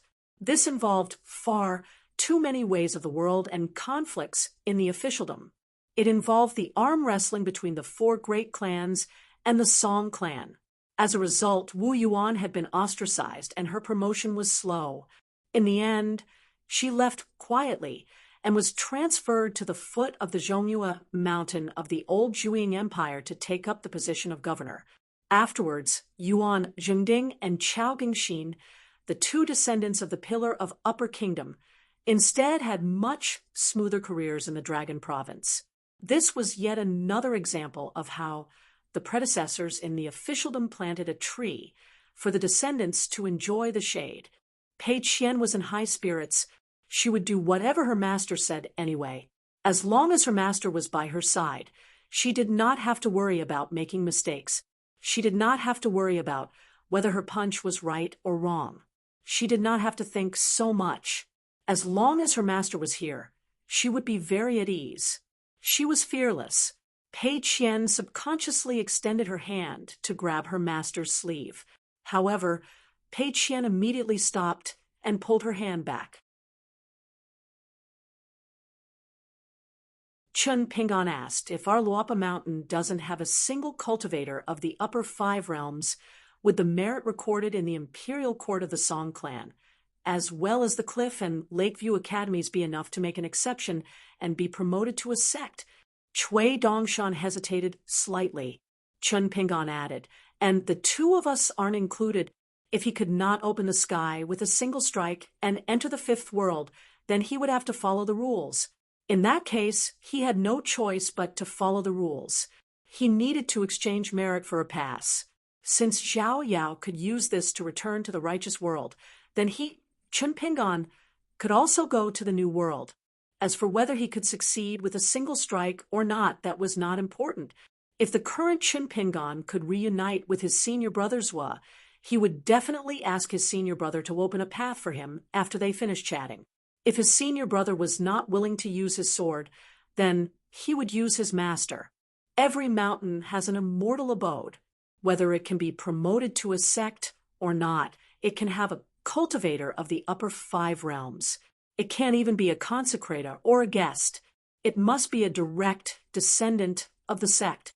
This has been an iron law of the righteous world since ancient times. However, the situation in the world has changed, especially the mountains and rivers of the 4 continents, so it is indeed negotiable. In order to stabilize the providence of the mountains and rivers as soon as possible, the Confucian temple in the Middle Earth made an exception for some former sect candidates. As you said, there is indeed hope for them to be promoted to a sect. Chui Dongshan raised his snow-white sleeves and scratched his chin with his claws. He replied, "However, the merit accumulated by Luapa Mountain is still not enough on the surface. It's difficult to convince the public. However, if the three parties are clear about it under the table, it's actually enough, very enough. This is the result I want. Luapa Mountain doesn't need to be too ostentatious for the time being. In the future, the promotion of a sect and the selection of a new sect need to be carried out at the same time. It's even very likely that it will be done when everything is ready in the Tongye continent. 10 years at most, 10 years at that time, Emperor Dali and the academies of the two continents will come and ask. Anyway, Luapa Mountain is not a storyteller telling stories under the bridge."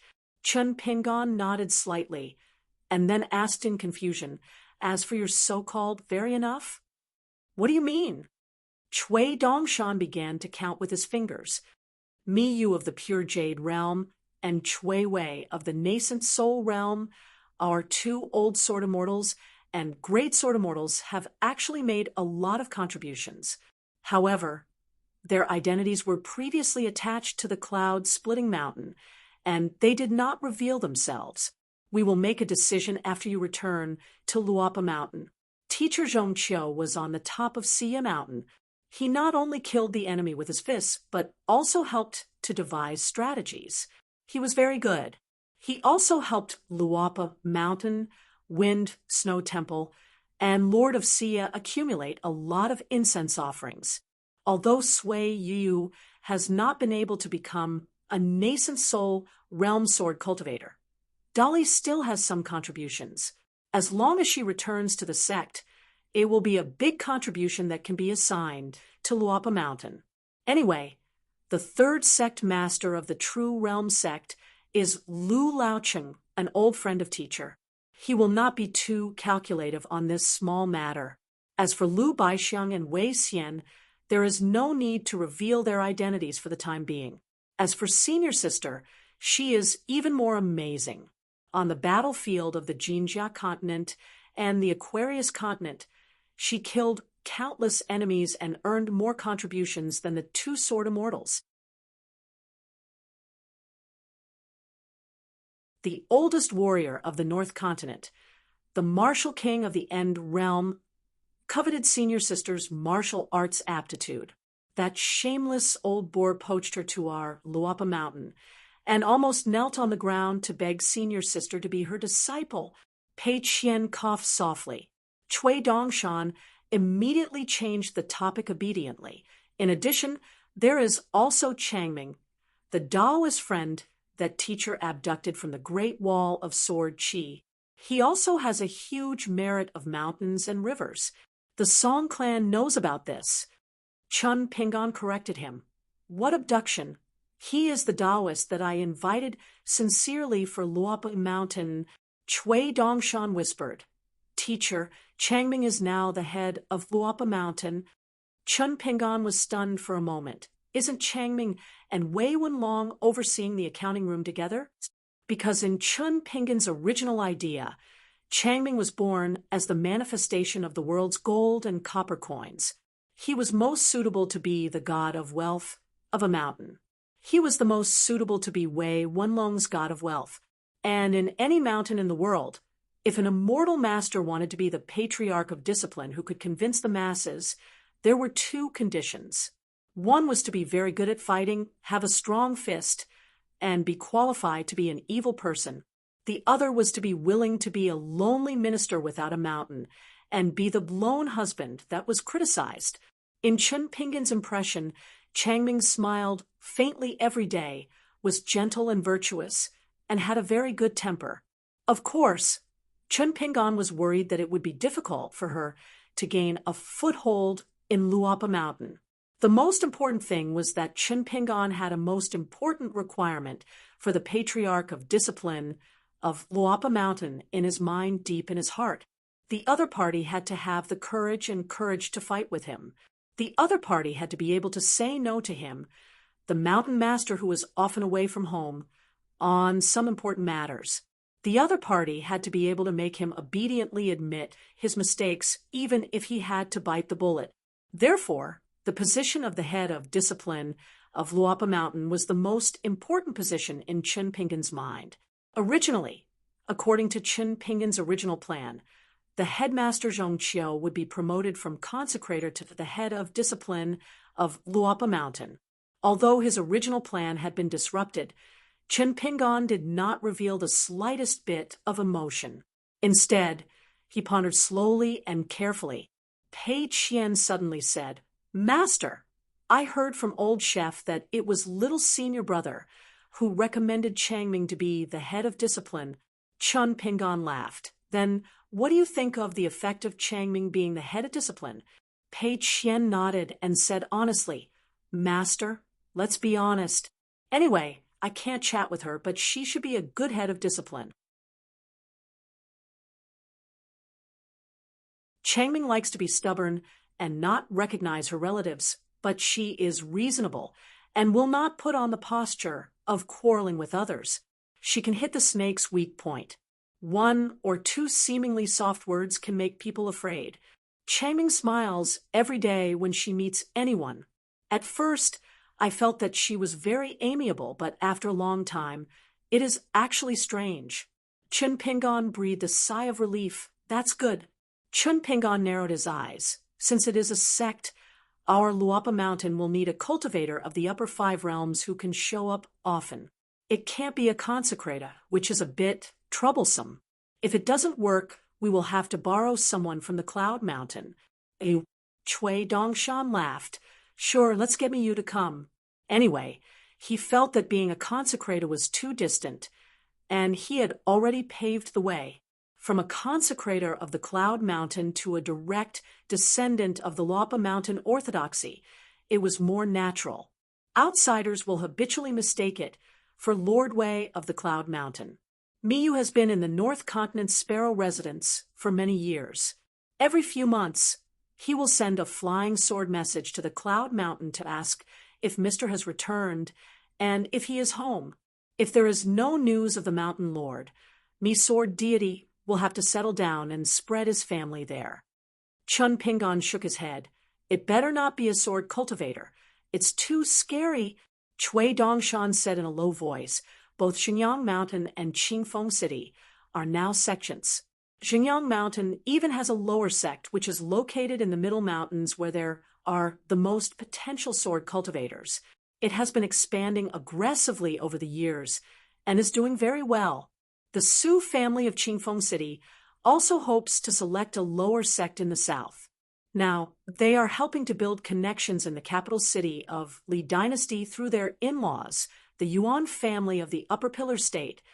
Chen Pingan smiled and asked, "Xinjiang Mountain finally has an upper 5 realm sword deity? Is it the ancestral master who went into seclusion to hide from Li Tuanjing and Wen Jian?" Chui Dongshan gave him a thumbs up. "Mister, you have a great foresight." Chen Pingan thought for a moment and nodded. "If that is the case, then our Luapa Mountain will have to bite the bullet and push out a pure Jade Realm sword deity that we have borrowed. Otherwise, it will be easy for Xinjiang Mountain and Qingfeng City to let their imaginations run wild, and they will not be able to sleep well." Chen Pingan was silent for a moment and suddenly said, "After reaching the Aquarius continent on the way back to our hometown, we must remember to take a detour around Xinjiang Mountain and Qingfeng City. Otherwise, I am worried that I will not be able to hold back and will go to the ancestral hall as a guest." Chui Dongshan said, "I will remember. I will remind Mr. to turn a blind eye on the way." Chen Pingan finally said, "What I think now does not mean that we will do it when we return home. Let's take it one step at a time. When we reach Jisei Peak, we will discuss it together." Chui Dongshan nodded slightly. Chen Pingan said in his heart, "Always in the Dharma, everywhere unhindered by the Dharma." Chui Dongshan reached out to cover his mouth and whispered, "Mister, senior sister wanted to pull your sleeve just now." Pei Qian's face flushed red. He said angrily, "Big white goose." Chen Pingan's face was full of smiles. He raised his arm and shook his sleeve. Just take it. Pei Qian was embarrassed. He flew into a rage out of humiliation and hit Cui Dongshan's shoulder with his elbow. The big white goose immediately groaned and flew out. It spun countless times in the air and rolled 7 or 8 times when it landed, lying straight on the ground. Chen Pingan asked, "Jiang Shangjin did this?" Cui Dongshan stood up like a carp and nodded. Cloud Herb Hall is a rare mountain stream in the Tongyi continent. Jiang Shangjin probably hopes that his big sister Yi will quickly become familiar with our Luopa mountain so that we can interact more in the future. After all, when the truth comes to light, and we announce the location of a sect with Huang Yun's lofty personality, she may not be willing to come over. When we establish a sect here, Pu Mountain will have more or less fallen out with the Golden Peak Monastery and White Dragon Cave. When Cloud Herb Hall forms an alliance with us, the timing will be just right. Jiang Shangjin must have guessed Mister's thoughts. Otherwise, he would not have done this. Brother Zhou will be a consecrator and will do his best. On this side of the ferry, a ferry was still floating in the middle of the river. Other than the 3 of them, there were no other people. This was all thanks to Jiang Shangjin's extravagant spending. Until now, many tourists were still stuck at the entrance of Cloud Herb Peak and Laojun Mountain, unable to go to other scenic spots through Huangheji, unless they had the guts and the ability to break the mountain and river restriction like Pei Qian. Actually, there was a cloud bridge on the river. Previously, Chung Chaolu and the others used this bridge to cross the river. If ordinary cultivators were to look at the river from Huangheji, they would not be able to see it clearly, so as not to obstruct the scenery. Chun Pingan stopped at the ferry. Obviously, he planned to take a boat to cross the river. Previously, he and Pei Qian, master and disciple, crossed the river one after another. Their movements were not small. The river water rolled over and over, causing the small boat to undulate unsteadily. The old Hao master who was rowing the boat was muttering, most likely cursing and swearing. Therefore, Chun Pingan wanted to personally apologize. This had nothing to do with who the old Hao master who was ferrying people to earn money was, what realm he was in, and whether he was the hermit master who liked to sing fishermen's songs. While Chun Pingan was waiting for the ferry to approach, he said to Pei Qian, who was standing quietly beside him, "In the past, I did not let you grow up in a hurry because I had my own worries. However, since you have grown up and suffered a lot, growing up like this is actually growing up. You don't have to think too much, because this is how I have been all along. Moreover, in my eyes, you will probably always be a child." Pei Qian nodded and said softly, "As long as I am here, everything will be fine. I will not be afraid anymore." Chun Pingan turned around and stretched out his hands to gesture. One was the height of Pei Qian when they parted. The other was the height that Chun Pingan thought Pei Qian was when they met again. Chun Pingan did not reach Pei Qian's shoulders. He smiled and said, "Actually, I am quite disappointed in my heart. You grew so quickly. I always felt that I did not take good care of you. I have to make up for it in the future." "Oh, right. You did not fall behind in copying books all these years, did you?" Pei Qian smiled and said, "No." Chun Pingan thought for a moment and said, "As for the pressure fist, forget it. Not long after I broke through the realm, I took a solid punch and was seriously injured. You see, Huang Yun and I did not dare to accept the Wen Quan, right?" Pei Qian's face was bitter, but his eyes were holding back a smile. Chun Pingan stretched out his thumb and wiped away the tears in the corner of Pei Qian's eyes that he was unaware of. He said softly, "You still like to cry, just like when you were young." Cui Dongshan complained, "Teacher, in fact, I also have a lot of bitter tears. They can be held in the palm of my hand to reflect the bright moon." "Get out." "Okay." Before the ferry reached the shore, the old boatman used the bamboo stick in his hand to stop the ferry from reaching the shore. He said angrily, "Crossing the river by boat Each person has to spend a piece of snow. Are you not willing to spend this money? Chun Pingon clasped his hands and said, I apologize for my rude behavior before. If my words are not sincere enough, then I will spend money as an apology. Pei Qian followed her master to apologize, but she was far less eloquent than her teacher, so she did not speak. The old boatman immediately beamed with joy and hurriedly let go of the bamboo stick. The ferry gently bumped into the dock. The Jiang family's way of making money is too black-hearted. They already have that cloud bridge over the river, yet they still go against their conscience and ask me to ferry them. If it weren't for the fact that we're living under someone else's roof and have rules, I wouldn't have let you pay for the ferry today. Ooh. Chun Pingon gave 3 snow as money. The old boatman put it in his sleeve and turned the bow to the shore. The old man stood at the bow of the small boat. The 3 of them boarded the boat. Chun Pingon sat at the bow. Pei Qian and his master sat side by side. Cui Dongshan sat alone in the middle of the boat. He tossed one of his sleeves into the water, as if he was fishing with his sleeve. The boat slowly reached the center of the river. The old boatman suddenly turned his head and said, You look like a scholar with a full stomach. With all due respect, may I ask, what is meditation? Chun Pingon smiled and said, What is Buddha's heart? I don't know what meditation is. The old boatman thought carefully and nodded his head in praise. Teacher is so knowledgeable. Your words are true. I have been boating here for many years and have asked many scholars, but none of them could give me such a good answer. To ask one's heart is to have a thought. Thinking from this is to cultivate. Not knowing is to have a calm heart. If one can ask one's heart continuously, it is to gradually cultivate Buddhism and go to Spirited Mountain. Finally, one's heart will have Spirited Mountain. Chun Pingon added, I borrowed the answer from the sages in the books. Cui Dongshan quickly raised his head and clarified, No. There is no such thing in the ancient books. It is my teacher's idea. There is no need for you to be so modest. The old boatman nodded and said, I believe that you have figured out the answer yourself. You have the answer in your heart long ago. You are just waiting to ask tonight. Chun Pingon smiled and said, My name is Chow Mo. You can just call me by my name. The old boatman shook his head and said, There is no seniority in learning.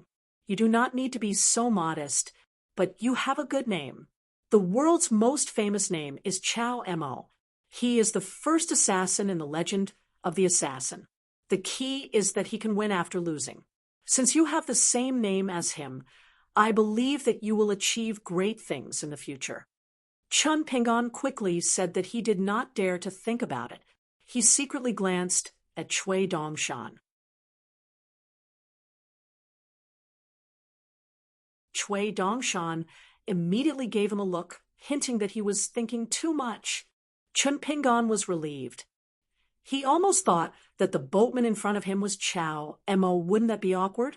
Some people resign and return to their hometown. Some people rush to the examination hall at night. Life is so busy. Why bother?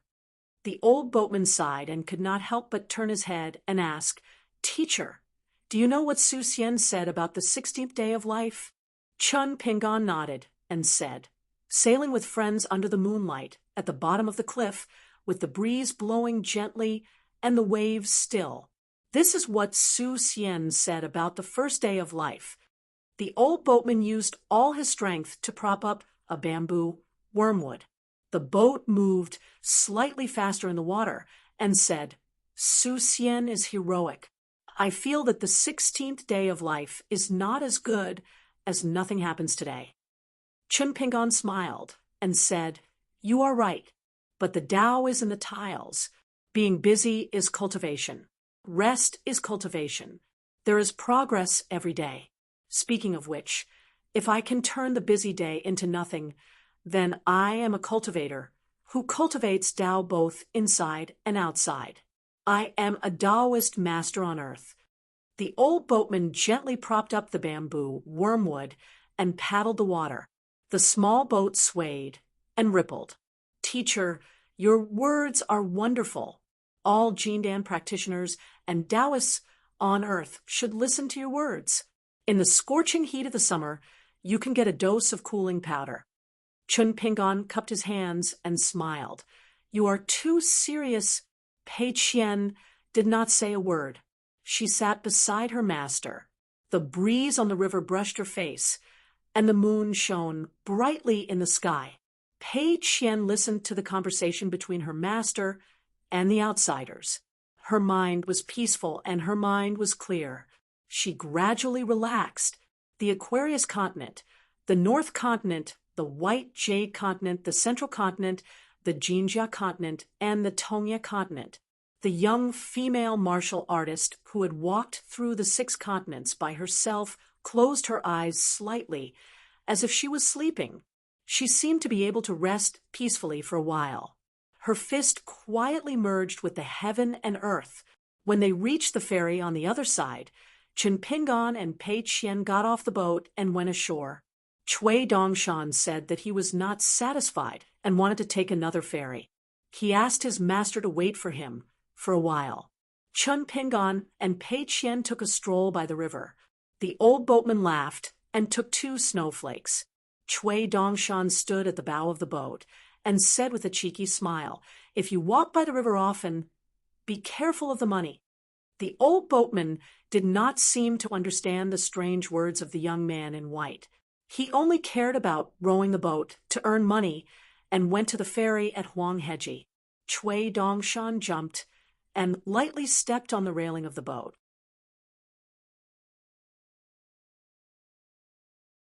He put his hands behind his back and walked slowly. In the past, he was famous on the stars. Now, he has fallen into the sea of miasma. The green bull visited the Jade Palace alone, but left the yellow crane to guard the golden core. The old boatman turned a deaf ear. Cui Dongshan laughed again. He is used to riding a wooden horse in the Big Dipper, but Dongshan came to the water to row an iron boat. The old boatman glanced at the handsome young man and laughed. Star monarch, drink good wine and persuade each dragon to drink.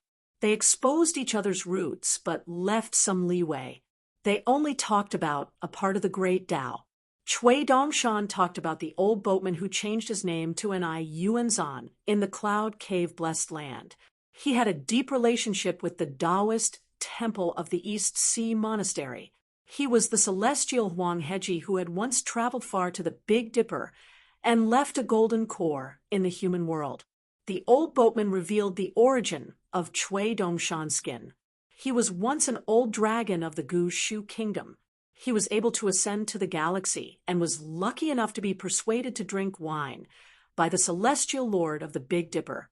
However, what they talked about was only their skins.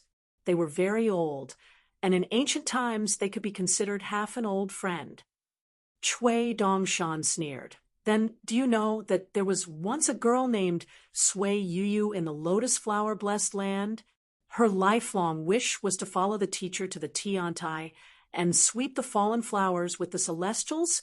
If she knew that her teacher, who was once the most powerful swordsman, who was only half a step away from becoming the first person to ascend from the blessed land, had to wear a funny feathered cloak and be a poor boatman who only earned a few snowflakes to spend money. He also had to call someone else teacher. Would she, as a disciple, be heartbroken? Then do you know that Sui Yu also left the blessed land and even became a cultivator of the divine seal peak of the Jade Medallion sect for a few years? Did the 2 of you not meet? Did the old boatman not ask you to wait here for her to form her oar's core? The old boatman sighed. It's better not to know. The celestial who left the story of killing the mosquito in Jianghuai was the one who supported the current situation. The mosquito that was slain was naturally not an ordinary creature. It was a pure jade realm monster that could stealthily steal the spiritual chi of heaven and earth. This almost untraceable thief of heaven and earth had once almost caused Jiang Shangjin to be in a terrible fix. Just searching for its trace took a Herculean effort. At that time, Although Jiang Shangjin had already ascended to the pure jade realm, he still had not won the reputation of a willow leaf that can slay immortals. Jiang Shangjin had failed to kill the mosquito twice. The difficulty was so great that it was like an ordinary person standing on the shore and using a stone in his hand to smash a mosquito in a stream. At that time, the old boatman's state and swordsmanship were not higher than Jiang Shangjin's. It was just that he had a unique skill combined with his swordsmanship, which just happened to restrain the pure jade state monster that came and went without a trace. But in the end, to be able to kill the mosquito on the river with one sword was still not a feat that an ordinary celestial in the pure jade state could achieve. If the old boatman did not come from the Taoist temple of the Lotus Blossom Blessed Land Temple and was the teacher that the right side of the Sui dynasty could not forget, Cui Dongshan would not bother to pay attention to him. He could hide his identity here and sail the boat for thousands of years without a name. In addition, the old boatman deliberately tested his teacher with words just now. Cui Dongshan could not bear it. What resignation, and returning to his hometown. What assassin biography. In fact, they were all tactful words with hidden meanings. His teacher was open-minded and could not care at all. It was fate that brought them together, and they parted on good terms. But as a student, how could he tolerate the old boatman talking nonsense over there? The key was that the old boatman left the old boatman to guard the Jindan. The Jindan was not an ordinary thing. It was hidden in the cliff of Yellow Crane Island. It was the Jindan left by an ancient crane ancestor. Cui Dongshan sneered. The Big Dipper is high up in the sky. My teacher carries a knife at night. Be careful not to chop you half to death. The old boatman named Ni Yuanzan laughed. There is no enmity between us. That teacher is not you. He would not hurt people for no reason.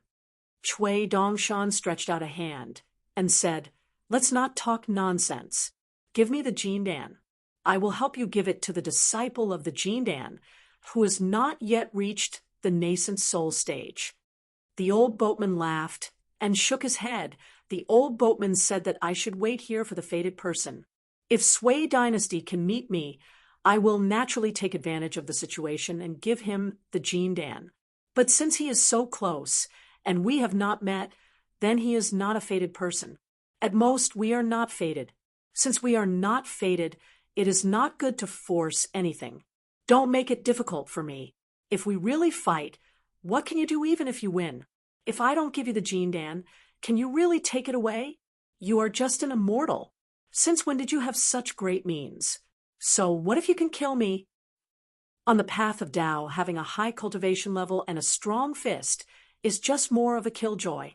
You are not as good as your teacher. The old boatman gently tapped the water with the bamboo and laughed. The mountain is like a butterfly. The flowers are like cheeks. There is no one on the empty mountain.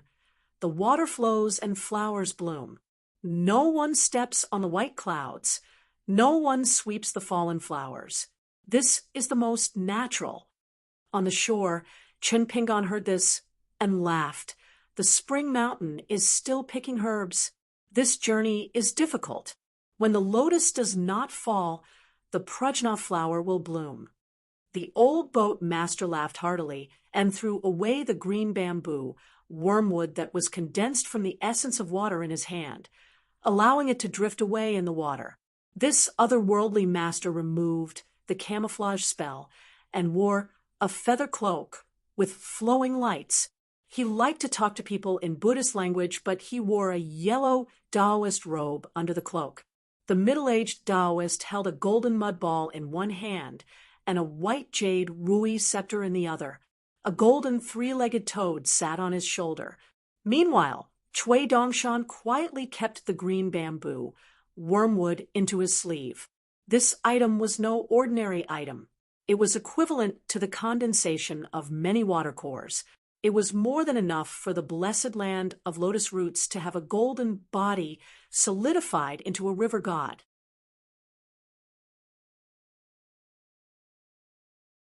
After the Taoist kept the golden pill, he said to Qin Pingan, "We will meet again if fate wills it." His figure flashed and disappeared like a corpse of an immortal. The crane cloak on his body floated and fell onto the boat. Chui Dongshan could only help to keep the feather cloak that was equivalent to an immortal's shed skin. He would keep it for hundreds or thousands of years. On the shore, Pei Qian asked softly, "Master, did you see through the roots of this boatman at a glance?" Chun Pingan laughed. "No, I boarded the boat to cross the river only to apologize. However, when I went to the yellow hedgy viewing pavilion, I inadvertently glanced at the river's surface. The river water was surging, and the boat was swaying nonstop. Senior's acting at that time could not be considered too perfect. Senior is, after all, an otherworldly expert. He did not want to do it deliberately. Otherwise, it would not be difficult for the boat to capsize and fall into the water." Pei Qian immediately sighed. "Master is indeed used to the Jianghu. He is 100 times more experienced than me." Chun Pingan flipped his hand and smacked the chestnut at the great wall of sword chi after many years of thinking. He still felt that the atmosphere of Luapa Mountain was led astray by Pei Qian and Chui Dongshan. On the river surface, Chui Dongshan lay on the bow of the boat and shouted, "Mr. Senior Sister, wait for me." He used his 2 big sleeves to paddle the boat. On the yellow hedgy viewing pavilion, after Qin Pingan and the other 2 left, Jiang Shangzhen turned to look at the people who were watching the show and waved his hand. "Disperse, disperse, all of you disperse." As for the yellow hedgy snail shell Immortal Mansion's mirror flower, it had been sealed by Chui Dongshan and Jiang Shangzhen at the moment Pei Qian crossed the river and ascended, causing many female fairy cultivators to be aggrieved. Jiang Shangzhen realized that his words were useless. He could only say to Yi Yunyun, "Sister Yi, can you say something?" Yi Yunyun cupped her fists in that direction. Those who came out to watch the show immediately dispersed like a tide of birds and beasts. All the cultivators who walked out of the mountain and water gate of the snail shell Immortal Mansion quickly returned to their mansions. They had to give face to Huang Yiyun. They did not dare to not give face. Moreover, to be able to meet the great master Yi Yunyun in the Cloud Cave Blessed Land. Today's show was already not small. However, 3 people walked out of the yellow hedgy mountain immortal array in the opposite direction of the crowd. They walked towards the viewing pavilion. They were the first disciple of the martial saint of the Tong Yi continent, Wu Chang, a golden body realm martial artist, Guobaimu, the remote travel realm martial artist of the Cloud Cottage of Maopu, and the young female cultivator in the dragon maiden dress Daoist robe. One was Huang Yiyun's direct disciple, Shui Huai, a realm 8 martial artist. The other was a disciple of the Yi clan of Maopu. Her ancestor was one of Yi Yunyun's elder brothers, the young female cultivator named Yi Xuanji. The disciples of the Cloud Cottage were all handsome people. They cultivated in many spells and martial arts. However, as long as they crossed the 2 major thresholds of the Golden Body realm and the Golden Core realm, they would only choose one to cultivate in the future. They would either focus on cultivation or martial arts. The reason for this was because most of the pillars of the Mount Pu fist seed were related to a few immortal array diagrams passed down in Mount Pu's ancestors. Therefore, Mount Pu had always had the saying, "The pillars come from the diagrams, and the fists go into the diagrams." However, Guobaimu and the other 2 walked slowly. They did not dare to disturb Huang Yiyun from chatting with her friends. Even if Yi Yunyun was a clay Buddha, she would still be a bit angry. Is it because Chao Mo has just reached Realm 10 and has not completely suppressed his martial arts fate, so his realm is unstable? If that's the case, I can wait. Jiang Shangzhen smiled and did not say anything. He only brought Yi Yunyun to the edge of the cliff. Jiang Shangzhen reached out and stroked the white jade railing. He chuckled softly. Chao Mo has actually rejected your Q-ask fist seed 3 times. Yi Yunyun was confused. 3 times? Jiang Shangzhen explained patiently. The first time is because Mount Pu's Cloud Cottage has a good reputation, so Chao Mo is not willing to spar with you. In your eyes, this might not be a reason at all. However, my good friend always likes to think more than normal people.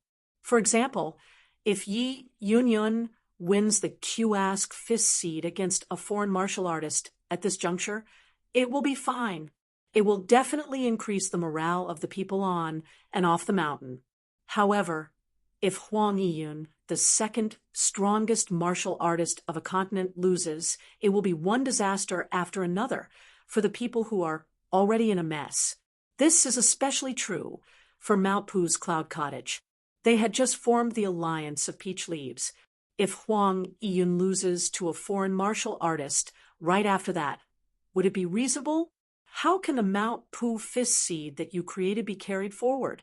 Huang Yiyun can sit on the chair of the alliance of peach leaves and not say or do anything, but she can't lose. Otherwise, just wait. The foundation that Cloud Cottage has accumulated with great difficulty will be scattered overnight.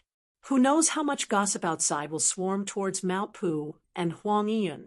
At that time, no matter how good your martial arts are, you won't be able to block the fist intent that surges in people's hearts. Yi Yunyun frowned. From your tone, it seems that I will lose. However, she had to admit that she really wanted to say a few words for the Tongyi sect. That was why she participated in the alliance of peach leaves. However, she didn't care about losing her power and let the Golden Peak Temple and White Dragon Cave take charge of the overall situation. She almost had no objections and only nodded. And today, that was why she wanted to spar with someone. She really wanted to prove to the world that there was more than one martial Saint Wu Chang in the Tongyi sect. Jiang Shangzhen didn't comment and continued to speak. The second time I declined was because I was also a martial practitioner of the same realm and was highly valued by Huang Yiyun. In Chao Mo's eyes, it was actually very ordinary, really very ordinary, especially since both of you have made it clear that you won't fight to the death. Chao Mo was even less interested. This friend of mine is very pure when it comes to sparring. There are only 2 kinds of sparring. One is when a martial scholar 2 realms higher than him helps defeat his fist. The other is when he fights to the death on the battlefield.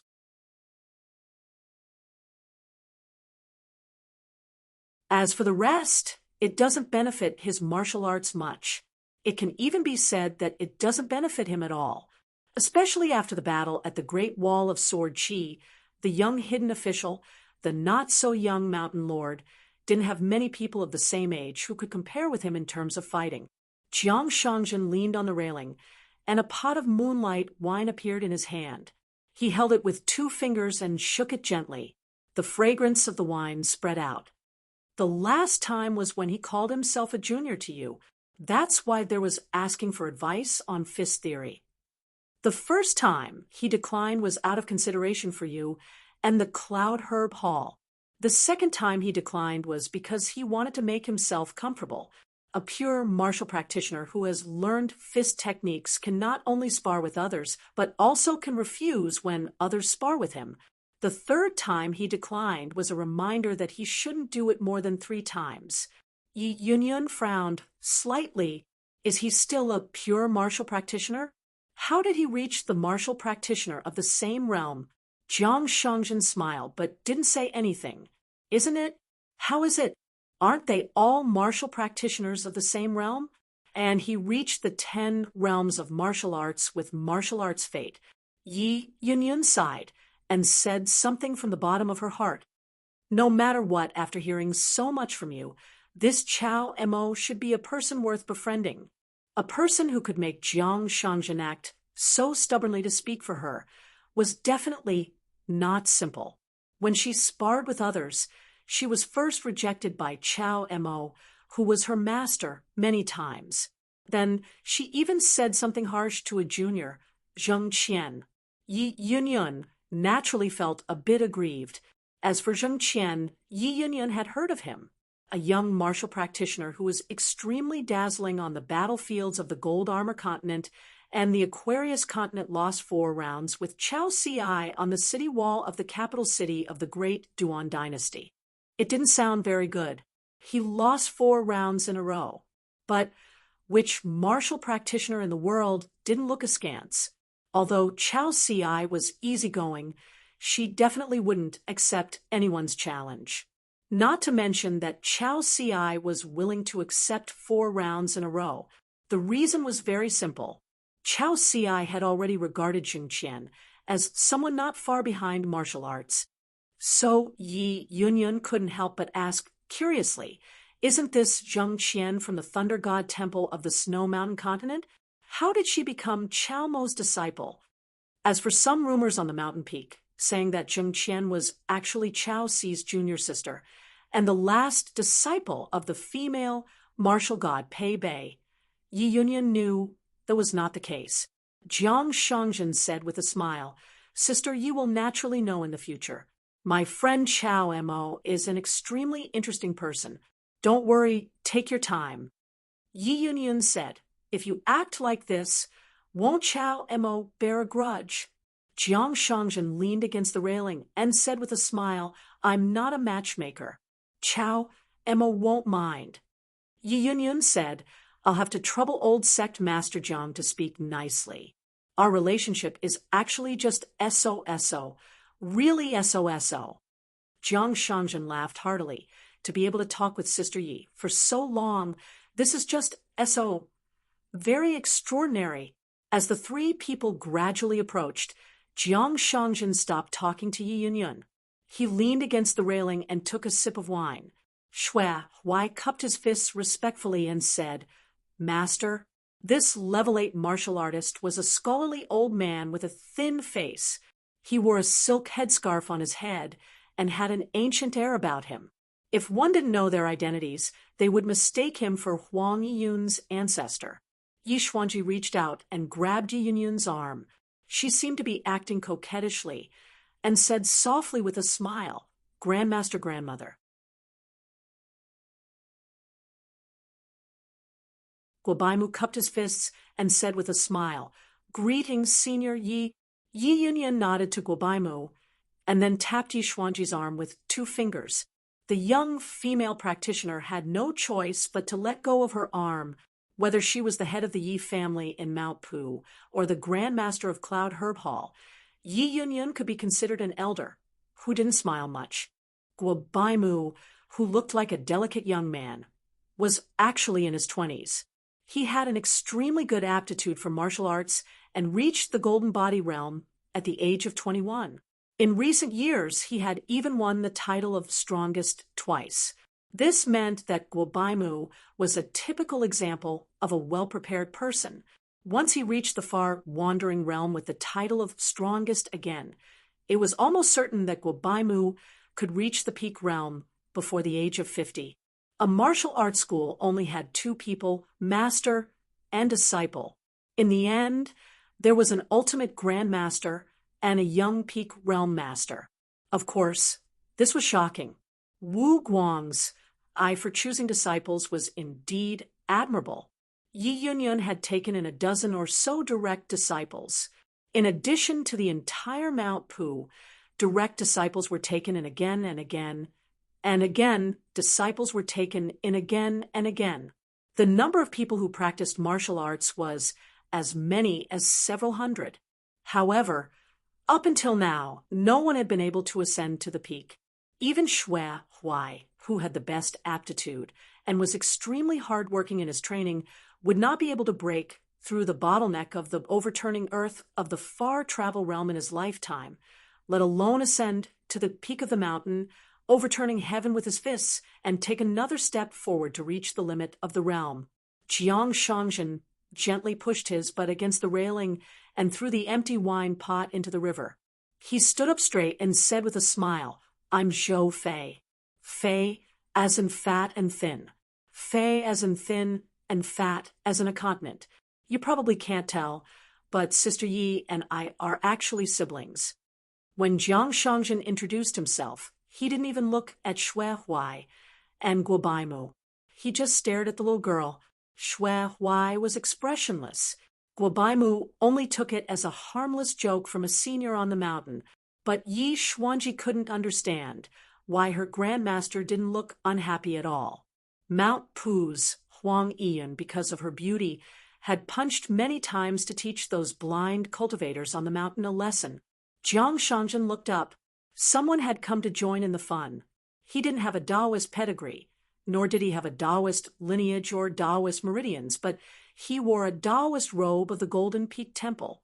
Although his realm was low, he stood out from the crowd. This old cultivator and Yi Yunyun did a proper Taoist bow. Golden Peak Temple's consecrator, Lu Ying, greets Mountain Lord Yi. Yi Yunyun didn't react. She pretended not to see or hear anything.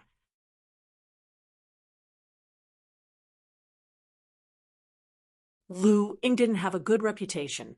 Now that he was a minister supporting the Mountain Lord, Temple Master Du, he became arrogant and didn't pay much attention to the things he did. Being ignored by Huang Yun, Lu Ying didn't feel anything. His Taoist heart was calm. This was within his expectations. There was no need to worry about it. The same rice at the foot of the mountain raised all kinds of people. The same Taoist tree on the mountain bloomed all kinds of flowers. One couldn't force them to be friends. The chief consecrator of the Golden Peak Monastery, the nascent soul cultivator Lu Ying, had a similar background as the chief consecrator Little Long Chiu. He had been a wild cultivator in the mountains for many years, living a carefree and happy life. Immortals with the word sect could not match up to him. His realm was high enough, but his reputation was too bad. Immortals who did not belong to a sect did not look up to him. They were neither high nor low. If they wanted to establish their own sect, they lacked a lot of foundation. Moreover, they had a reputation. Which wild cultivator did not carry a few grudges and murder cases on the mountain, and did not do a few things that could not be exposed? For example, Lu Ying's relationship with the Taoist priest of Taiping Mountain was very bad. Lu Ying, who had just reached the nascent soul realm, deliberately bypassed the territories of those sections. He was an old Taoist who could move mountains and seas in a relatively remote mountain lord dynasty. In the end, he was almost killed by the woman Huang Ting, who went down the mountain to travel alone. At that time, Lu Ying was kind and wanted to become Taoist companions with that beauty. That woman was too much. She started a fight without saying anything. The key was that she didn't report her name from the beginning to the end. At that time, Huang Ting was only in the Golden Core realm. She fought with the enemy using spells.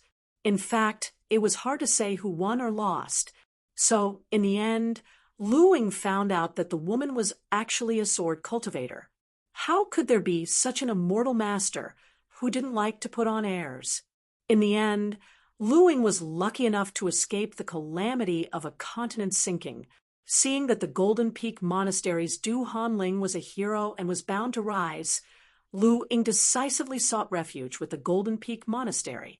Du Hanling was also willing to spend some resources, allowing Lu Ying to obtain an extremely important position as the chief consecrator.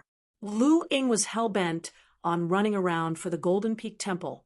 Lu Ying had a good relationship with Yin Miaofeng, whose Taoist name was Taoist Baozhen.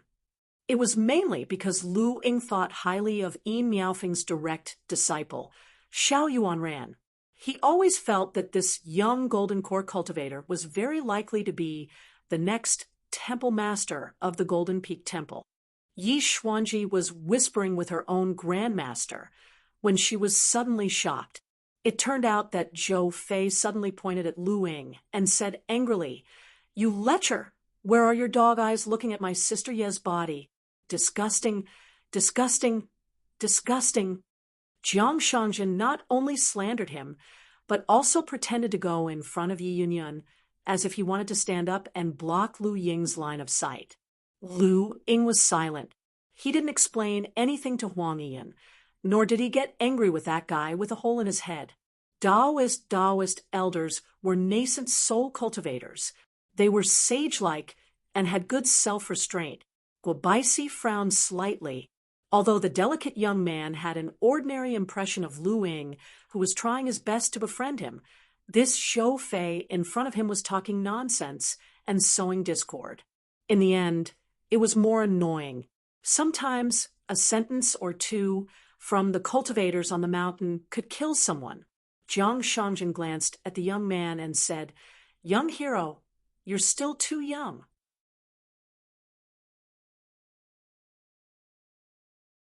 You don't know the sneaky eyes and dirty thoughts of some old men. Yi Xuanji blinked. This Zhou Fei with a strange name dared to speak so brazenly in front of their grandmaster. He was really impressive. But Zhou Fei said that Lu Ying was an old man? Then what about Zhou Fei himself? If they weren't of the same kind, how could he speak of his experience?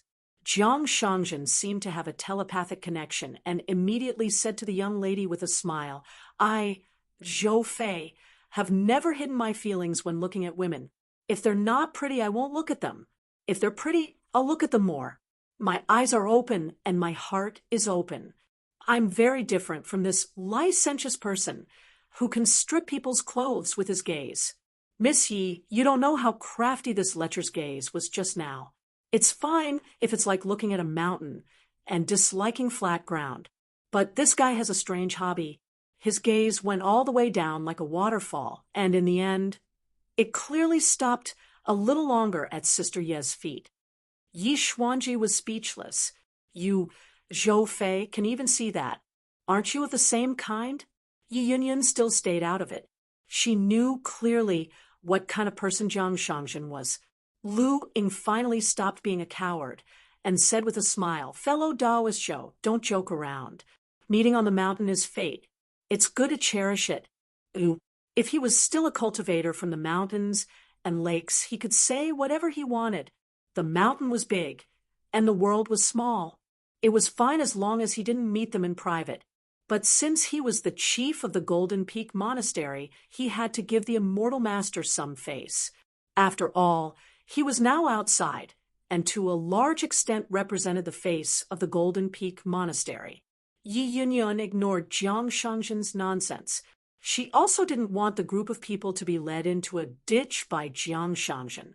She patted Jiang Shangzhen's shoulder with the back of her hand and asked Guobaimu, "When will your master return to Tongye Continent?" No matter how frivolous Lu Ying was, he didn't have the guts. As a nascent soul cultivator, he dared to covet the beauty of an ultimate realm martial artist. It was tantamount to courting death. Since Lu Ying showed up and saluted, he was well behaved. Yi Yunyan knew that Jiang Shangzhen was trying to find something to talk about and deliberately slandered Lu Ying and the Golden Peak Temple. Guobaimu answered. Previously, there was a flying sword message to Sword Immortal Su Jun Master, is now a guest of the Lu family of the White Peak Continent. The letter didn't say when he would return. He went to the southernmost Old Yuzhou and traveled to the blessed land of the Cloud Cave of the Jade Gui sect. In addition, there was the Mirage City of the Great Spring Dynasty in the middle and the Golden Peak Monastery in the north. This was the route that the cultivators of Tongye Continent chose.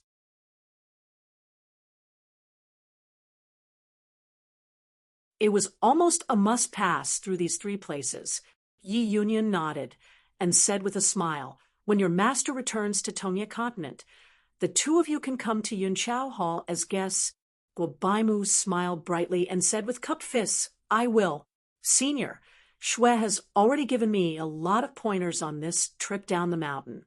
When the time comes, I will be bold enough to ask Mountain Master for advice." The young man's delicate face wasn't too handsome. It was just that when he smiled, he looked especially confident.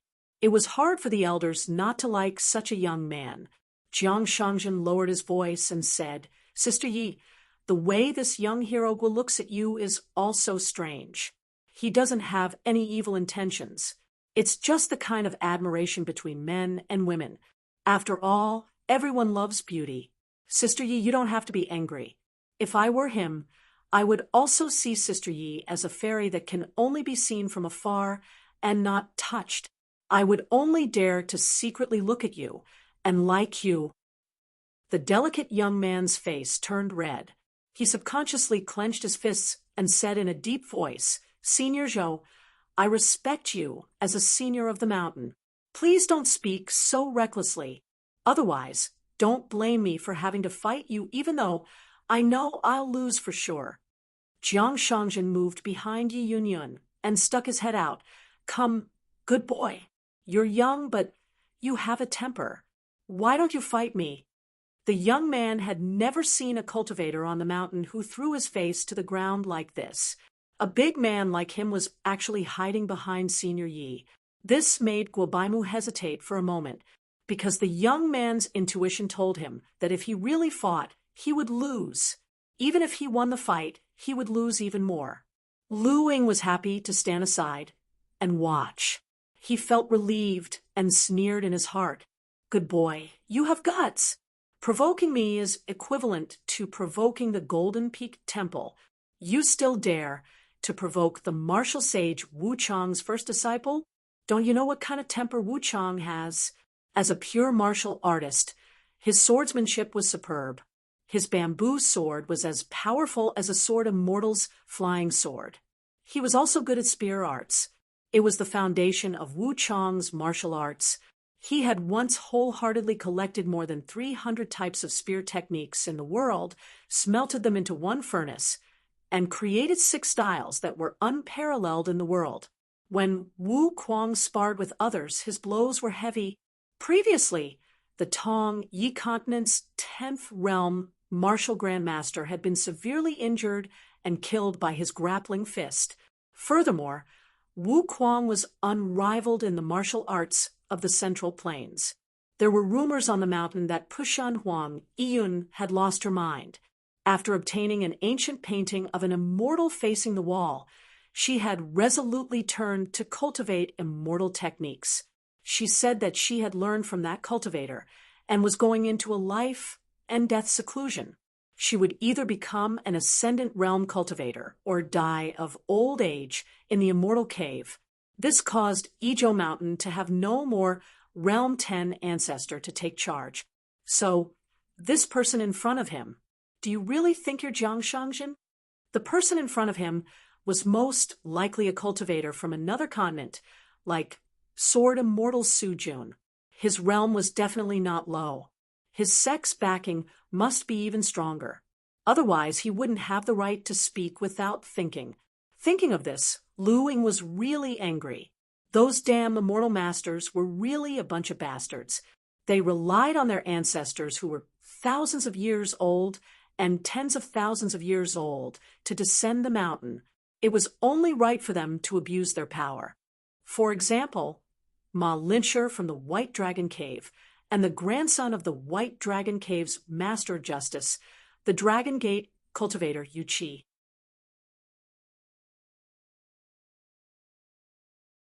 Which of the descendants of immortal clans in these immortal archives were not arrogant and arrogant? They were all like this, but Yi Xuanji from the Cloud Herb Hall was a little rare. Unfortunately, she came from Pushun and was followed by Shui Huai, who was at the far wandering realm. Lu Ying didn't dare to touch her. Otherwise, he would definitely let her know what it was like to be an immortal. Yi Yunyun punched backward. It hit Jiang Shangjin's forehead. Jiang Shangjin was hit so hard that he fell backward and bounced 3 times. Not only Yi Xuanji and Guobaimu, but even Lu Ying was a little surprised. How did she know Huang Yin? Yi Yunyun didn't even turn her head. She said, if there's nothing else, I'll go back to Mount Laojun. Jiang Shangjin quickly struggled to get up. Yes, it's a rare opportunity. I have to talk with Sister Yi. Just a few words. I promise I won't disturb Sister Ye's business. Yi Yunyun said to Shui Huai, you can continue to practice. Shui Huai, who had been silent all this time, said through telepathy, Master, the matter of the Blessed Land Rouge painting? Do you need me to discuss it with Some of the ancestors of the Jiang family? Yi Yunyun said, I have my own plans. Shue, why didn't dare to say more? They turned around and walked back to the snail shell mansion. Jiang Shangjin patted his green robe and shook his sleeves. I've lost my face. Sister Yi, you've made me suffer. Yi Yunyun walked to the railing and said, Jiang Shangjin, what do you think of the Golden Peak Temple and the White Dragon Cave? Can they really help the Tongyi continent? Jiang Shangjin laughed. Du Hanling can be considered an ambitious and ruthless person with the style of the Mountain Lord and the ferocious tiger. He is hailed as the Mountain Lord, which is somewhat appropriate. Not only does he have the help of the Great Spring Empire, he also has connections with the big shots of the Aquarius continent, and even Wei Ying had informed him beforehand. He is a smooth and slick person, so he will definitely rise. As for the White Dragon Cave, it is far from being a flood dragon. It is like a koi fish in muddy water. It can only swim left and right, and once it comes out of the water, it will reveal its true form. Yi Yunyun was deeply worried. She asked, Cloud Herb Hall is too deeply involved with them. Is it wrong? Jiang Shangjin leaned on the railing. Languid, he said, every place has its own opportunities. Every situation has its own situation. What was right yesterday may not be right today. What's wrong today may not be wrong tomorrow. Yi Yunyun said, Jiang Shangjin, give me a definite answer. I'm not a cultivator like you. I don't like to talk in a roundabout way. She took the initiative to come to the Jiang clan blessed land this time for 3 things. First, to pay respects to the old sovereign Sun Yuan, to let the Cloud Cave blessed land cherish the flower god mountain.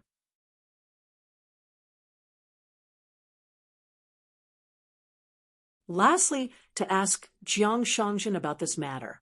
Jiang Shangjin put his hands behind his back and looked at the mountains and rivers in the distance. He said slowly, Yi Yunyun, have you ever thought about why I had to bring you from Mount Laojun to Yellow Heji? Yi Yunyun said, I'd like to hear the details. Jiang Shangjin pointed to the distance and then tapped the white jade railing with his finger. He said, want to see 1,000 miles and reach a higher level. The 10 realms have 3 floors, vigorous, pure, and divine. Looking into the distance, overlooking the human world, magnificent mountains and rivers, this is called vigorous. You and Pei Ah Xiang of the Lei Gong Temple in the Baijin continent and the old man Wang Dingsu of the Beiju Luzhou were all lucky enough to stand on the 2nd floor. However, your vigorous foundation was too weak. You staggered to the 1st level of the pure realm. Pei Ah Xiang was the most useless. She crawled to this level with a stooped body. Therefore, reaching the 1st level of the divine has become an extravagant hope. Pei Ah Xiang knew her own difficulties, so she hid in the Lei Gong Temple. Look back at your neighbor Wu Kuang. He was very smart. He read all the martial arts secret books in the world, and then focused on selecting and organizing hundreds of spear arts. This is another kind of cultivation of the Wen Quan. It not only broadens one's horizons, but it also has to be bolder.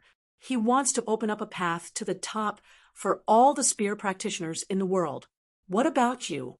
You got a painting of an immortal facing the wall from Yi Wu and Yi Xian. You want to pick up the cultivation method again. You want to break through 2 realms from the Golden Elixir realm and reach the upper 5 realms. You want to use other people's help to break through the bottleneck of the pure realm? Have you forgotten what Old Sun said to you? Martial artists are not pure. Even if the ancestors give you food to eat, you will only eat less and less rice, and the path of martial arts will become narrower.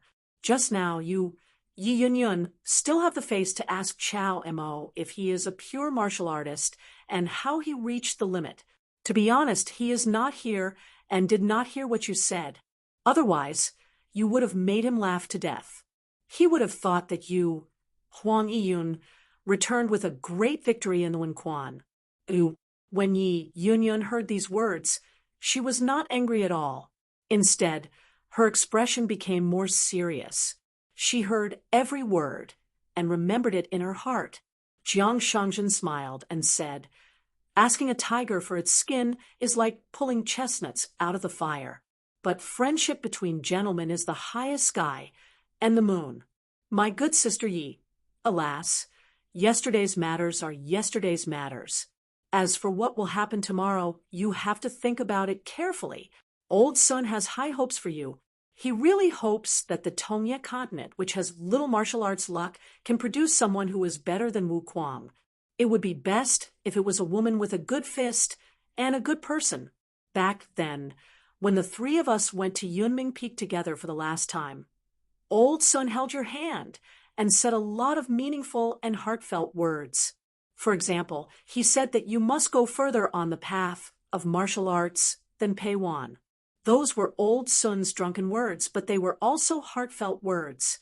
Yi Yunyan frowned and said, "Did he say that?" Yi Yunyan really could not remember.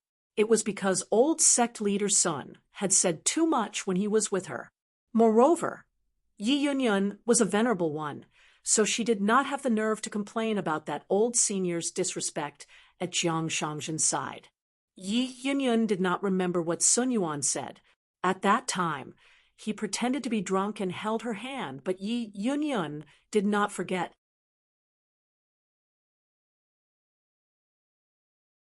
Other than the fact that old sect leader Sun Yuan spent a lot of effort to invite her to the Blessed Land's divine flower mountain every time they met, his gaze always made her feel that there was something wrong with it and that he harbored evil intentions. The old man liked to curry favor and chatter nonstop. His gaze wandered, and his eyes were even busier. He was like a young boy who was courageous for the first time in love.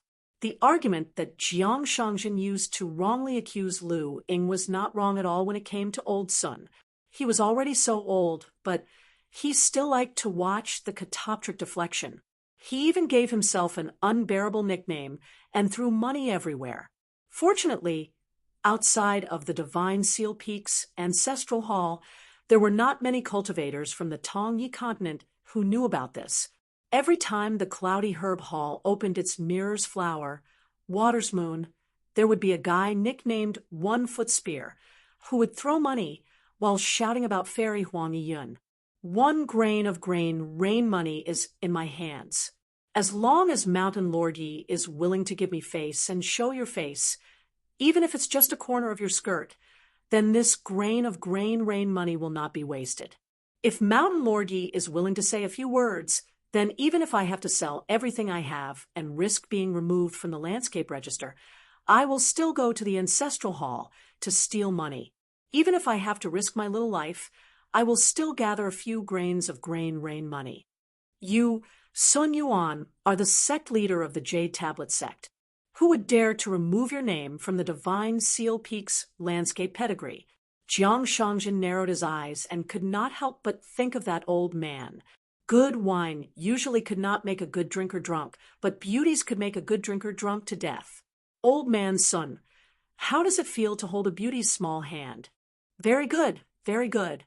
It's just that I was nervous before and only cared about being shy. I only dared to hold her hand and did not dare to squeeze her hand. It's a big loss. A young man who is timid is still too young." Yi Yunyun glanced at Jiang Shangjin. She knew that he must be thinking about some romantic things that she absolutely did not want to hear. Yi Yunyun asked, like Zhou Fei, Chao Mo, and Jing Qian are all fake names, right? Jiang Shangjin said with a smile, "When you really get to know Chao Mo, you'll know that he actually treats people very sincerely. As for traveling in Jianghu, it's nothing to have a few fake names. It's the same principle as when cultivators use illusions to go down the mountain to play in the human world." Yi Yunyun frowned and said, "You still haven't said why you deliberately brought them to see Chao Mo." Jiang Shangjin said with a smile, "To form good karma. Everything is difficult at the beginning. As long as there is a good beginning, everything will be easy."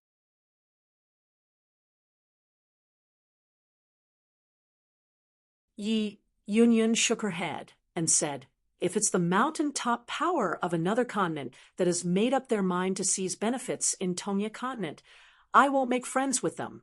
At most, my Mount Pushun cloud cottage will not have any contact with them.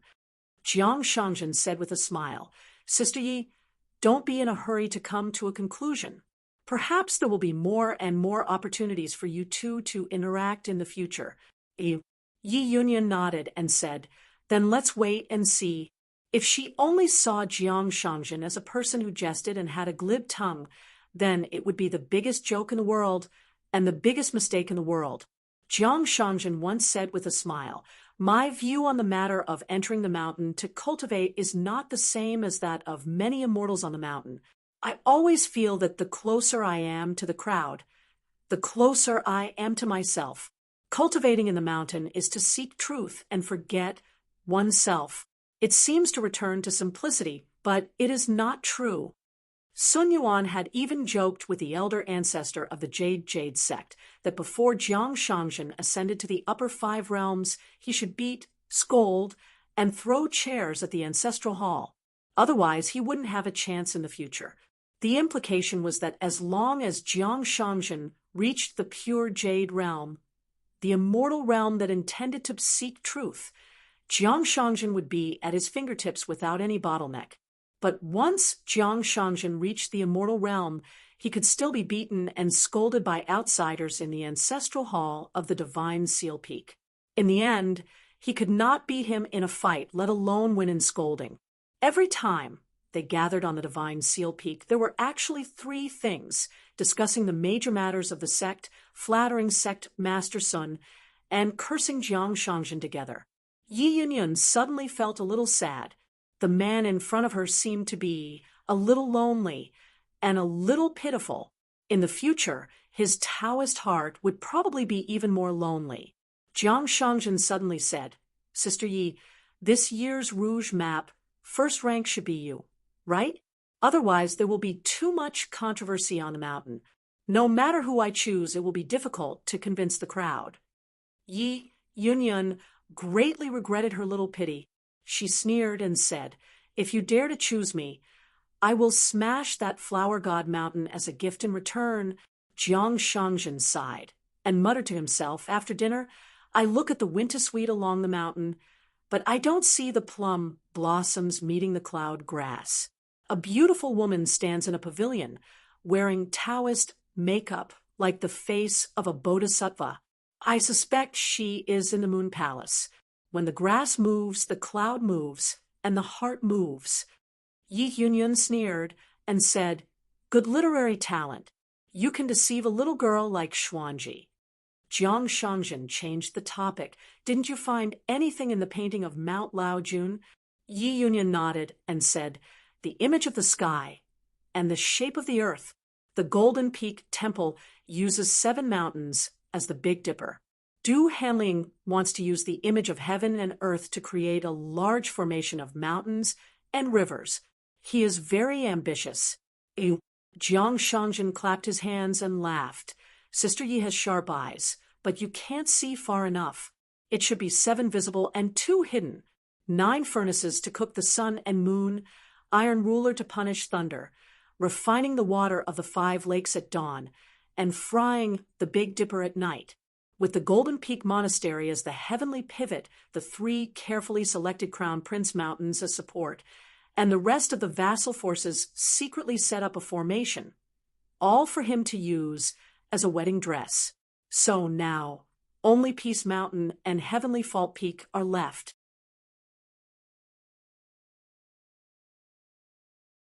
Once this Big Dipper formation is activated, in the northern region of our Tongyi continent, whoever Du Hanling wants to live, whoever he wants to die, will die.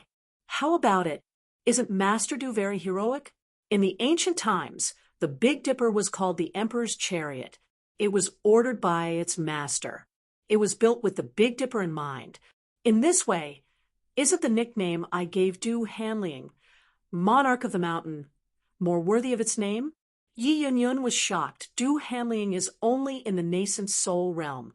How can he do such a big thing? Jiang Shangjin smiled and said, it is because he is only in the nascent soul realm that I admire him for having such thoughts. Moreover, Jiang Shangjin was not the only one in the world who was good at suppressing borders. Once this formation was activated, even if it did not include Mount Taiping and Mount Tianke, it would still be a complete Big Dipper formation. When the time came, Du Hanliang, who was in the pure jade realm, would be equivalent to an immortal who came out of nowhere. Once Du Hanliang successfully completed 7 appearances and 2 concealments, maybe in the future hundreds of years, he would be able to turn an immortal old temple master into half an ascendant realm. The Golden Peak Temple was originally a branch of the Taoist lineage, but the temple master, Du Hanliang, deliberately concealed the orthodoxy. Therefore, whether it was the immortal Han Yushu or the temporary nascent soul Du Hanliang, they were both smart people with foresight. Unfortunately, they met him and Chen Pingon, who was very likely to choose the location of the Luo mountain sect in the north of Tongya continent in the future. As long as Chen Pingon left Yunming Peak, the first thing he did was to go to Mount Laojun and take a trip to the myriad miles of mountains and rivers painting. Then, it was not very likely, but inevitable, Jiang Shangzhen asked, "Where did you get that immortal facing-the-wall painting?" Yi Yunyan said, "I carefully checked its authenticity and the ins and outs of the painting. There was no problem." Jiang Shangzhen narrowed his eyes and said, "Believe me, then there must be a big problem. Next, you have to be especially careful of the guest of Mount Pu, or even a certain direct disciple. Remember one thing, don't casually spar with Wu Guang. It's not that Wu Guang has a problem, but after the Wen Quan, according to Wu Guang's habit of attacking without hesitation, you will definitely be seriously injured. At that time, Mount Pu will have a big problem. At that time, even if Wu Guang doesn't have a problem, it will become a problem. Then it won't be killing 2 birds with 1 stone, but 3, 4, 5, 6, 7. I originally planned to explain the reason to Chao Mo after the Wen Quan match with you, and then secretly follow you to Mount Pu. When you are recuperating, I will help you keep an eye on the Cloud Point Cottage." Yi Yunyan asked in a deep voice, "Is it really that dangerous?" Jiang Shangzhen nodded. "The world is far from being truly peaceful.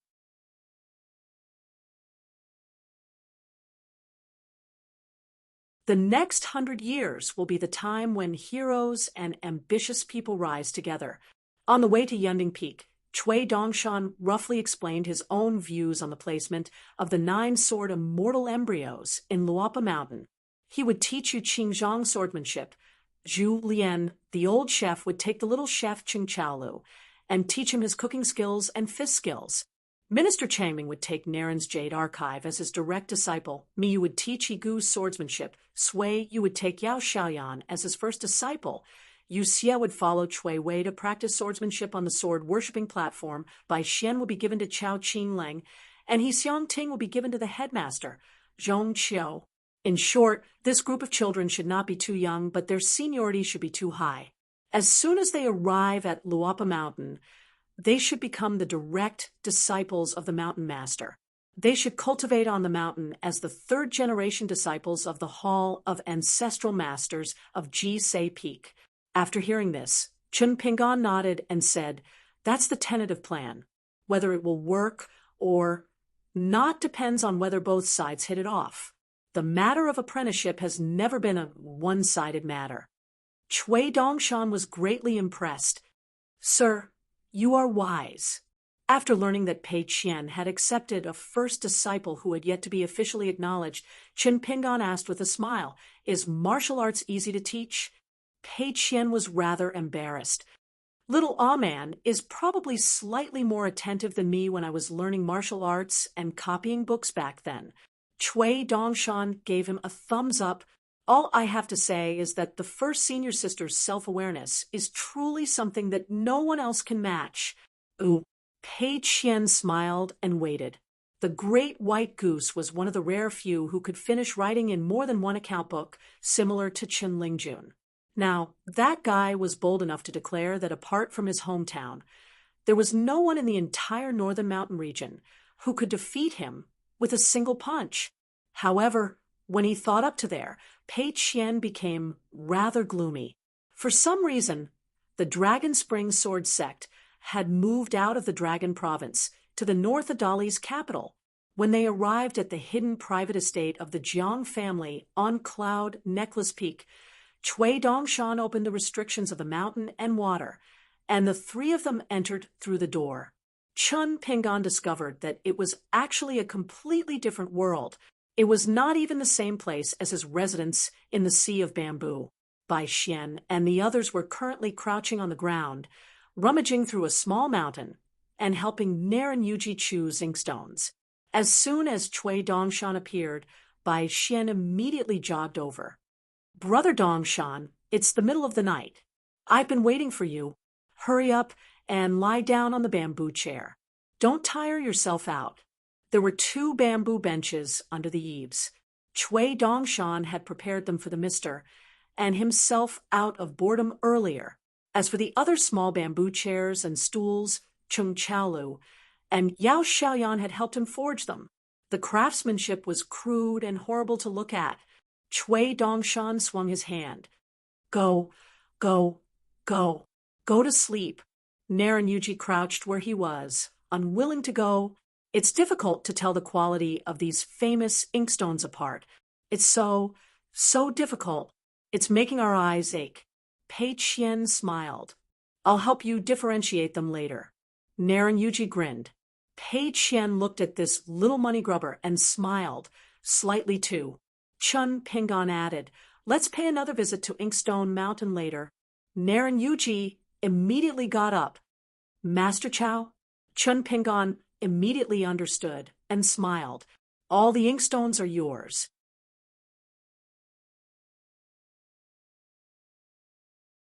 Naren Yuji's eyes lit up, but he deliberately yawned and pulled Yao Xiaoyan back to the house to have a private talk. Chung Chaolu moved a little slower and was slapped on the head by Bai Xian. Bai Xian said, "Little fatty, where's your cleverness in learning boxing? Don't delay Master Chow and Brother Dongshan's rest." After the children left, Chun Pingan moved a small bamboo chair and sat down. He put it in the middle of the bamboo recliner and said to Pei Qian and Cui Dongshan, "You just lie down. It's better to sleep. There will be more things to do later, but don't worry. Take a rest first." Pei Qian was about to speak, but Cui Dongshan winked at him. Finally, he and Pei Qian lay down on the long bamboo chair.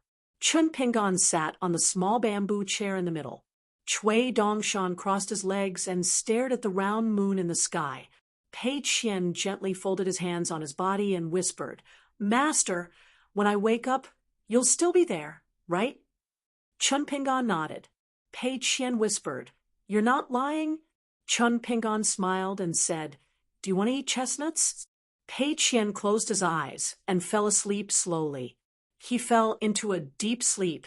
Cui Dongshan also fell asleep soon. Chun Pingan put his hands in his sleeves. He hadn't kept vigil for a long time. The old master was right. The most difficult thing in the world was to have nothing to do today. Since he was so lucky he could continue to practice swordsmanship and boxing tomorrow.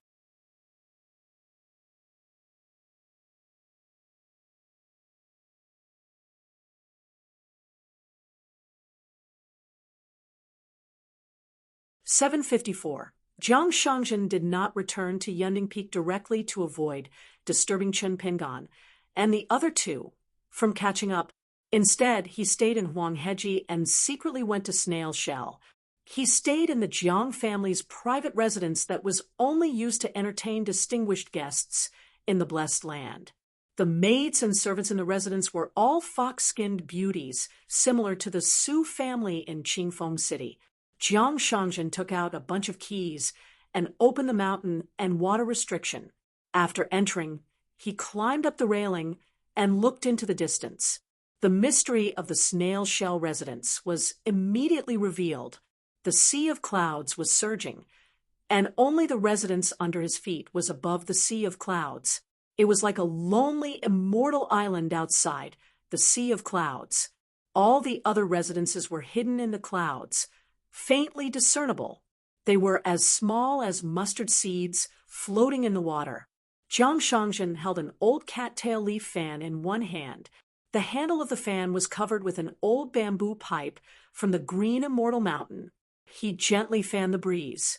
In his right hand, he held a half-moon teapot made from green taro paste.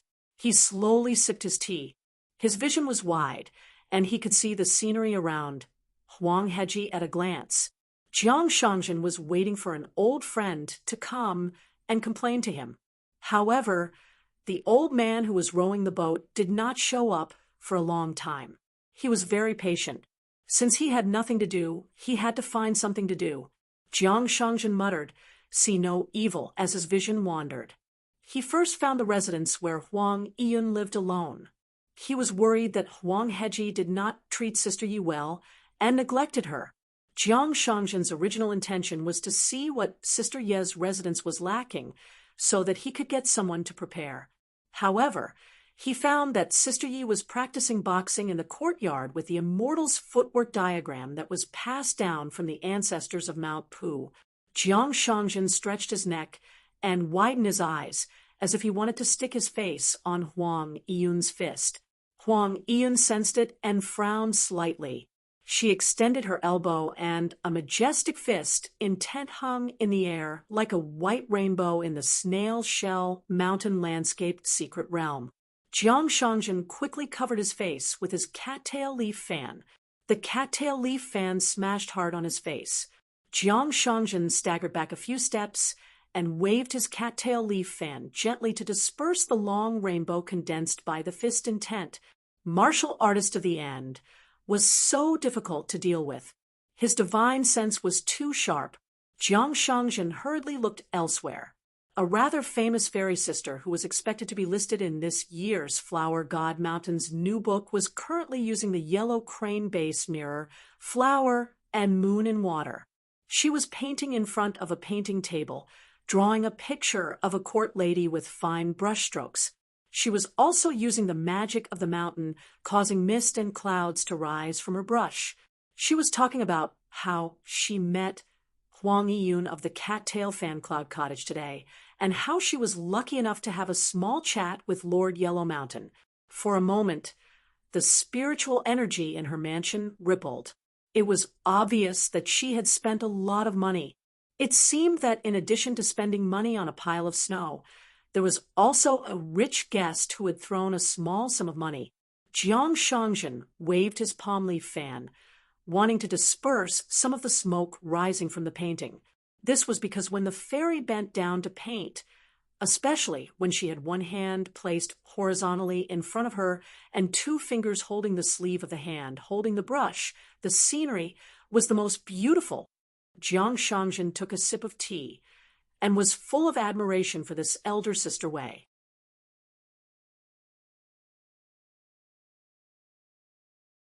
She was actually able to have a small chat with Huang Yiyun, the number 2 martial artist of the continent. It was almost the same treatment as him. She really dared to say it, and some people really believed her. The female cultivator in the archive was named Wei Qiongxian. She came from a southern celestial school, which used to have a very good relationship with Yezigang. Thinking of Yezigang, Jiang Shangjin also felt a little helpless. It was a mess, and it ended up the same as the female cultivators of the unjust sentence sect in the past. The Shizhu water viewing platform and the Thunder Hall on the mountain were all gone just like that. Regarding the reconstruction of Yezigang and the unjust sentence sect, the continuation of the incense in the Hall of Ancestors, and the reconstruction of the archive, besides the endless disputes on the mountain, the Academy was still fighting a war of words.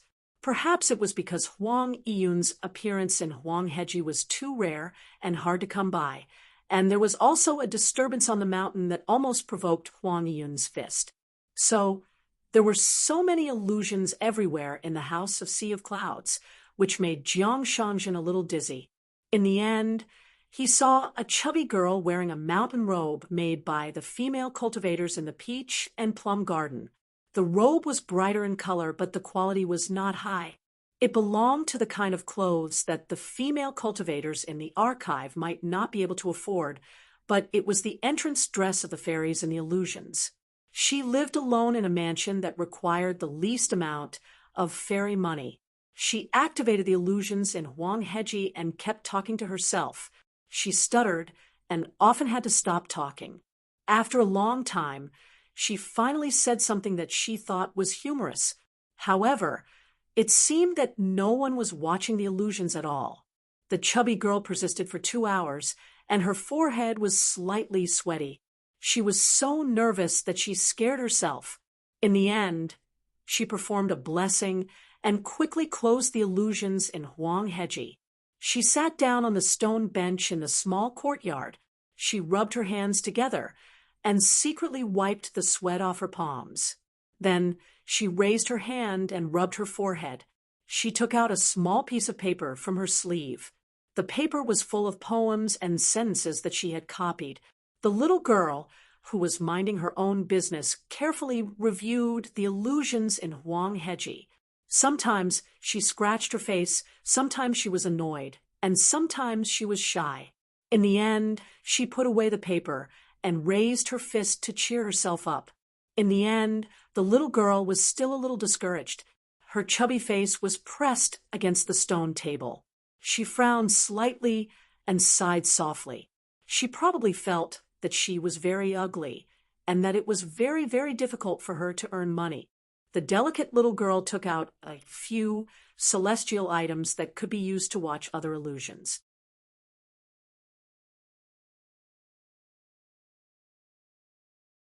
She gritted her teeth and chose a small and exquisite coral tree. Red light flowed around it, indicating that the illusions in Huangheji were being activated. She pursed her lips and carefully took out a piece of snow to spend money. She refined it into pure spiritual energy, and as if she was watering the coral tree, she slowly spread out a landscape painting scroll. It was the painting fairy who was temporarily her neighbor in the snail shell. The little girl took a deep breath and sat upright. She was completely focused and did not even blink. She carefully looked at the fairy's every word, every frown, and every smile. She spent a piece of snow to spend money. Earning money was not easy, but spending money was like running water. How could she not be serious? However, the more the little girl looked, the sadder she became because she felt that she would never be able to learn it in this lifetime. Jiang Shangzhen put away the teapot. He held his chin with one hand and gently shook the cattail leaf fan. He stared at the little girl from afar. The old suzerain of Jade Gui's sect narrowed his red phoenix eyes and smiled gently. Old Wormwood Master and Yuanzhan appeared outside the mansion. The door was not closed. He stepped in and came to Jiang Shangzhen's side. He smiled and said, "Master is still in the mood for leisure as usual." Jiang Shangzhen sipped the tea from the teapot and then joked, "Why did you provoke my good friend? The old man suddenly wants to know the taste of arsenic. Do you want to die? Or do you think your sword skills are invincible because you showed off Jiang Huai mosquito-slaying sword? Great. Now, you don't even have a stalk of bamboo." Wormwood left. "How can you be a ferryman in the future?" And Yuanzhan said, "Back then, we had an agreement that I would only be an anonymous guest of the Cloud Cave Blessed Land. Huangheji, I would wait for the fated person to take away the ancient golden elixir. Other than that, I would do whatever I wanted. There were no restrictions on whether I could leave or stay." Jiang Shangzhen nodded and said, "For so many years, relying on the three-legged golden toad on your shoulder, you helped my blessed land gather a lot of wealth. I have to thank you. However, you instigated me to bring the boat to the lotus flower blessed land. You said that you hoped to help him untie the knot in his heart, but in fact, you were scheming. Let's not talk about the original intention, just the result. You caused my good friend and I to be separated from each other. Now we are even." And Yuanzhan was like a celestial being who left a crane slough on the boat. He glanced at the river and the ferry port where there were no more ferry boats and sighed, "My body and mind have been in a cage for a long time. Now that I have returned to nature, I didn't expect that I would feel uncomfortable. Jiang Shangjin smiled and said, now that the general trend of the world has risen after you gave away the golden elixir, you didn't think of doing anything else? For example, meeting Sui Yu? Of course, those who left the lotus flower-blessed land were not only for people in the picture scroll around Chenpingan. The old Abbey Dean was one of the oldest cultivators in the world. Moreover, he was an unattainable 14th state. He could use the blessed land to seek the cave and exchange Taoist techniques with the Taoist ancestors. His Taoist techniques were still very high, and Yuanzhan asked, aren't you curious who I'm going to give the golden elixir to? Jiang Shangjin dismissed it with a smile and put away the half-moon-shaped teapot. Even though it looked unremarkable, if he could really kill the moon with a single willow leaf back then, the bright moon hanging high in the sky of the cloud cave-blessed land would be the purest moon among the 10 big grotto heavens, 36 small grotto heavens, and 72 blessed lands.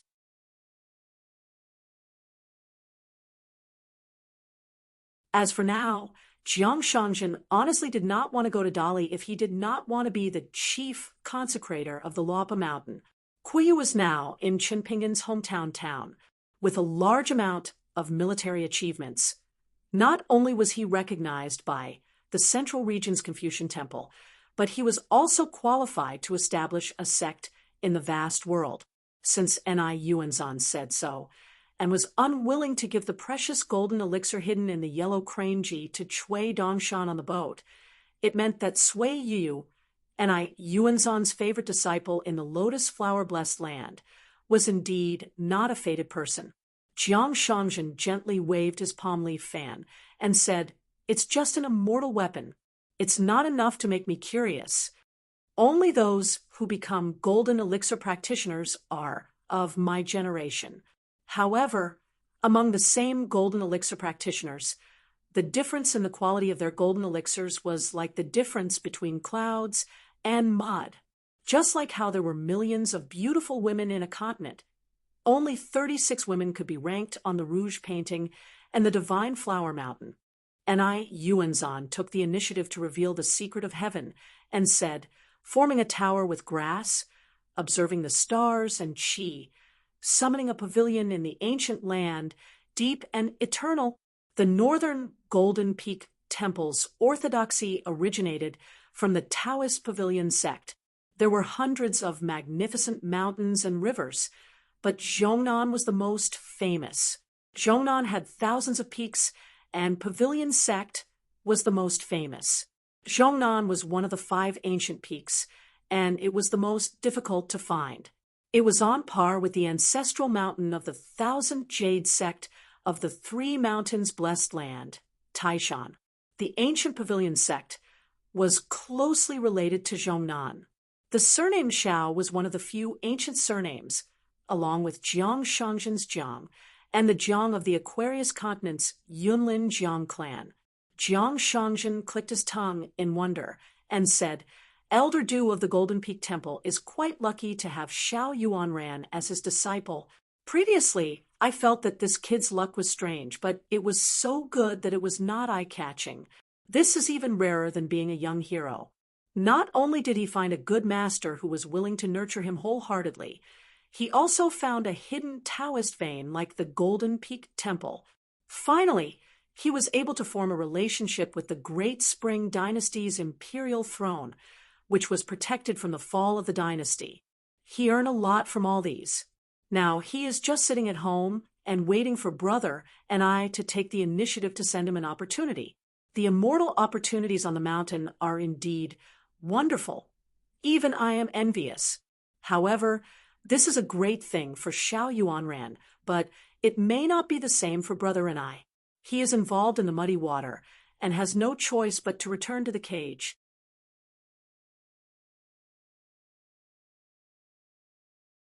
Yuanzhan said, I know you don't have a good impression of the Golden Peak Temple, so I won't ask for much. I only hope that Xiao Yuanran can cultivate smoothly for 100 or 200 years. After that, when he enters the upper 5 realms, whether it is a blessing or a curse, It will be up to him. I won't make any promises. Jiang Shangjin shook his head. Brother and I, you left the bamboo, wormwood, and crane cloak tonight. Sure enough, you didn't give him a gift for free. You have long seen the entanglement between my brother Chao Mo and the Golden Peak Temple. You reclusive experts like to do things like the gray line of grass snakes, which is annoying. A cultivator is riding a boat along the long river of time. Time passes by slowly, and everything is fine at first. Everyone minded their own business, but from time to time they would see the same person at a ferry downstream. If it happened once or twice, it would be fine, but it happened 3 or 4 times without end. Not to mention Chao Mo. Even someone as good-tempered as me would feel that it is unreasonable. Ooh. And Yuanzhan's expression turned solemn, and he said in a low voice, From what you mean, you want to stop me from sending out the golden core? Jiang Shangjin nodded and said, If Xiao Yuanran dares to come to Yellow Hedgie, I'll let him die in front of you. If you dare to send out the golden core to the Great Spring Dynasty, I'll let him have the chance to complete his Tao meaning with the golden core and become the legendary first-grade golden core, but he won't be able to break through to the nascent soul realm. And Yuanzhan sneered. Do you think that just because the Eastern Sea Temple is no longer in the vast world, you can compete with the old temple master in terms of Tao techniques? Jiang Shangjin smiled and said, We're separated by a world. Why should I be afraid? And Yuanzhan said meaningfully, Oh, fellow Taoist Zhou from the Spring Tide Palace, you're as heroic as ever. Jiang Shangjin blinked and leaned against the railing. He leaned back, and half of his face was covered by the cattail leaf fan. Could it be that the old temple master has graced the cloud cave blessed land with his presence? And Yuanzhan sneered. A willow leaf flashed, and a sharp sword light pierced through the old temple master's head from between his eyebrows. And Yuanzhan reached out a finger to press between his eyebrows. He held onto the railing with one hand and said furiously, Jiang Shangjin, how dare you? Jiang Shangjin laughed. Brother and you're really inexperienced when it comes to pretending to be mysterious. If the old temple master really left a bit of his mind in the vast world, why would he waste it on someone like me, who's always kind and forgiving? And Yuanzhan sighed and said with a gloomy expression, I'll continue to stay in Yellow Hedgie and help you expand the fortune in the blessed land. As for the ownership of the golden core, we'll discuss it later. Jiang Shangjin comforted him. Brother and you're a gentleman. Being schemed against by someone like me proves that you're a righteous person. Why should you be sad? You should be happy. What's so bad about the cloud cave blessed land? It's just a door away from the vast world. There are so many shrewd people who are even more despicable than Jiang Shangjin. They can be seen everywhere on the streets. If it's not Han Yushu, it's Du Hanliang or Luing. They're all experts in scheming against each other. Brother and you'll be at a disadvantage easily if you work hard. In the end, it's better to be a fisherman on the river, singing by the lake, rowing a boat under the bright moon. Jiang Shangjin nodded vigorously. That's right. If you're living under someone else's roof, you should have the awareness of living under someone else's roof. Oh, right, I've seen a lot of new people and things tonight, and I've also thought of some old things. It's rare for me to have such a poetic mood.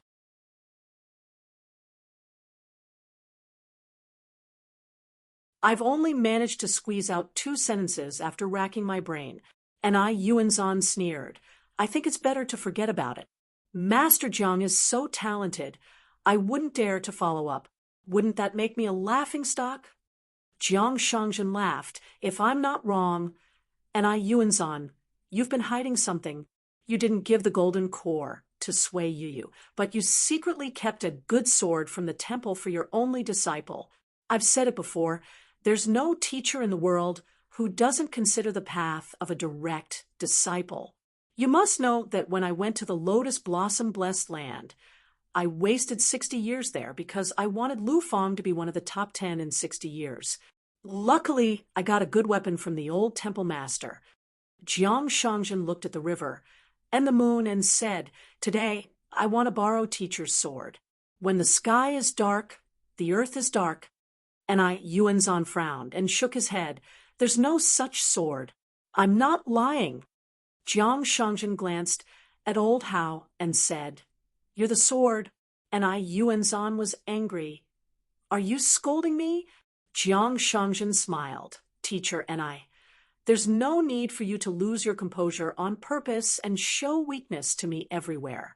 I've carefully flipped through the various history books and secret records of the Lotus Blossom Blessed Land. Teacher is proficient in the knowledge of the three schools of thought. Although you were limited by the quality of the blessed land back then, and were unable to climb the mountain to cultivate, which led to your failure in ascension, you actually possessed a clear heart of belief. Otherwise, you wouldn't have been invited out of the blessed land by the old temple master. If Ding Ying was carefully nurtured by the old temple master, using the martial madman Zhu Lian as a prototype, then Eugenie of the Lake and Mountain sect should be calling teacher and master from afar after several centuries. And Yuanzhan sighed. Gone are all the winds. Jiang Shangjin knew that he would not be able to come up with anything else with Yuanzhan. So he continued to observe the mountains and rivers, looking at Wei Qiongxian's water mirror's image. With the abilities of immortals, he tossed a small coin into the snail shell estate without anyone noticing. He smiled. I'm Jiang Shangjin of the Dragon Province. Wei Qiongxian remained unmoved. She only continued to paint. A small coin was not enough to make a fairy, who was likely to make it onto the painting of rouge make a fuss. All the chi practitioners watching the water mirror's image heard what Jiang Shangjin said. Very soon, a cultivator tossed in a coin as well, laughing loudly. I'm Jiang Shangjin of the Scarlet Shirt Mountain. Another person tossed in a coin as well. I'm Jiang Shangjin of Poyang. You fake Jiang Shangzins, get out of Fairy Wei's water mirror's image. Currently, there were many water mirrors' image on the Tongya province mountain with the suffix Jiang Shangjin.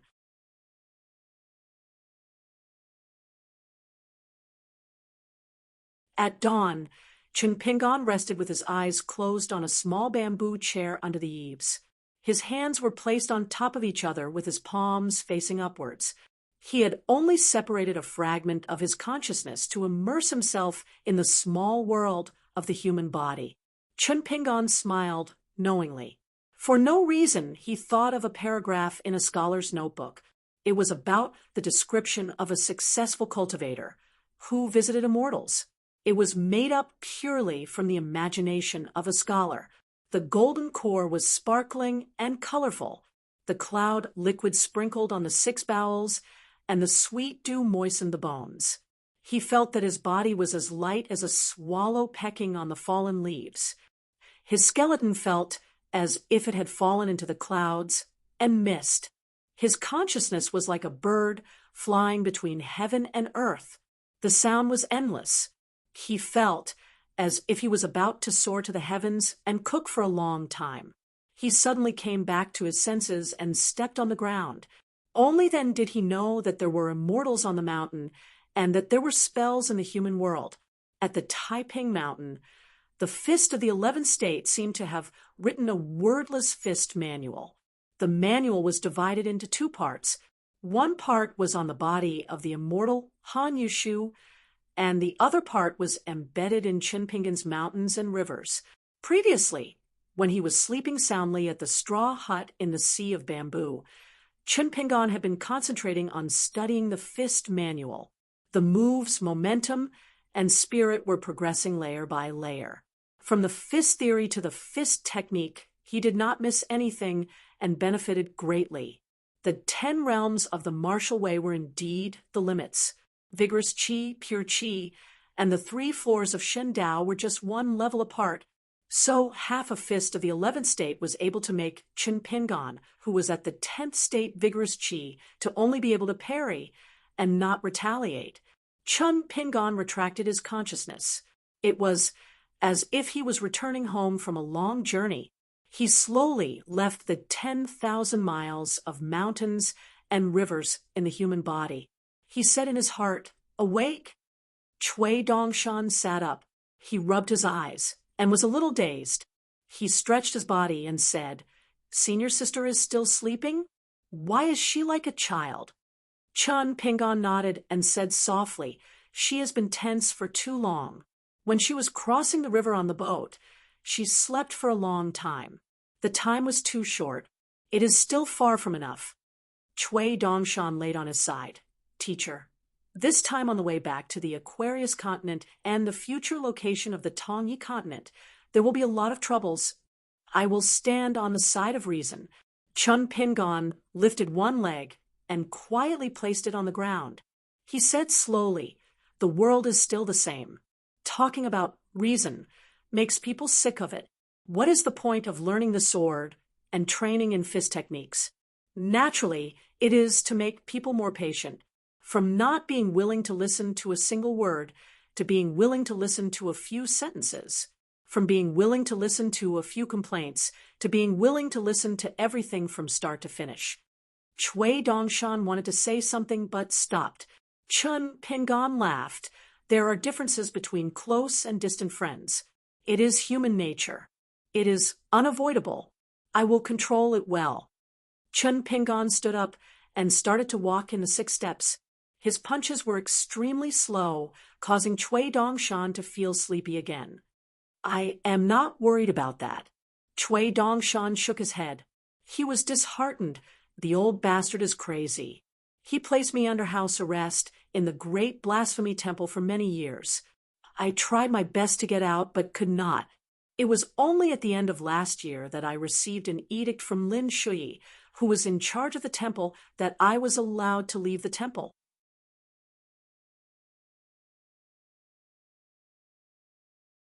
When I showed myself, I discovered that the old bastard was utterly vicious and merciless, even tricking me. So now, other than my cultivation level, I actually have nothing left. The greatly imperial court doesn't seem to have a person like Chui Dongshan at all. I've lost all of my identity in the Greatly dynasty, whether in the open or in the dark. The old bastard deliberately made me go from an insider of the situation of a continent to a complete outsider at the final stage. Then, from half an outsider of Luapa Mountain, I became a true insider. "Mister, don't you think this guy has a screw loose?" Chun Pingon shook his head and said, "It is for your own good, and also for Luopa Mountain. Otherwise, although you seem to have the upper hand in everything, in fact, you are involved with Dolly everywhere. It will not be good. When the time comes, I will reason with Dolly. Dolly will talk to me about the incense. I will talk to Dolly about right and wrong, and Dolly will talk to me about the overall situation. That will be troublesome." Chui Dongshan said helplessly, "I know the reason. Before I came to see you, I also comforted myself like this. But when you mentioned Han Yushu of the Wan Yao sect, I began to be worried again. An immortal who was willing to sacrifice his ancestral foundation and decided to fight you to the death in exchange for credit. What does it mean? It means that there are at least 1 or 2 Ascendant Realm cultivators behind Han Yushu. I am afraid that even the Confucian Temple in the central region can't get hold of their weakness.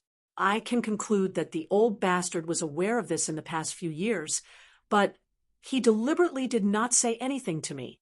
It's okay. We will settle this old score. Let's take it slow. We will unravel it bit by bit. There is no need to rush. Let's take it slow. Let's take it as an extremely dangerous puzzle. The reason why I had deliberately left the Clear Breeze City and the upright Sun Mountain untouched was because I was worried about alerting the enemy too early. Otherwise, before the last long journey, with the Luopa Mountain's wealth at that time, I actually had the confidence to wrestle with the Clear Breeze City. Chun Pingon casually stopped walking halfway and sat back on the bamboo chair. He raised his palm and tapped his fingers together.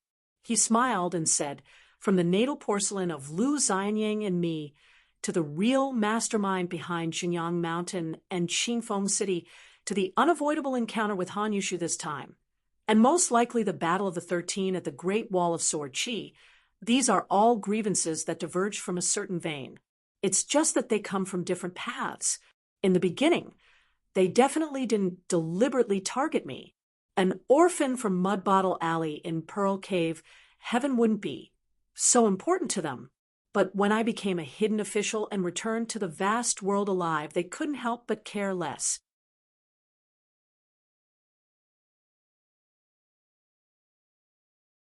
Chui Dongshan looked at Pei Qian with a strange expression, as if he was hoping that senior sister would stir up the hornet's nest. Chun Pingon asked in confusion, "Why? Lu Xianyang is already at odds with Windy City and Xinjiang Mountain?" Chui Dongshan shook his head and said timidly, "It was old Chef who moved the entire Fox Nation to Lotus Root Blessed Land." Chun Pingon was stunned for a long time. He did not know whether to laugh or cry.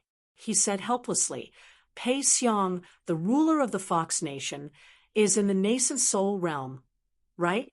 Is she that gullible? What about the backup the Sioux family of Windy City planted in the Fox Nation? Has the hidden danger been dealt with?" "Of course not.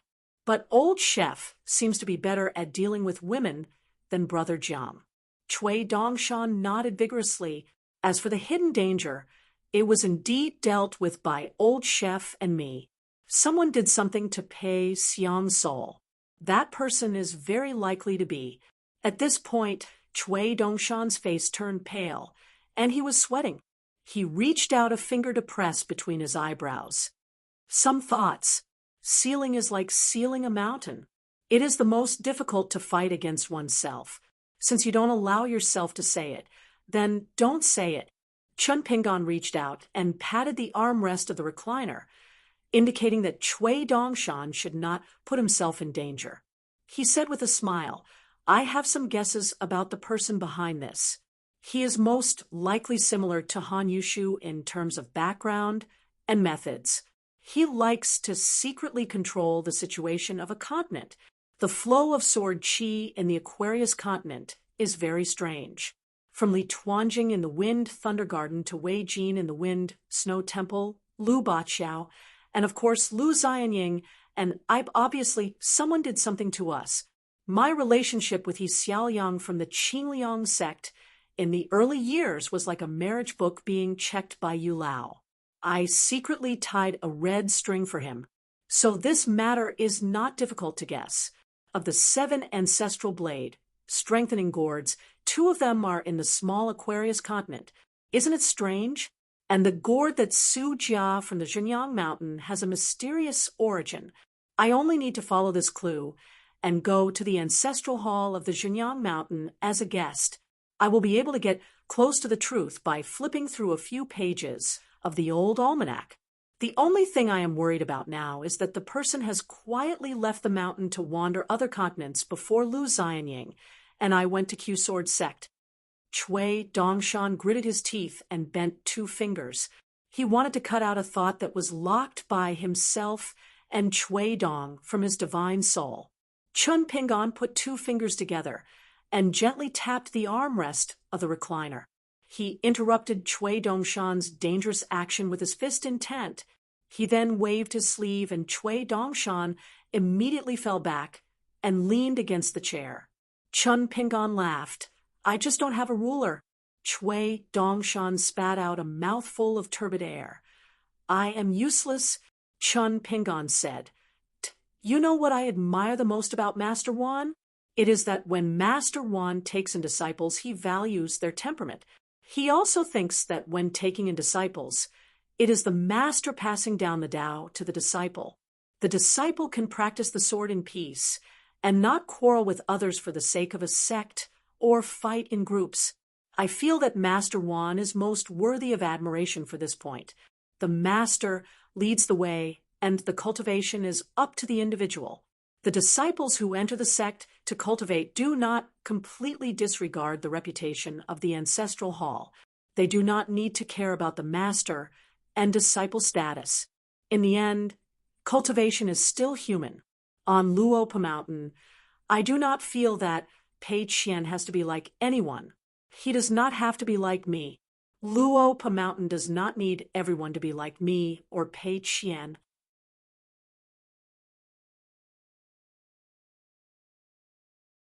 On this point, you have already said it very clearly back then. All right, tell me something that makes me happy. Ooh. Chui Dongshan turned sideways, his palms pressed against his cheeks, his whole body curled up, his attitude lazy. He laughed and said, Mister, now Lotus Root Blessed Land is already at the bottleneck of a superior blessed land. The wealth is rolling in, and the benefits are great, although it is far from being comparable to Cloud Cave Blessed Land. But compared to the other superior blessed lands of the 72 blessed lands, it is definitely not at the bottom. As for all the intermediate blessed lands, even if they have been managed by the Zong family for hundreds or thousands of years, they still cannot be compared to Lotus Root Blessed Land. Chun Pingan, on the other hand, didn't feel too happy. Instead, he felt a little uneasy. Chui Dongshan was very considerate and quickly handed over an account book written by Wei Wenlong. This is an old account book that I got before I was locked up in the temple. After Chin Pingan read through the history of how Lotus Root Blessed Land became a high-grade blessed land, he heaved a sigh of relief. It was the right time, right place, and right people. It was just that he would inevitably owe a lot of favors. No matter. The favors on the mountain were not the same as below the mountain. There was no need to fuss over the passing of 10 to 20 years. Inside the blessed land, there were mountain and mountain deities, ghost fox immortal monsters, flower demons, wood demons, heaven and earth treasures, martial and civil luck, immortal opportunities. All of them appeared one after another. Chun Pingan's eyes lit up. He carefully flipped through the account book and asked, Great blasphemy? Dolly wanted to transform GQ into a dragon? Chui Dongshan said softly, The great blasphemy that runs through the center of the Aquarius continent is called Chi Du. Chin Pingan stopped flipping through the book and nodded his head. His expression was calm as he continued flipping through the book. His tone did not fluctuate much. I remember that year, Li Huai, and the rest all obtained a copybook. If not, I would not have broken the contract with GQ so decisively at the Great Wall of Sword Chi. In order to break the contract, the price was not small. Chui Dongshan felt that it was a pity. If Mr. did not break the contract, you would be able to obtain an endless supply of water luck, and for the next 100 or 1,000 years, you would be able to stay on Luopa Mountain like a fisherman sitting on a fishing platform and reaping the benefits every day. Even if GQ was not willing, she would have to give it to you. Chun Pingan did not mind and joked. Logically speaking, being a good person actually requires people to pay an additional price. When I first found out about this, I found it hard to accept.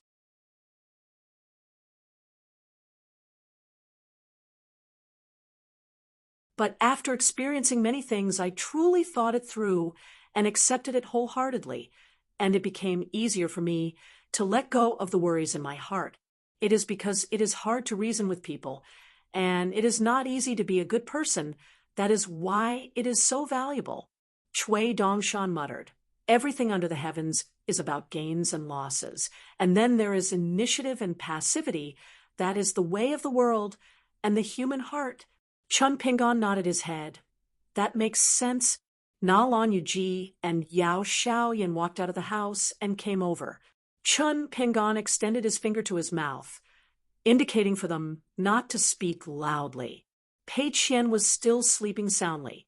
Na Lan Yuji spoke in his mind. Master Chow, are we going to Inkstone Mountain today? If you have matters to attend to, we can go tomorrow morning. Chun Pingan nodded his head. We are going. Before we move out, I will inform you.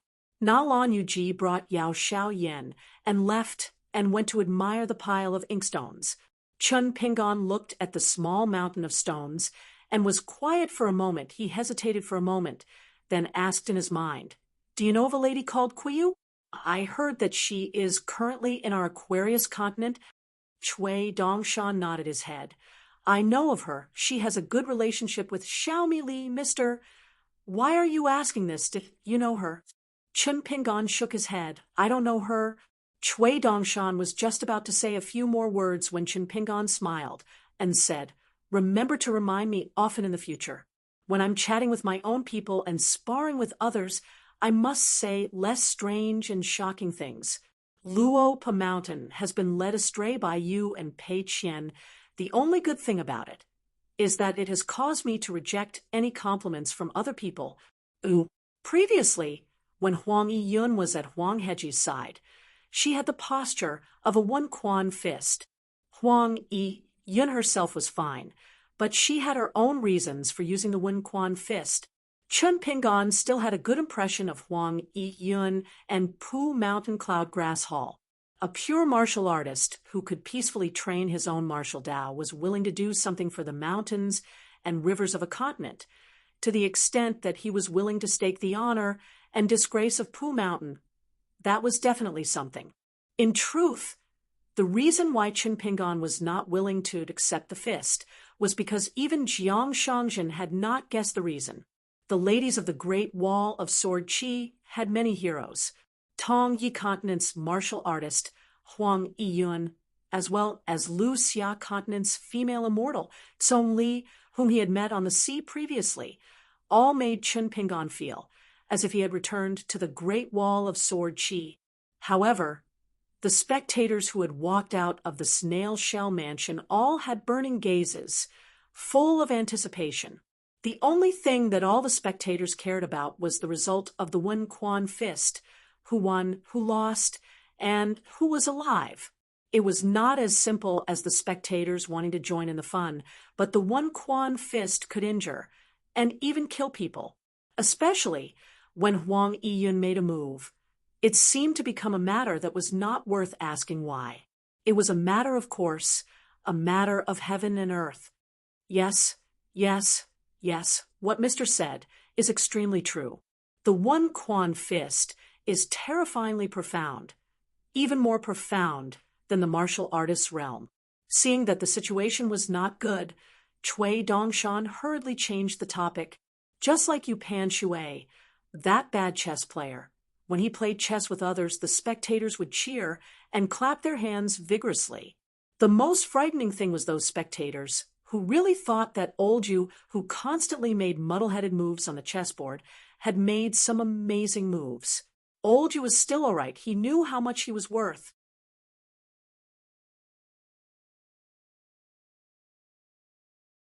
However, in the ways of the world, how many people are only good at one skill? Over time, they really mistakenly thought that they had mastered all their skills, that they were successful in cultivation.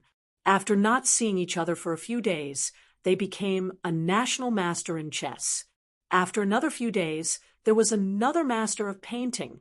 When they went to the foot of the mountain and casually said a few words, they became a master of maneuvering, a master of witty conversation. Casually saying a joke that was not funny would win the cheers of the entire hall, and everyone at the table would laugh there. Chun Pingon turned his head, smiled, and did not speak. The change in topic was a bit stiff. Chui Dongshan complained, "Eldest senior sister, that's not very kind." Pei Qian had actually already woken up, but she was still pretending to be asleep. Chui Dongshan did not give up and said, "Senior sister, wake up. According to the agreement, you have to help the Jade Archive divide the small mountain of inkstones into 3, 6, and 9 grades."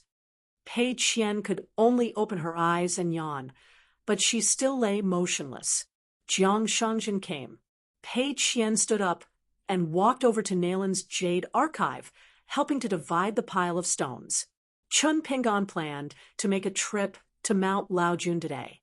As for the Inkstone Mountain of the Crown Prince, of course, he would not miss it. Jiang Shangzhen entered the place carrying a bamboo yellow brush holder in his hand. Chui Dongshan's eyes lit up, generous, as expected of the righteous brother Zhou. Jiang Shangzhen smiled and said, "Let's discuss with the mountain lord. Don't go to Inkstone Mountain." Chun Pingon smiled and said, "Why not? I didn't ask the blessed land to make an exception for me. I'm just going up and down the mountain according to the rules." Jiang Shangzhen raised the bamboo carving brush holder in his hand and said, "Seriously, business is business. For this transaction, the blessed land will obviously lose a lot of money. I can't stand it." Chun Pingan was earning money from the Cloud Cave blessed land. Jiang Shangzhen really felt bad inside. Nalan's Jade Archive was that little girl's fengzuan item. It was still fine, but what about Pei Qian, Brother Chui, young mountain lord, who didn't have something close at hand? What's more, could those few old pits withstand the three's overturning? As long as these people climbed up Inkstone Mountain with Chun Pingan's temper, he would really take away half of Inkstone Mountain's fine stones and materials, and he wouldn't even blink an eye. But Jiang Shangzhen was happy to spend his own money. Although giving away this bamboo yellow brush holder was equivalent to a mountain water secret realm, Jiang Shangzhen would only lose more money than the blessed land's Inkstone Mountain. But these were two different things. It was the mountain water secret realm where Chun Pingan was recuperating. Chun Pingan accepted it with a smile and kept the brush holder in his sleeve.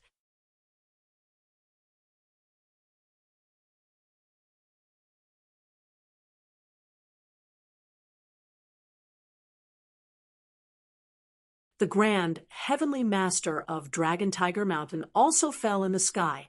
The reason why the auxiliary star and the prime star were mysteriously hidden was that they were once one of the battlefields of the great cultivators and the ancient gods.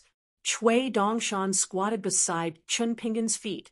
The white-clothed youth was like a big white cloud that landed on the mountain peak to rest. This old abbot who I've heard of for a long time but never seen in person, is full of immortal aura. Chun Pingan smiled and said, "The reason why little Longqiu didn't participate in the Alliance of Peach Leaves is to deduce the remnant Taoist rhyme of the ancient mirror and refine the bright moon mirror. It's both a real benefit and a smokescreen at the same time.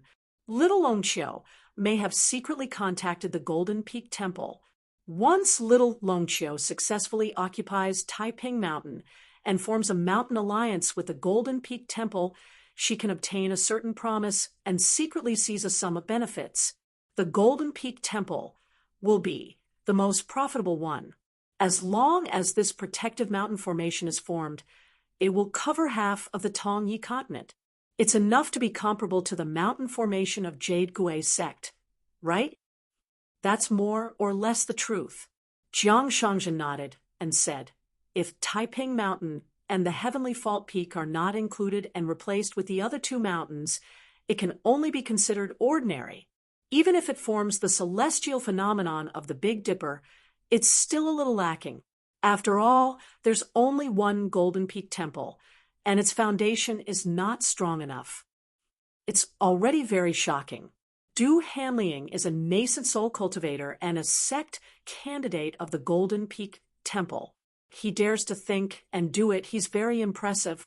Chun Pingan clicked his tongue and said, "Du Hanliang is indeed the mountain monarch of your Tongyi continent. He's a hero in a chaotic world and can protect himself. He's also a hero in a peaceful world and can take advantage of the situation to rise. Taoist Baozhen and Xiao Yuanran are so lucky to have such a good abbot." Jiang Shangzhen sighed. "Great minds think alike, Hill Master." Chui Dongshan rolled his eyes. Chun Pingan said slowly, "Taiping Mountain, the Golden Peak Temple, and little Longqiu can forget about them. As for the Green Tiger Palace of the Heavenly Fault Peak, will old immortal Lu take advantage of the situation and change to a bigger mountain?" Jiang Shangzhen laughed and said, "Lu Yong is an old friend of ours. He's a nostalgic person and is one of the few old immortals who can be considered to have returned home in glory from another continent. In the Aquarius continent, he has the support of the Dali cavalry and the vassal king Songmu. It's unlikely that he will ally with the Golden Peak Temple."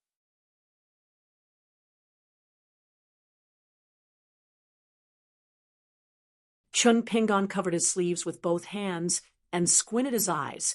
"The pivot is the heaven, the jade is the earth, the G is the person, and the power is the time. Among them, the heavenly power is the darkest. When Chu is the connection between the body and the handle. Jiang Shangjin laughed and asked, "Does Abbott have a grudge with the Golden Peak Temple?" Chun Pingan's thoughts jumped, and he asked, "There's a county in the Great Quan Dynasty called the Riding Crane City. It's said that in ancient times there were immortals who rode cranes and ascended. It's actually just a small mountain, and the land around it is expensive. Does it have anything to do with old Mr. and I?" In the past, in the Riding Crane City, there was a youth who borrowed a knife from the martial temple. Of course, there was also a local lord who understood the ways of the world.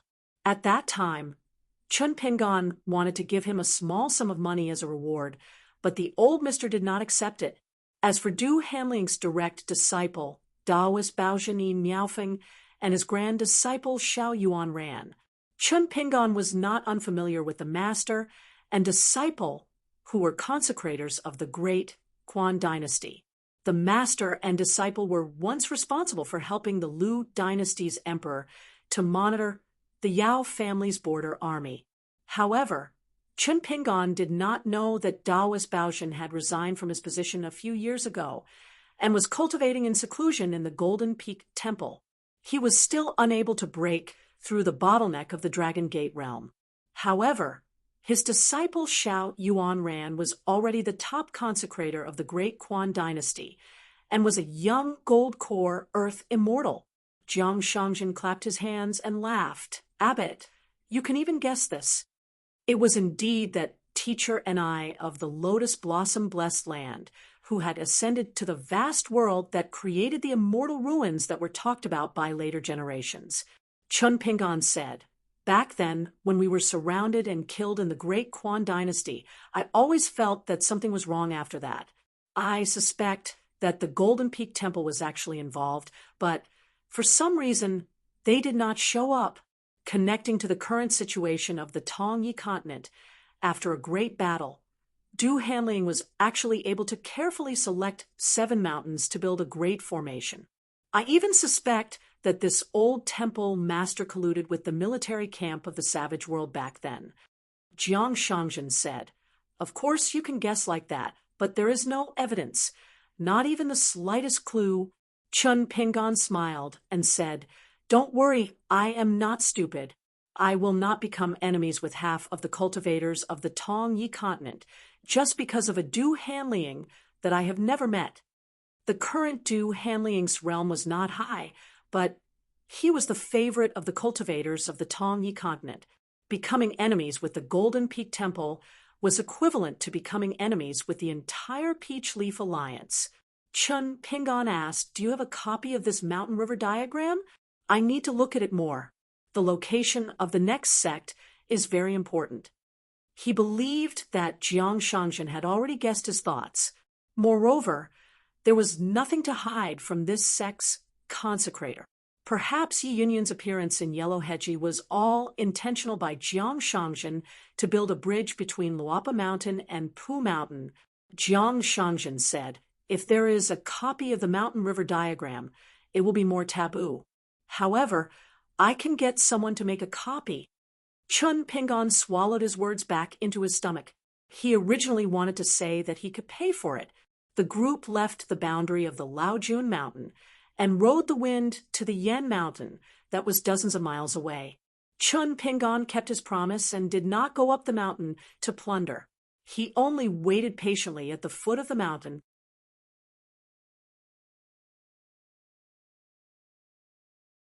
Cui Dongshan received his teacher's heartfelt reminder and suddenly said loudly, "Teacher, a girl named Jiyue is now living in the blacksmith shop by the Dragon Whisker River. She seems to have a good relationship with Lu Xianyang." Chun Pingan turned his head and looked at Jiang Shangjin. Chun Pingan originally thought that Jiyue had only gone to the vicinity of his hometown. He really did not expect it to be such a field. With Lu Xianyang's character, regardless of whether it had anything to do with Jiyue or not, when he returned to Luapa Mountain, would he feel good? Jiang Shangjin pretended to be stupid. He waved his hand and said, "Go up the mountain. I know of 2 old pits that contain extremely beautiful ink stones." Chun Pingon stretched out his hand. Jiang Shangjin asked doubtfully, Mountain Master, what are you doing? Chun Pingon smiled and said, I want to borrow a few things from you. Jiang Shangjin accepted his fate and began to check his sleeves. He did not expect Chun Pingon to suddenly say, East Mountain, isolate the world. Cui Dongshan immediately used his flying sword to draw a golden lightning pool. Chun Pingon threw out the immortal skin of Han Yushu from his sleeve. Jiang Shangjin laughed loudly and kept it in his sleeve. It was an item that was close to him. In the future, when he roamed the Jianghu, he would have another excellent skin bag. Chun Pingon reminded him, when you feel that the time is right, appear as Han Yushu once. Also, it must be within the blessed enclave. Do not appear in the vast world.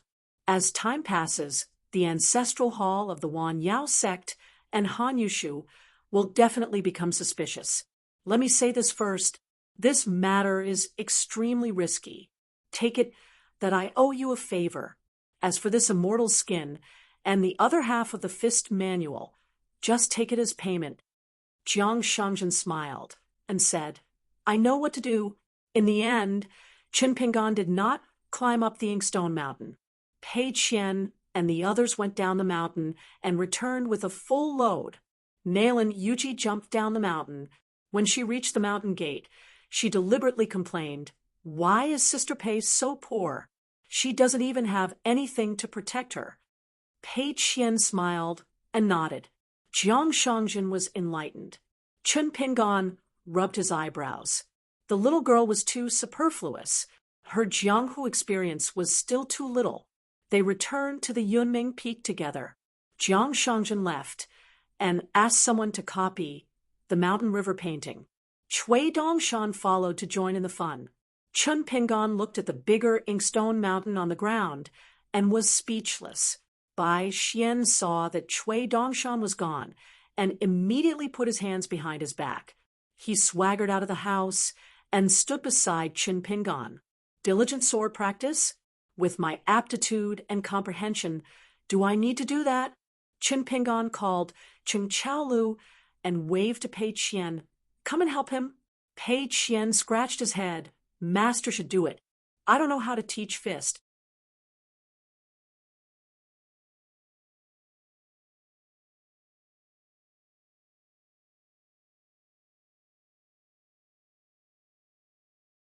Pei Qian smiled and nodded. Sure. Chun Pingon did not stop by Xian. He kept jumping and leaving his name on a certain account book. He estimated that when Bai Xian came to Luapa Mountain, he would gradually understand how heroic he was now. Chun Pingon let Ching Chaolu walk back and forth and pointed out some details of the fist dance. Ching Chaolu was actually not slow in learning the fist. Chun Pingon let the little fatty continue to walk and went to the bamboo chair to lie down and rest. Pei Qian sat on a small bamboo chair and wanted to say something but stopped. Chun Pingon smiled and asked, What's the matter? Pei Qian's eyes were dark and unclear. He lowered his head and said, I saw a replica of the Baek Kyung building. Chun Pingon was puzzled. Then Pei Qian clenched his fists. Listen to Master. I can't look at other people's state of mind. So I only saw the state of mind of the people close to me at most once. I also only saw the old chef's state of mind once.